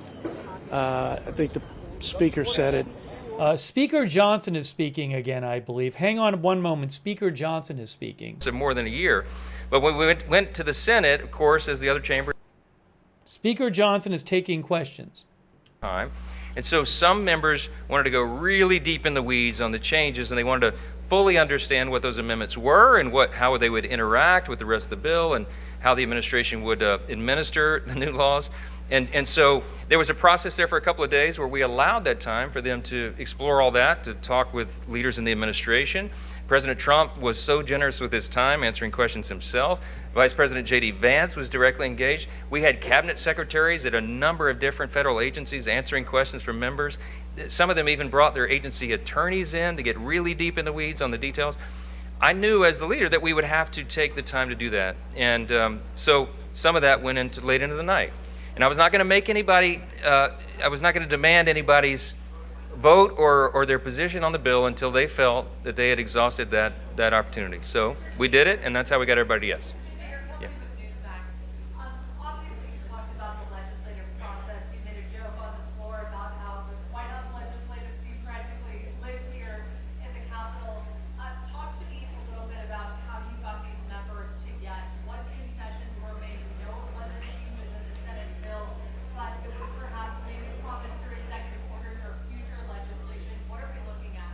No, I mean, look, as I said, a lot of these members wanted to talk with the administration about how the new law would be administered by the Trump administration and the team, and I think they answered those questions. I don't think they exacted a lot of specific commitments or concessions or anything like that. It was just more an understanding how that would interact. As you know, this president has been a bold leader. By last count, he's issued over maybe close to 160 executive orders so far. We're trying to codify as many of those as possible. So a lot of the discussions were about what executive orders will be forthcoming as it relates to the new legislation, and how can we be involved as a House to codify that and do all that in a coordinated fashion. The beauty of unified government is this is exactly how it can work and how it's supposed to work, is that you have an interaction between the executive and the legislative branches, because that's what's best for the people. And that coordination is going to yield great results for the folks. So that was part of the discussion yesterday. Last question.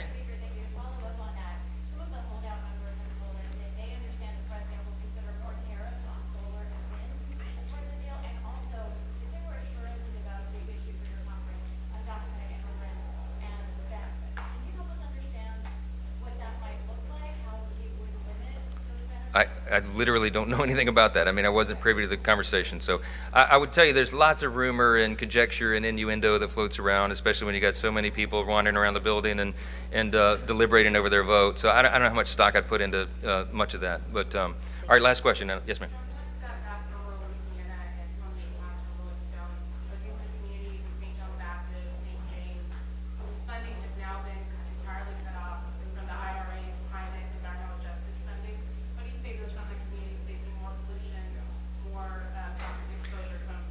Look, I think a lot of the estimations about what this legislation would do in a negative manner to communities in my state or any other are far overblown. I can tell you that this bill is going to be a great thing for everybody around the country, my constituents especially. What's good for Louisiana is good for America. We've got great tax policy here. I think they're going to feel this pretty quickly.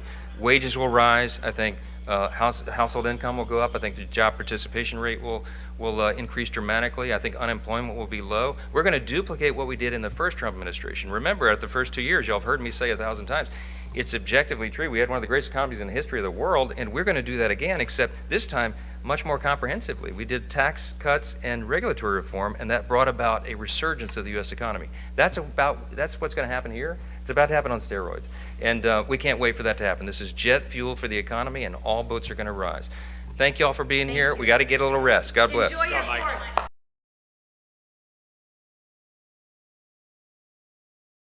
Okay, so that was the Speaker of the House.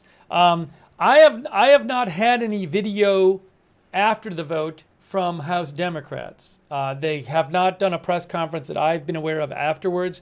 We showed a bunch of the speech of Hakeem Jeffries, the Democratic House leader, before the vote. Right before the vote, we showed that. If I'm not sitting here on a video of live video of Democrats talking, but the video I've had so far is all from Republicans. So if I get some of Democrats speaking, I will certainly let you know. But again, we did, if you want to hear it, we played a bunch of the Hakeem Jeffries speech right before the vote. President Trump will sign the bill tomorrow at 5 p.m. Eastern Time.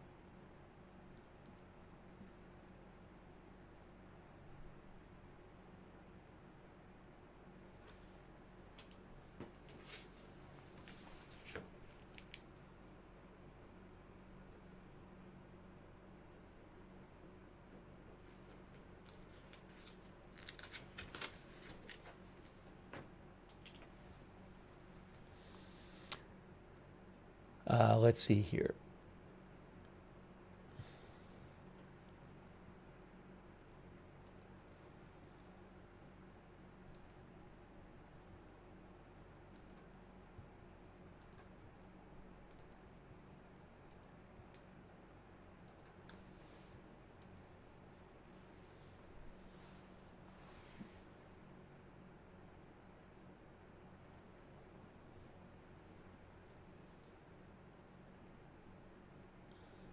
So this bill, again, has a lot of tax cuts. It extends the Trump tax cuts from 2017. It adds some new tax cuts, like the ability to not pay taxes on overtime and tips up to a certain limit. As the Washington Post writes, to offset the cost of the bill, the legislation cuts about $1 trillion from Medicaid, the federal health insurance program for low-income individuals and people with disabilities, and other health care programs. It reduces spending on anti-hunger programs, including SNAP, the Supplemental Nutrition Assistance Program, formerly known as food stamps, by $185 billion. As I mentioned before, the Congressional Budget Office projects, I believe it's over the next decade, that nearly 12 million people will lose health insurance under the bill. Also, I believe that they project that over the next decade, the national debt will rise by $3.4 trillion due to the bill.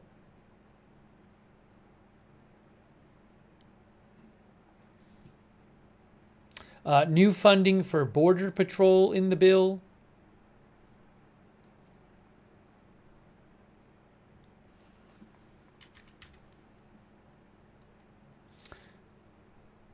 The Customs and Border Patrol posted about it, saying, let me show you what they posted. They said,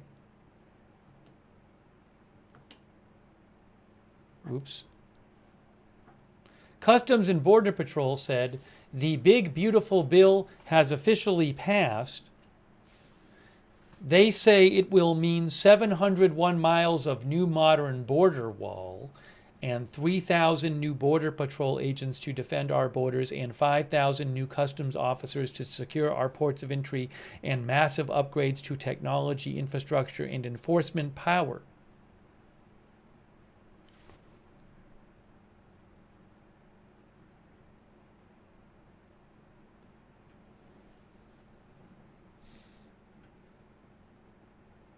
I don't know if Elon Musk has posted after it passed.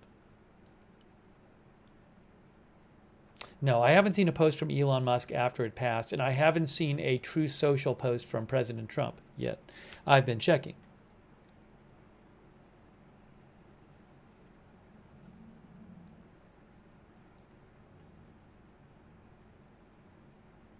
The no tax on tips, I believe the limit is $25,000 worth of tips.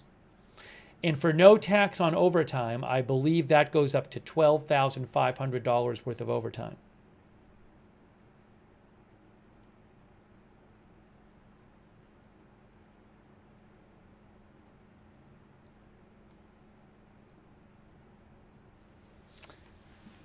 The bill contains, according to the Washington Post, nearly $170 billion to fund the Trump administration's border and immigration crackdown.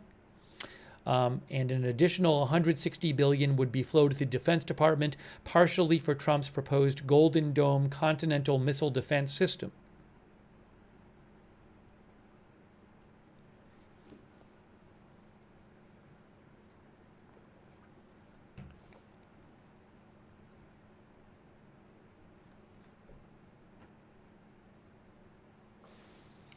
The provision on Social Security is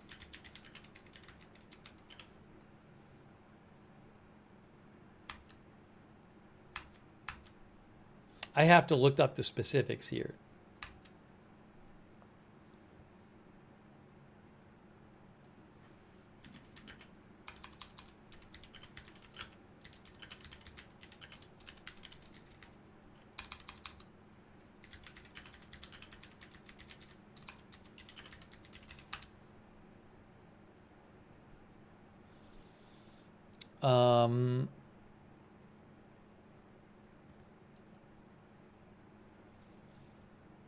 Yes, according to the Washington Post, the tax bill contains a proposed $6,000 deduction for seniors, which is the legislative version of President Trump's pledge to end taxes on Social Security. Under current law, most taxpayers claim the standard deduction of $15,000 or $30,000 for couples to reduce their tax liability. Additionally, seniors already qualify for an additional deduction of $2,000 or $3,600 for couples. The Senate bill would create a third, which is the one that passed. The new bill would create a third category that gives seniors an additional $6,000 or $12,000 off their taxable income, provided they are below a certain income threshold. Seniors earning more than $75,000 per year, or $150,000 per couples, would start to see a smaller deduction, which gradually diminishes and then disappears for those earning more than $175,000, $250,000 for couples. Benefits for lower income seniors would be limited as well, because most lower income seniors do not have sufficient tax liability to claim the new deduction. Roughly half of Americans aged 65 or older will not benefit from the new Trump provision, says the Post.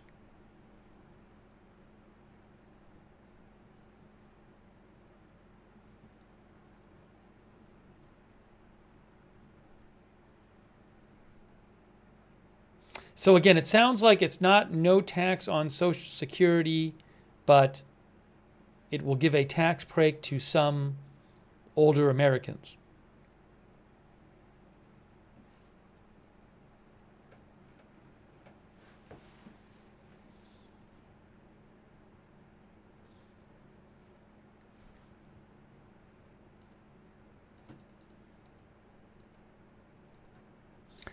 Jamie says you have to pay taxes before you can get a tax break.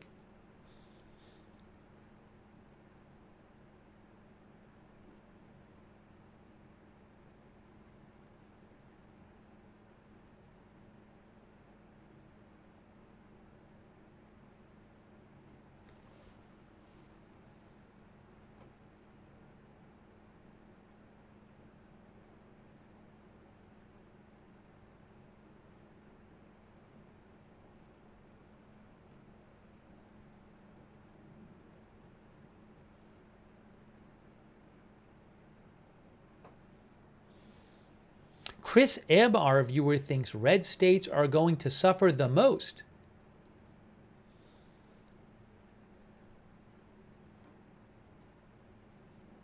I believe Chip Roy, who's a Republican, is talking right now.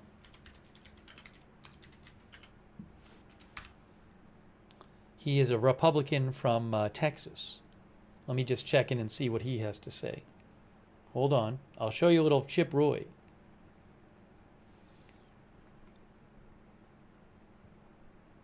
Does it extend tax cuts for the people that I represent who badly wanted it? Yes. Does that include standard deductions and lower tax rates and child tax credits and things that are important for people across the income strata? Yes. Does it actually do what we said we were going to do on Medicaid reforms and making serious changes there? Yes. Does it save $1.6 trillion compared to what we were going to spend? Yes. These are all winning issues. Does it fund the border so that we can remove dangerous illegal aliens? Yes. We've got tons of winning issues in there, including funding defense, modernizing the military, and I think responsibly trying to deal with our deficits. I would have gone further, as I've been very clear. I do think there was too much front loading. I do think there's things we could have done better. But I think that the bill, at the end of the day, is a powerful statement for the differences and the priorities of the president and this administration and our Democratic colleagues. Thanks, guys. Well, that was a little from Chip Roy.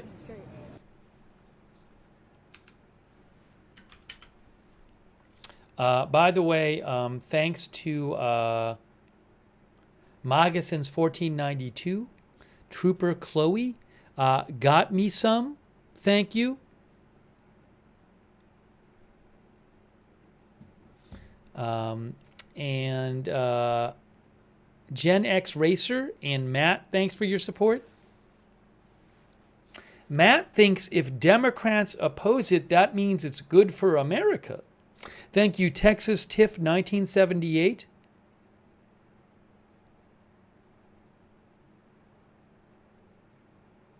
Thank you, Texas Tiff, for your support. Not for your support. Thank you, Texas Tiff, for your service. She said she's a permanently disabled combat veteran.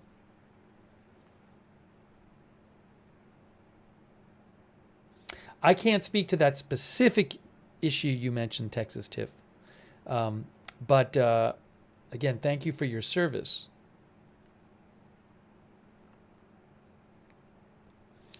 Thanks also to Mr. Ridge Runner.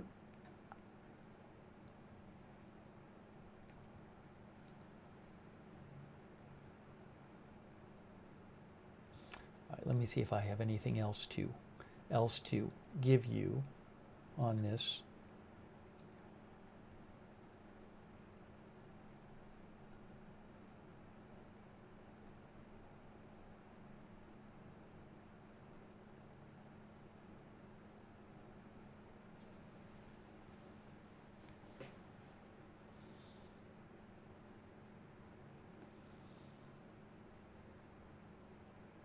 I'm guessing President Trump will say something or other today about this. He has not posted on his True Social after this vote yet.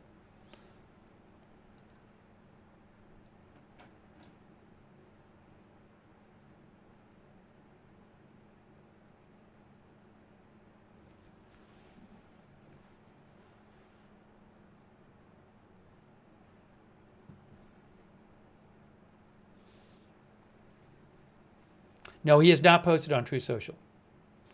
Let's see here.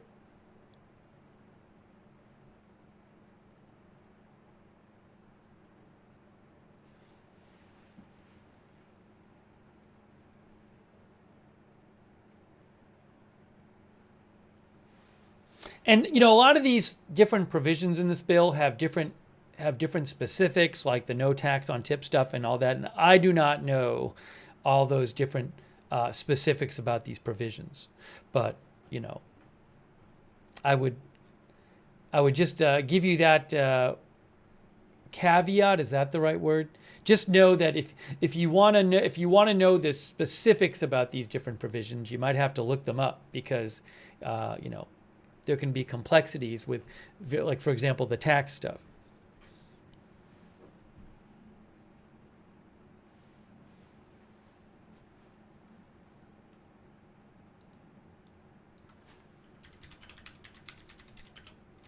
Tina Fry says, I wonder if Trump will talk. I wonder when Trump will talk. I was wondering if he would say anything today. I don't believe he is supposed to speak. Let's see. Well, no, tonight he is supposed to do, I don't know if it's like a rally. He is speaking in Iowa tonight at 7 Central Time at a Salute to America celebration. He is leaving the White House in an hour. I wouldn't be surprised if he says some things when he leaves the White House in an hour. But he's leaving the White House in roughly an hour to go to Iowa. And in Iowa, he's going to be speaking at the Iowa State Fairgrounds. So I'm assuming he will discuss this in his appearance tonight in Iowa.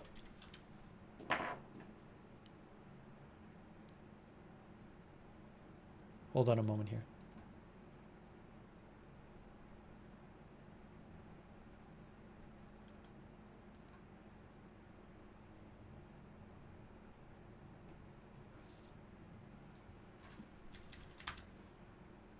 Here, look. Trump, you see right here. I got to take out my headphones, by the way. Trump visits Iowa to kick off America's 250th anniversary, reassure farmers on trade. I'm just going to take off my headphones for a second. It might pause for a second when I do this. Hang on. Are we pausing or are we good? Okay. Reuters reports President Trump travels to Iowa on Thursday to kick off celebrations marking America's 250th anniversary next year, and to tout recent trade and legislative actions to Heartland voters who helped propel his return to the White House. He will deliver a campaign-style speech at the Iowa State Fairgrounds, a familiar stop for presidential candidates in the early primary state. Trump carried the state by 13 points. So again, I certainly would guess that he's going to speak about this tonight.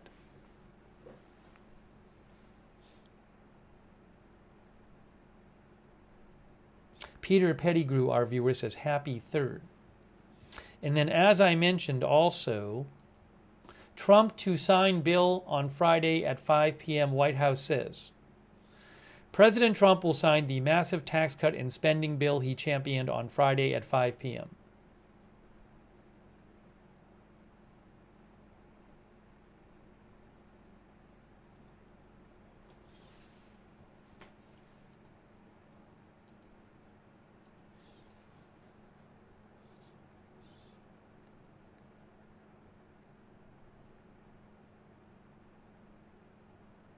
I can show you a post from Kamala Harris, who was the Democratic, some people were saying, what about Democratic reaction?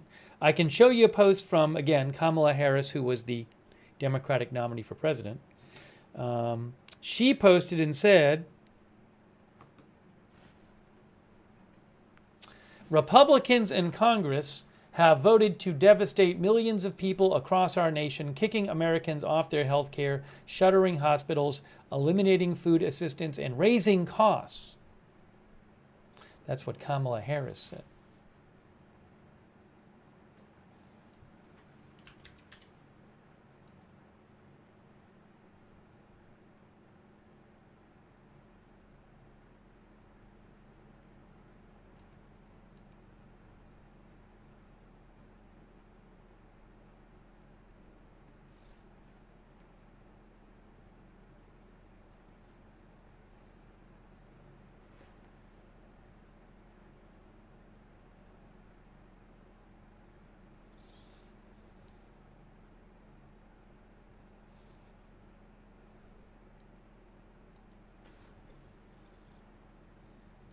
Also, a little update here, little news here.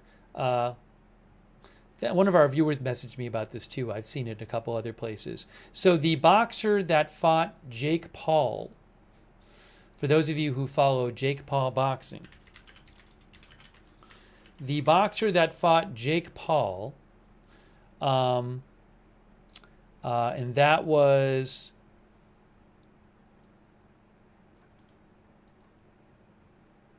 That was in Anaheim, California, where the fight was. He, oops, hold on a second, I'll show you here. The boxer who fought Jake Paul 4 days ago, Julio Cesar Chavez Jr., Homeland Security says he is being processed for expedited removal from the U.S. This Sinaloa cartel affiliate has an active arrest warrant in Mexico for his involvement in organized crime and trafficking firearms, ammunition, and explosives. Under President Trump, no one is above the law, including world-famous athletes, they say. Our message to any cartel affiliates in the U.S. is clear. We will find you and you will face consequences.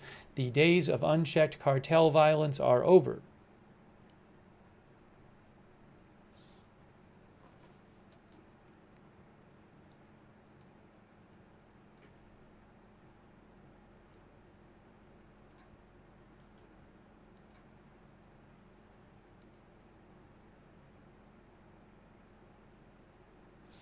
AP has a little report on that. They say, hold on a second here.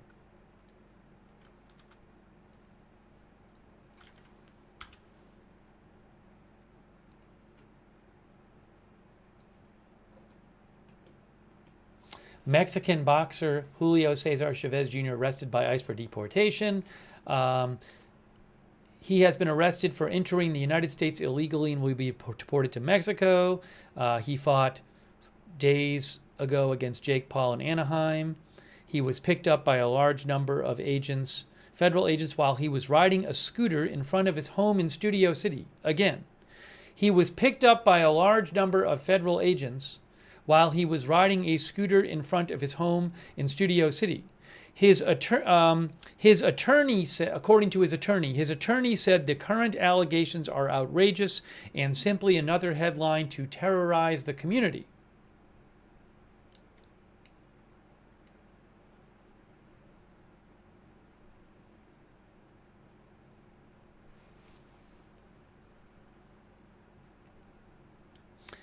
AP says Chavez had fought just once since 2021 before his bout with Jake Paul on Saturday, having fallen to innumerable lows during a lengthy boxing career conducted in the shadow of his father, one of the most beloved athletes in Mexican history. The Sun, AP says the Sun has failed drug tests, served suspensions, and egregiously missed weight. While being widely criticized for his intermittent dedication to the sport, he still rose to its heights, winning the WBC middleweight title in 2011 and defending it 3 times. He looked like he was in his best shape in years while preparing for the match with Jake Paul.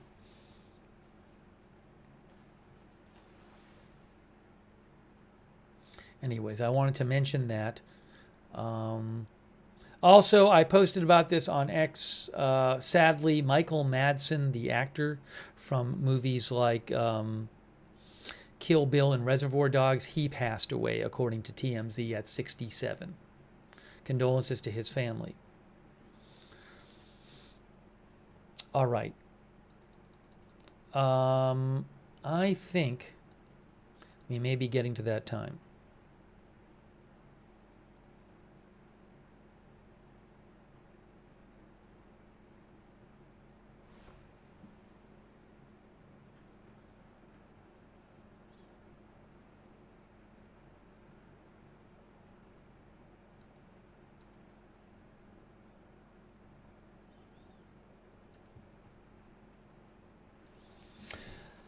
All right, guys. Well, we have been covering live for you here the House Republicans voting and passing the big, beautiful bill.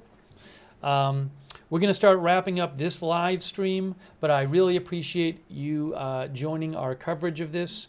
And if there's big news later today, we will come on and cover it. I don't know that we'll cover the President Trump. I don't even know if I have access to it, but even if I do, I don't know that I'll just cover President Trump's speech in Iowa. I don't expect necessarily huge moves to be made there. But anyways, but if there's big news today, other big news, we will come on the air and cover it. So subscribe, follow the channel, Agenda Free TV. Also, I will post, I would encourage you to turn on our notifications because I don't know when big new news is going to happen, when we're going to jump on the air. So if you want to get sent a notification whenever we go live, we have a free notification system. It works awesome. It's free. It's reliable. It's easy to sign up.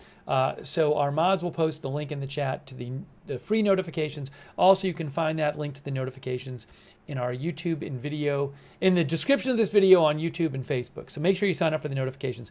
I really appreciate everybody watching. Thank you so much for tuning into our coverage.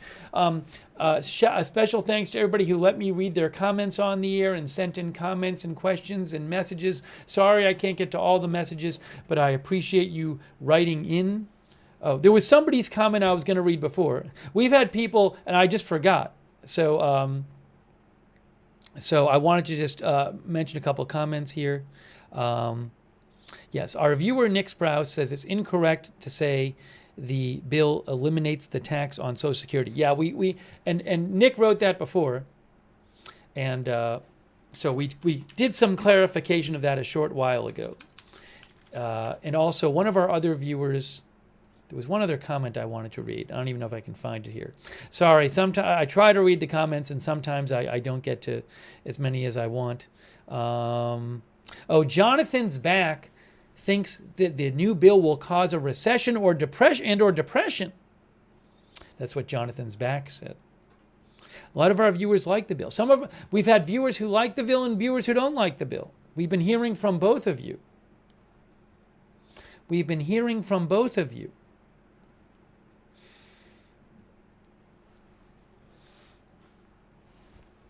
So some of you are excited, some of you are concerned. Anyways, we are going to start wrapping this up, but I really appreciate you watching and writing in and joining the channel today. Hey, let's shout out our moderators. They are awesome. They are fantastic. They are the ones keeping things civil and respectful in there in the chat. So, for example, our viewer, by the way, Kellerins, says he loves the new bill. That's our viewer, Kellerins. So thank you, Ruth Krafasi, Roberts May Queen, over there on YouTube, Janet B., Cynthia Moon, all of our other YouTube moderators who've been there today. Thank you so much for being there in the chat. Really appreciate it. Also, over on Twitch, people like Big Ball of Yarn, Matthew Kohai 3, Mick Bridges, Sarah, and our other Twitch moderators. Huge thanks. On Facebook, Kay Lowry Body, Margaret Riley, and Paul Anderson, and Shannon Davis Hughes. Thank you. I'm going to thank the subscribers on Facebook and Twitch too. Sorry I didn't do that earlier. I was a little bit busy with all the speeches and stuff. I try to do it in the middle of the broadcast too. So I'll get to you in a second, but I'm sorry about that. But thanks to all of our moderators over on Facebook, and Linda Belk, Larry, and Misha moderating for us on X. Huge thanks. And thanks to everybody who donated to the channel. That's so nice of you guys. You are the ones who allow this channel to exist, and with your support, so I really appreciate it. Did I thank let's just see if I thanked. I think I got everybody over there on YouTube, and thanks on Twitch. I think I owe Blink a thanks and Big Dog Gaming a thanks on Twitch. If you ever want to donate, you can go to agendafree.tv, agendafree.tv. But again, thanks so much for your support of the channel. Let's see here. Oh, by the way, one of our viewers said, will it stop people getting health care? So our viewer Donna Simmons from the UK wrote in and said, in UK we have a different system. So yeah, the government doesn't guarantee you health care in the US. You're not guaranteed health care. Certain people get government-supported health insurance here. Certain people get it. Long story short, the Nonpartisan Congressional Budget Office projects that nearly 12 million people will lose health insurance due to the provisions of this bill. That's what they say. But yeah, it's different here than the UK, because I believe in UK you are guaranteed health care, which you are not. Well, I guess you could. Everybody gets UK government health insurance. You might say you're guaranteed. Well, in the U.S., you get health care if you meet certain qualifications, but in the UK, everybody has government health insurance. Plus, there's private, I believe, too. But National Health Service offers free health care for everybody in the UK. That's not the way it is here.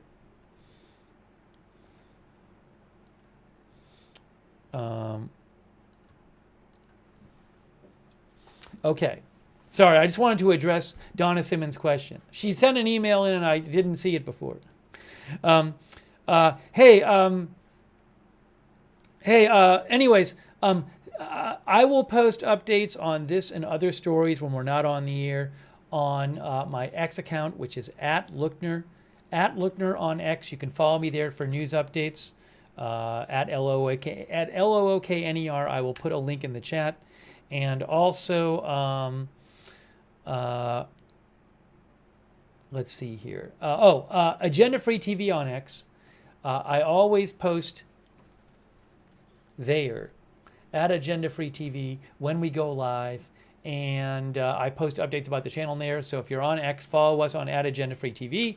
And hey, we have a chat. You can chat with other viewers when we're not live. A bunch of our viewers like doing that chat. It's the Discord chat. It's free. It's the same link to try out the chat. It's the same link as to get the free notifications, to sign up for the free notifications. So check out the Discord chat. Thanks to our Discord mods for all you do. Appreciate that. And if you're watching on YouTube, I would suggest turning on the YouTube notifications. Another great way to find out when we're live. It can be a little difficult to figure out how to turn on the notifications on YouTube. So just to show you that, here's how you turn on the notifications on YouTube. What you got to do is you need to subscribe to the channel. Then you got to click the bell, notifications bell, and choose all notifications. So again, subscribe, click the bell, choose all notifications. All right. Hey, shout out to our Twitch subscribers. Thanks to all the subscribers over there. Thank you. People like Flaps15. I think I missed Flaps15 comment before. Flaps15 says, I bet if it were an anonymous vote, more would vote no. That's what Flaps15 said. Thanks for your support, Flaps15. Thanks to our subscribers, a guy from the 207, Remove Glazer Snow, Xantar45, Gina Pina, Hot Richard, and Blight Town. Thank you. Appreciate all of our subscribers over there. Douthus, thanks for subscribing over on Twitch. Knick-Knack, Wall Street and Shaggy, Tatermong, McBritches, Beautiful Profanity, The Sugaro. Thank you, Twitch subscribers. Super Glider Dude, Artful Nothing, EJ Ron 31, Bonk No Thunk. Thank you. Did I thank Xantar45? I think I did. Thank you. And all of our other subscribers over there at on Twitch, thank you. Also, Kenny K, thanks for subscribing on Twitch. Thanks to our Facebook subscribers, too. Thanks so much. People like Robert Rial II, and Aaron Van S, and Diane Allworth, and Kay Lowry Body, and Margaret Riley, and Cindy Dennis. Thank you. Rita Evans Lang. Thank you. Robert Rial II. I think I said Robert, but thanks, Robert, again. And all of our other Facebook subscribers, thank you so much. Also, our YouTube members like Ann Walter, VV, Eric Johnson, Creek Dreamer, Christy Warshower, Turned Off, Wicked Code, Waltham, Wickedest Witch, Chaotic Vet, Gary BB, Gary Patees, Eric Johnson. Thanks for being members. Christy Warshower, CAC813. I think the screen names are back to normal on YouTube, by the way. Turned Off and Joe Gray, thanks for being members. Rose Blake, Wickedest Witch, Bertladome, Z Laner's Glasses, Linda F., Doug Cahill, Adrian Goodman, Ellen Bridges, Durka, who else over there? Eddie C., SN, Watch Ma'am, Kevin Karstens, thanks for being members. Teresa, Anna, Herbert Cloud, Doug Cahill, thanks to all of our members. And all of our other viewers too, like Dan Beck. And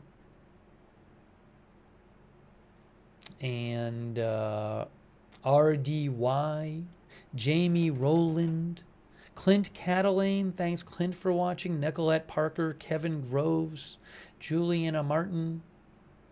Thanks again to our mods. I love that we can have a chat where people of different views can get together and talk, but we need our mods there to keep things under control. So really appreciate our mods. All right, guys, we are wrapping this up. We are wrapping it up.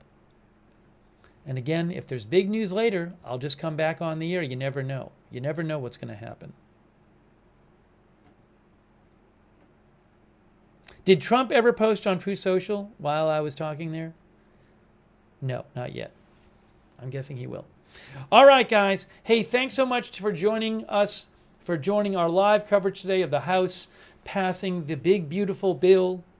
Senate had already passed it, so it's going to President Trump, who's going to sign it tomorrow at 5 p.m. That is it for now. Thanks so much for watching. We will see you soon with more live breaking news coverage right here at Agenda Free TV.